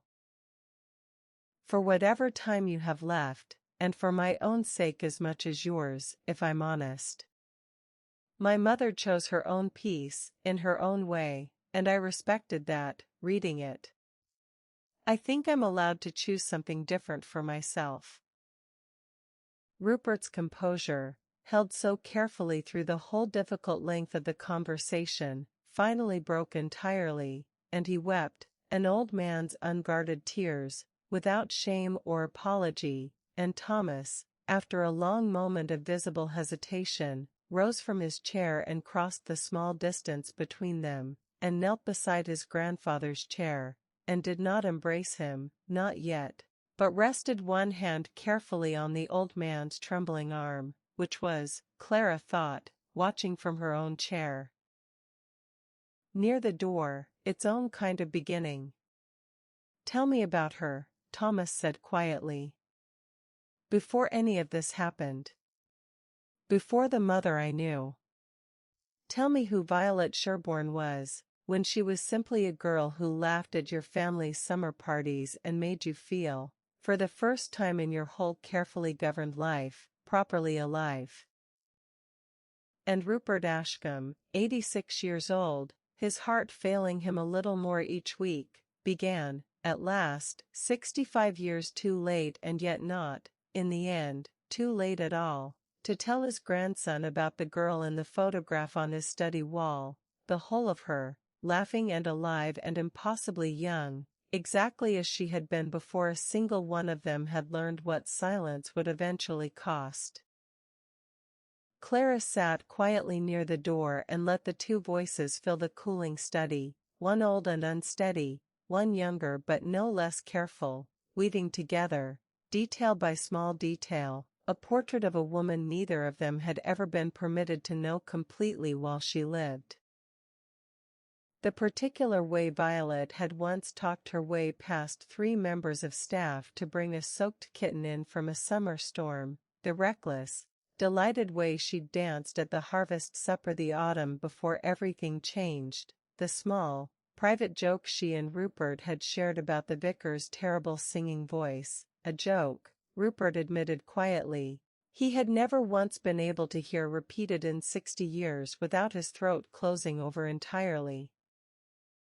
Outside the study window, the light had begun to shift toward the deep gold of late afternoon, throwing long shadows across the gravel drive and the bare lime trees, and Clara understood, watching an old man and his grandson lean slowly, carefully, toward something that was not quite reconciliation but was undeniably its beginning, that whatever remained to be done in this story, the plaque, the record, the formal completion of a woman's long-withheld truth, mattered a great deal less, in this particular moment, than the simple fact of 2 men finally, after 60 years, sitting together in the same quiet room, remembering a woman they had both, in their own separate and imperfect ways, loved.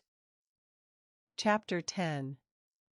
3 weeks passed before Thistlewood was ready to hear the whole of it properly, 3 weeks in which Clara worked each evening by lamplight in the ledger room, cross-referencing every thread the past fortnight had given her, Violet's letter, Rupert's written acknowledgement, the diary Thomas had left with her in careful, temporary trust, Dr. Fairclough's old correspondence, Bertram's exercise book, her aunt's 40-year-old ledger entry, into a single, complete record, written in her own steady hand, the way Agatha had once taught her a memory ought to be written, plainly, completely, without softening a single true thing for the comfort of whoever might read it afterward.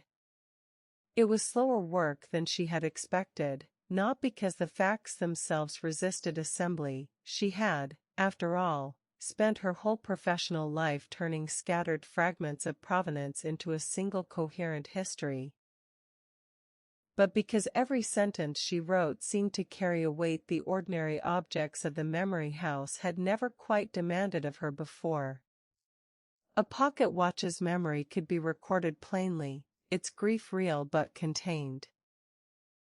This story kept wanting to spill past the edges of whatever careful, measured paragraph she attempted, and she found herself rewriting the same passages 3 and 4 times over, not for accuracy, but for the particular kind of gentleness the truth itself seemed to require in order to be told completely without becoming, in the telling, a spectacle rather than a remembrance.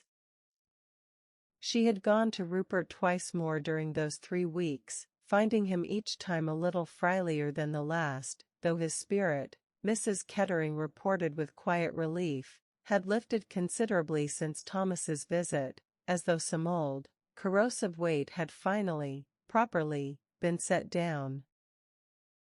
He had written his own contribution to the record in a single evening, he told Clara, faster than he had expected, once he finally allowed himself to simply say the true thing plainly rather than searching for some gentler way to say it. I am Rupert Ashcombe, and Eleanor Vance, known also as Margaret Coombs and Nell Harmon, was my daughter. I recognized her for the last 15 years of her life and said nothing.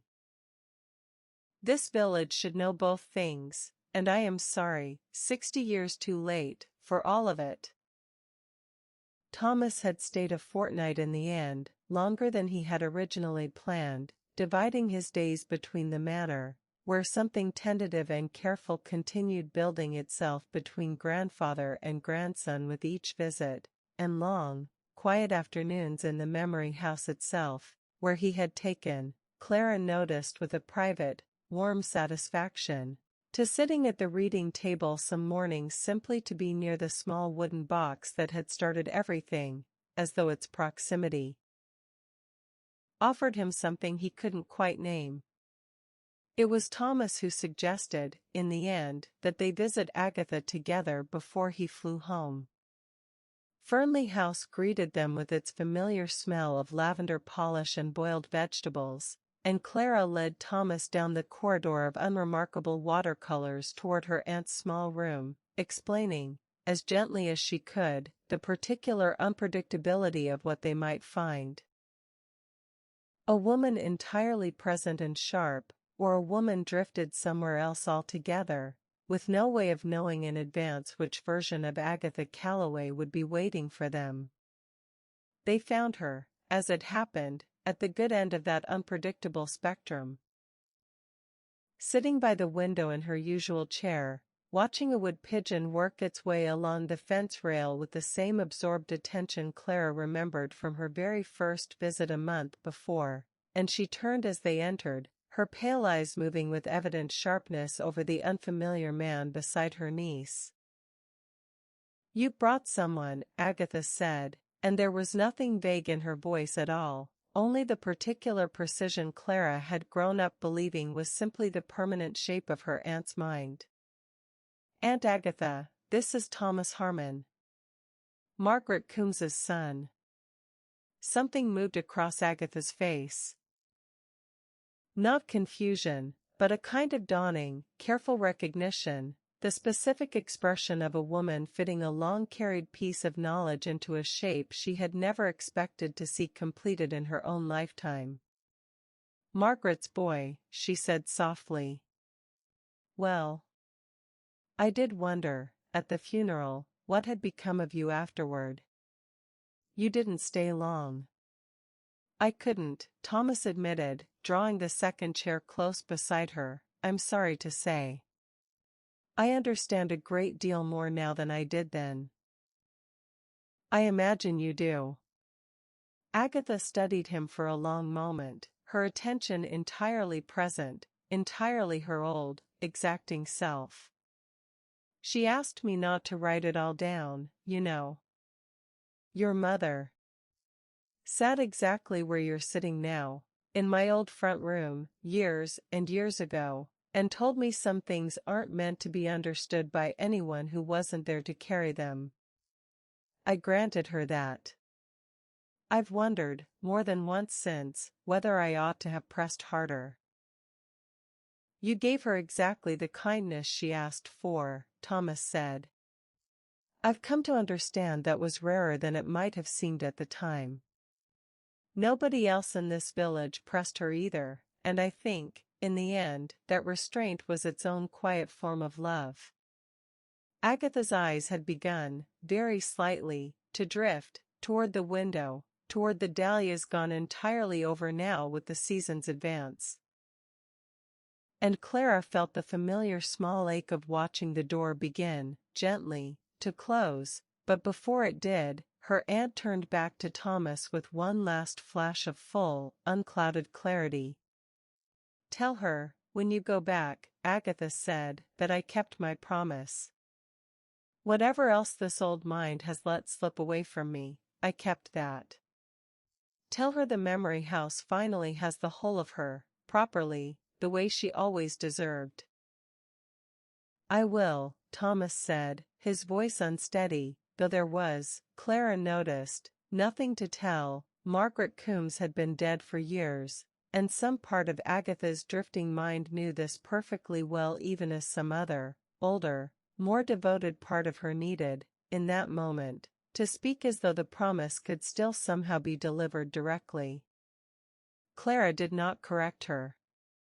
Some kindnesses, she had learned these past weeks, were better left exactly as they were given. They sat with her a while longer, Agatha drifting in and out between the present moment and some private, unreachable decade of her own, her attention settling now on the wood pigeon, now on some fragment of memory she offered aloud without context, a dress pattern, a christening she couldn't place, a name that meant nothing to either of them but had clearly, once, mattered a great deal. Clara had learned, over her 3 years of these visits, not to chase the threads that led nowhere, simply to let her aunt's mind wander where it wished and to treasure, without demanding more of them, whatever moments of clarity still surfaced. Before they left, Agatha caught Clara's hand suddenly, her grip surprisingly firm for a woman whose body had grown so frail, and looked at her with an intensity that startled them both. "You did the thing I never managed to do myself," Agatha said, her voice clear and certain in a way that made Clara's throat tighten immediately. "I kept her secret because I thought that was the whole of the kindness required. You understood there was a second kindness waiting behind the first one, and you found the courage to go looking for it. I am very proud of you, Clara." "I don't know that I've said that properly, in all these years, and I find I should like to say it now, while I still remember exactly why I mean it."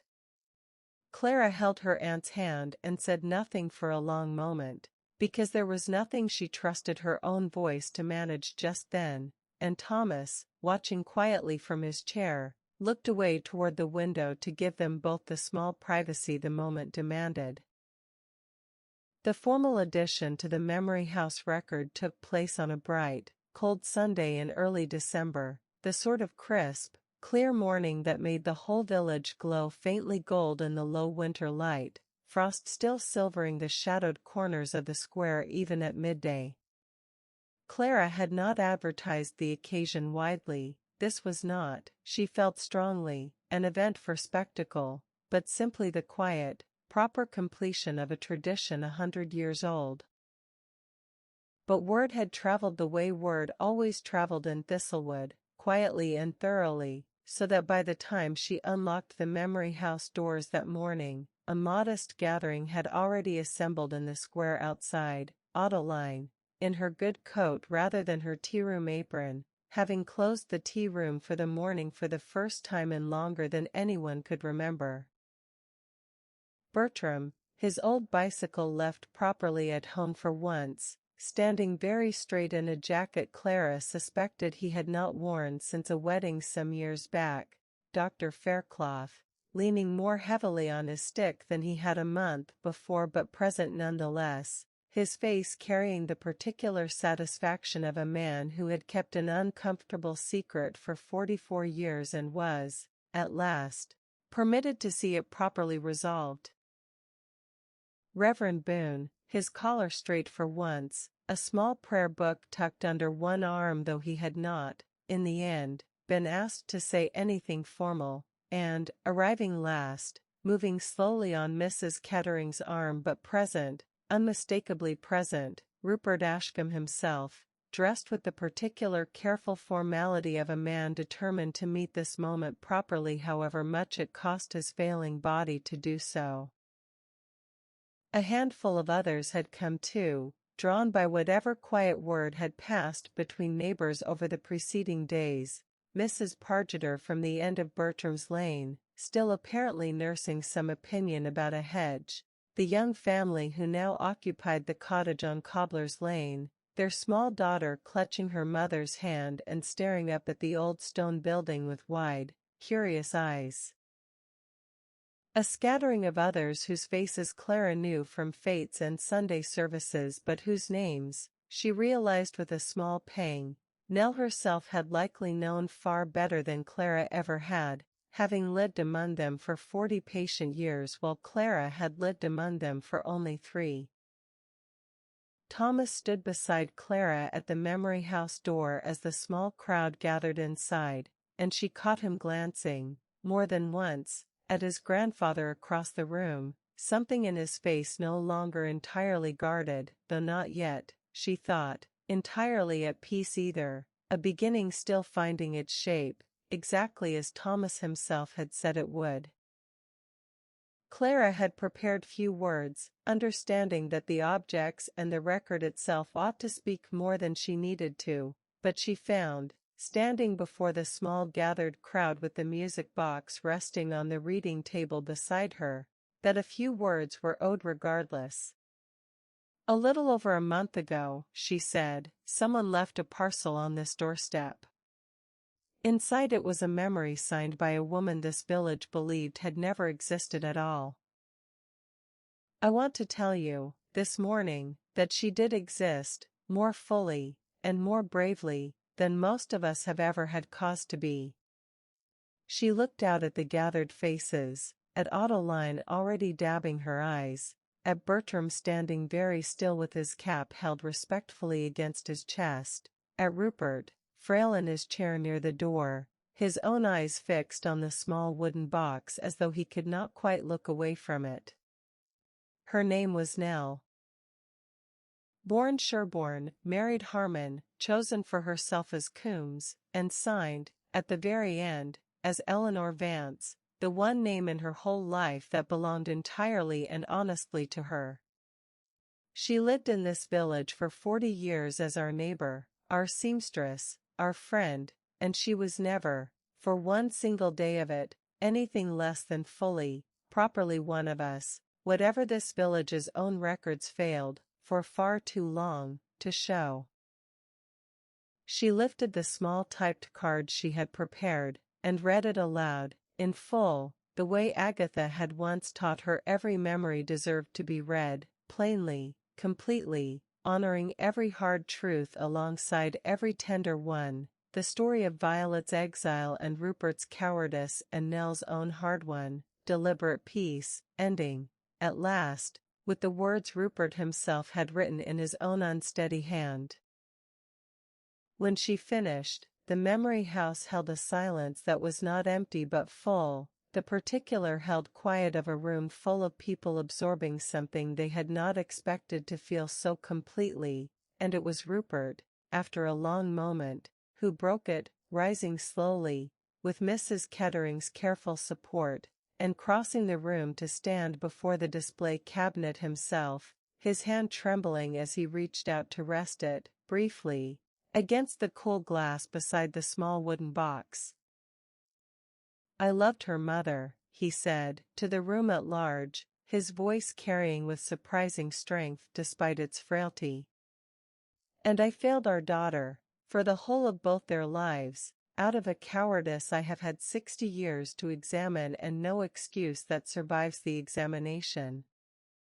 I say this publicly, in this house, because Nell asked, at the very end of her own life, only for the truth to be told properly.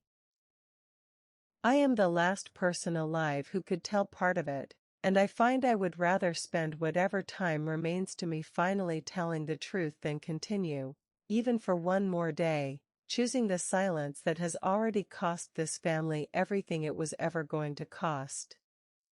Adeline was openly weeping now, and Bertram's jaw worked visibly, and even Reverend Boone, Clara noticed, had to pause a moment before he could trust his own voice. Mrs. Pargeter, of all people, was the first to step forward once Rupert had finished, laying a work-roughened hand briefly on his arm without a word, the particular wordless solidarity of one elderly villager offering another the only comfort available for a grief too large for conversation. Dr. Faircloth came next, shaking Rupert's hand slowly, and Clara heard him murmur something about wishing he had pressed harder, all those years ago, and Rupert's quiet reply that no amount of pressing from anyone else would have changed what only his own courage could have changed in time. It was into that full, aching silence that Thomas stepped forward at last, crossing to stand beside his grandfather at the display cabinet, close enough that their shoulders nearly touched. "My mother chose this village," Thomas said, his own voice unsteady but clear, long after anyone here had earned that choice from her. "She could have stayed away. She could have hated every stone and hedgerow of this place for what it once cost her mother, and what it nearly cost her too. Instead she came home, quietly, and built a whole life here, and loved it properly, and I think the very least we can all do, now that we finally know the truth of it, is make certain she is remembered as fully and as honestly as she deserved to be remembered all along." The plaque itself was a small thing, deliberately so. A modest brass rectangle no larger than the palm of Clara's hand, commissioned quietly from the same craftsman in the market town who had made every other small marker the memory house had ever required, and fixed, that same afternoon, to the wall beside the display cabinet, directly below the small wooden box with its faded forget-me-nots. Clara had watched the craftsman engrave it that morning, in his cluttered little workshop smelling of hot metal and machine oil, and had found herself, standing there, unexpectedly moved by the plain, ordinary mechanics of the thing, a stranger's careful, practiced hands giving permanent shape to a truth that had taken 60 years and an ocean crossing and a village's collective courage to finally deserve recording at all. It read, simply, Nell. Once of this village, always of this village.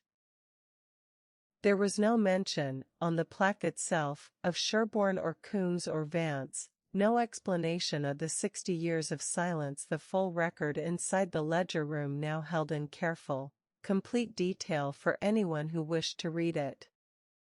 Clara had chosen the wording deliberately, in long consultation with Thomas over the preceding fortnight, wanting the public face of the memorial to hold only the truth that mattered most in the end. Not the mechanics of the secret, but the simple, hard-won fact of belonging that Nell herself had spent 40 years quietly, patiently earning, and that this village, however late, however imperfectly, had finally found the courage to properly acknowledge. Thomas flew home 3 days later. The manor visits with his grandfather concluded for now, but not, both men had agreed, concluded forever.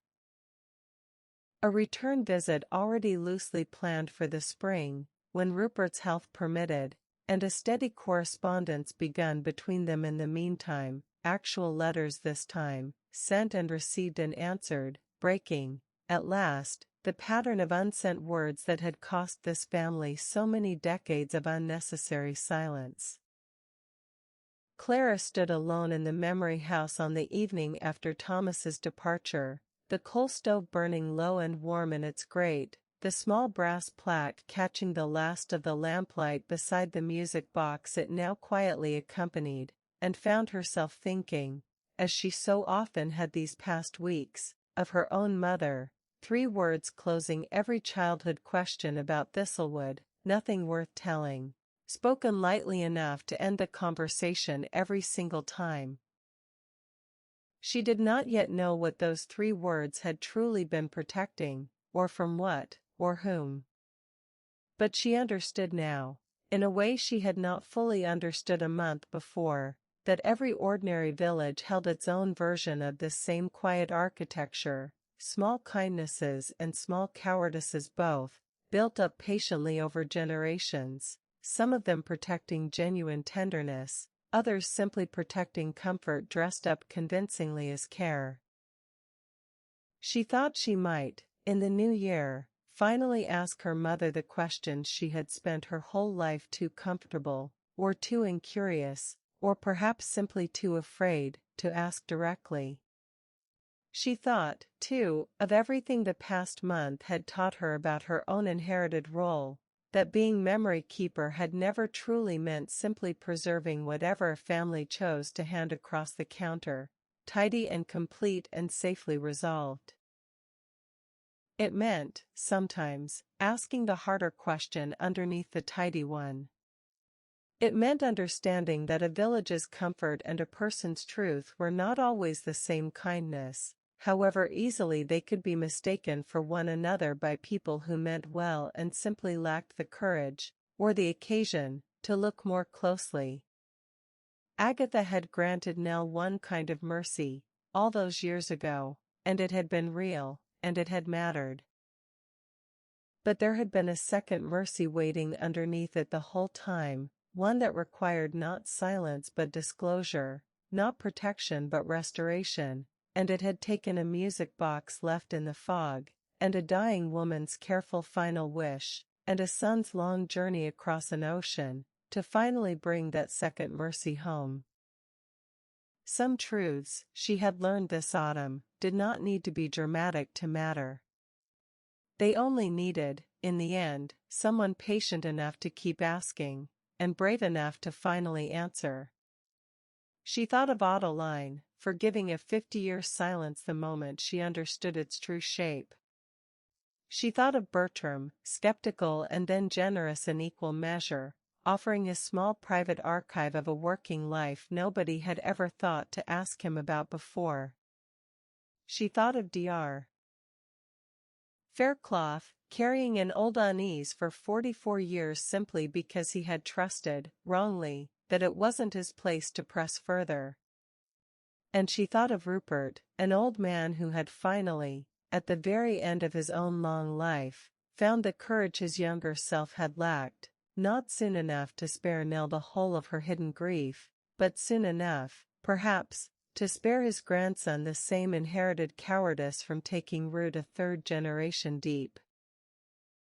She closed the ledger for the night, the newest entry complete at last, not withheld, not incomplete, but whole, exactly as Nell herself had asked, 60 years and 3 names and one final, honest signature in the making. Outside, beyond the small leaded window, the first proper snow of the season had begun to fall, soft and silent over the sleeping cobbles of the square, over the war memorial and the tea-room and the church tower rising pale against the darkening sky, over every cottage and lane and garden of a village that had, at last, however imperfectly, however late, found its way to remembering one of its own completely. Clara banked the coal stove, gathered her coat, and stepped out into the falling snow, pausing for a moment beneath the memory house's old stone lintel to look back once more at the small display cabinet catching the last warm light of the dying fire, the music box, the brass plaque, the whole quiet architecture of 100 years of ordinary grief finally, gently, made complete by one extraordinary act of trust. The square lay hushed and white before her, the snow already softening every hard edge of the day, and somewhere up the hill, she knew, an old man sat by his own fire with a cigar box of unsent letters finally opened and answered, and somewhere thousands of miles away, a son who had crossed an ocean to finish his mother's story was, she imagined, already beginning to write the next honest letter in what she hoped would become a very long correspondence. The memory house settled into its quiet, held silence behind her, not the silence of secrets kept, any longer, but the older, gentler silence of a story finally, properly, allowed to rest. The end.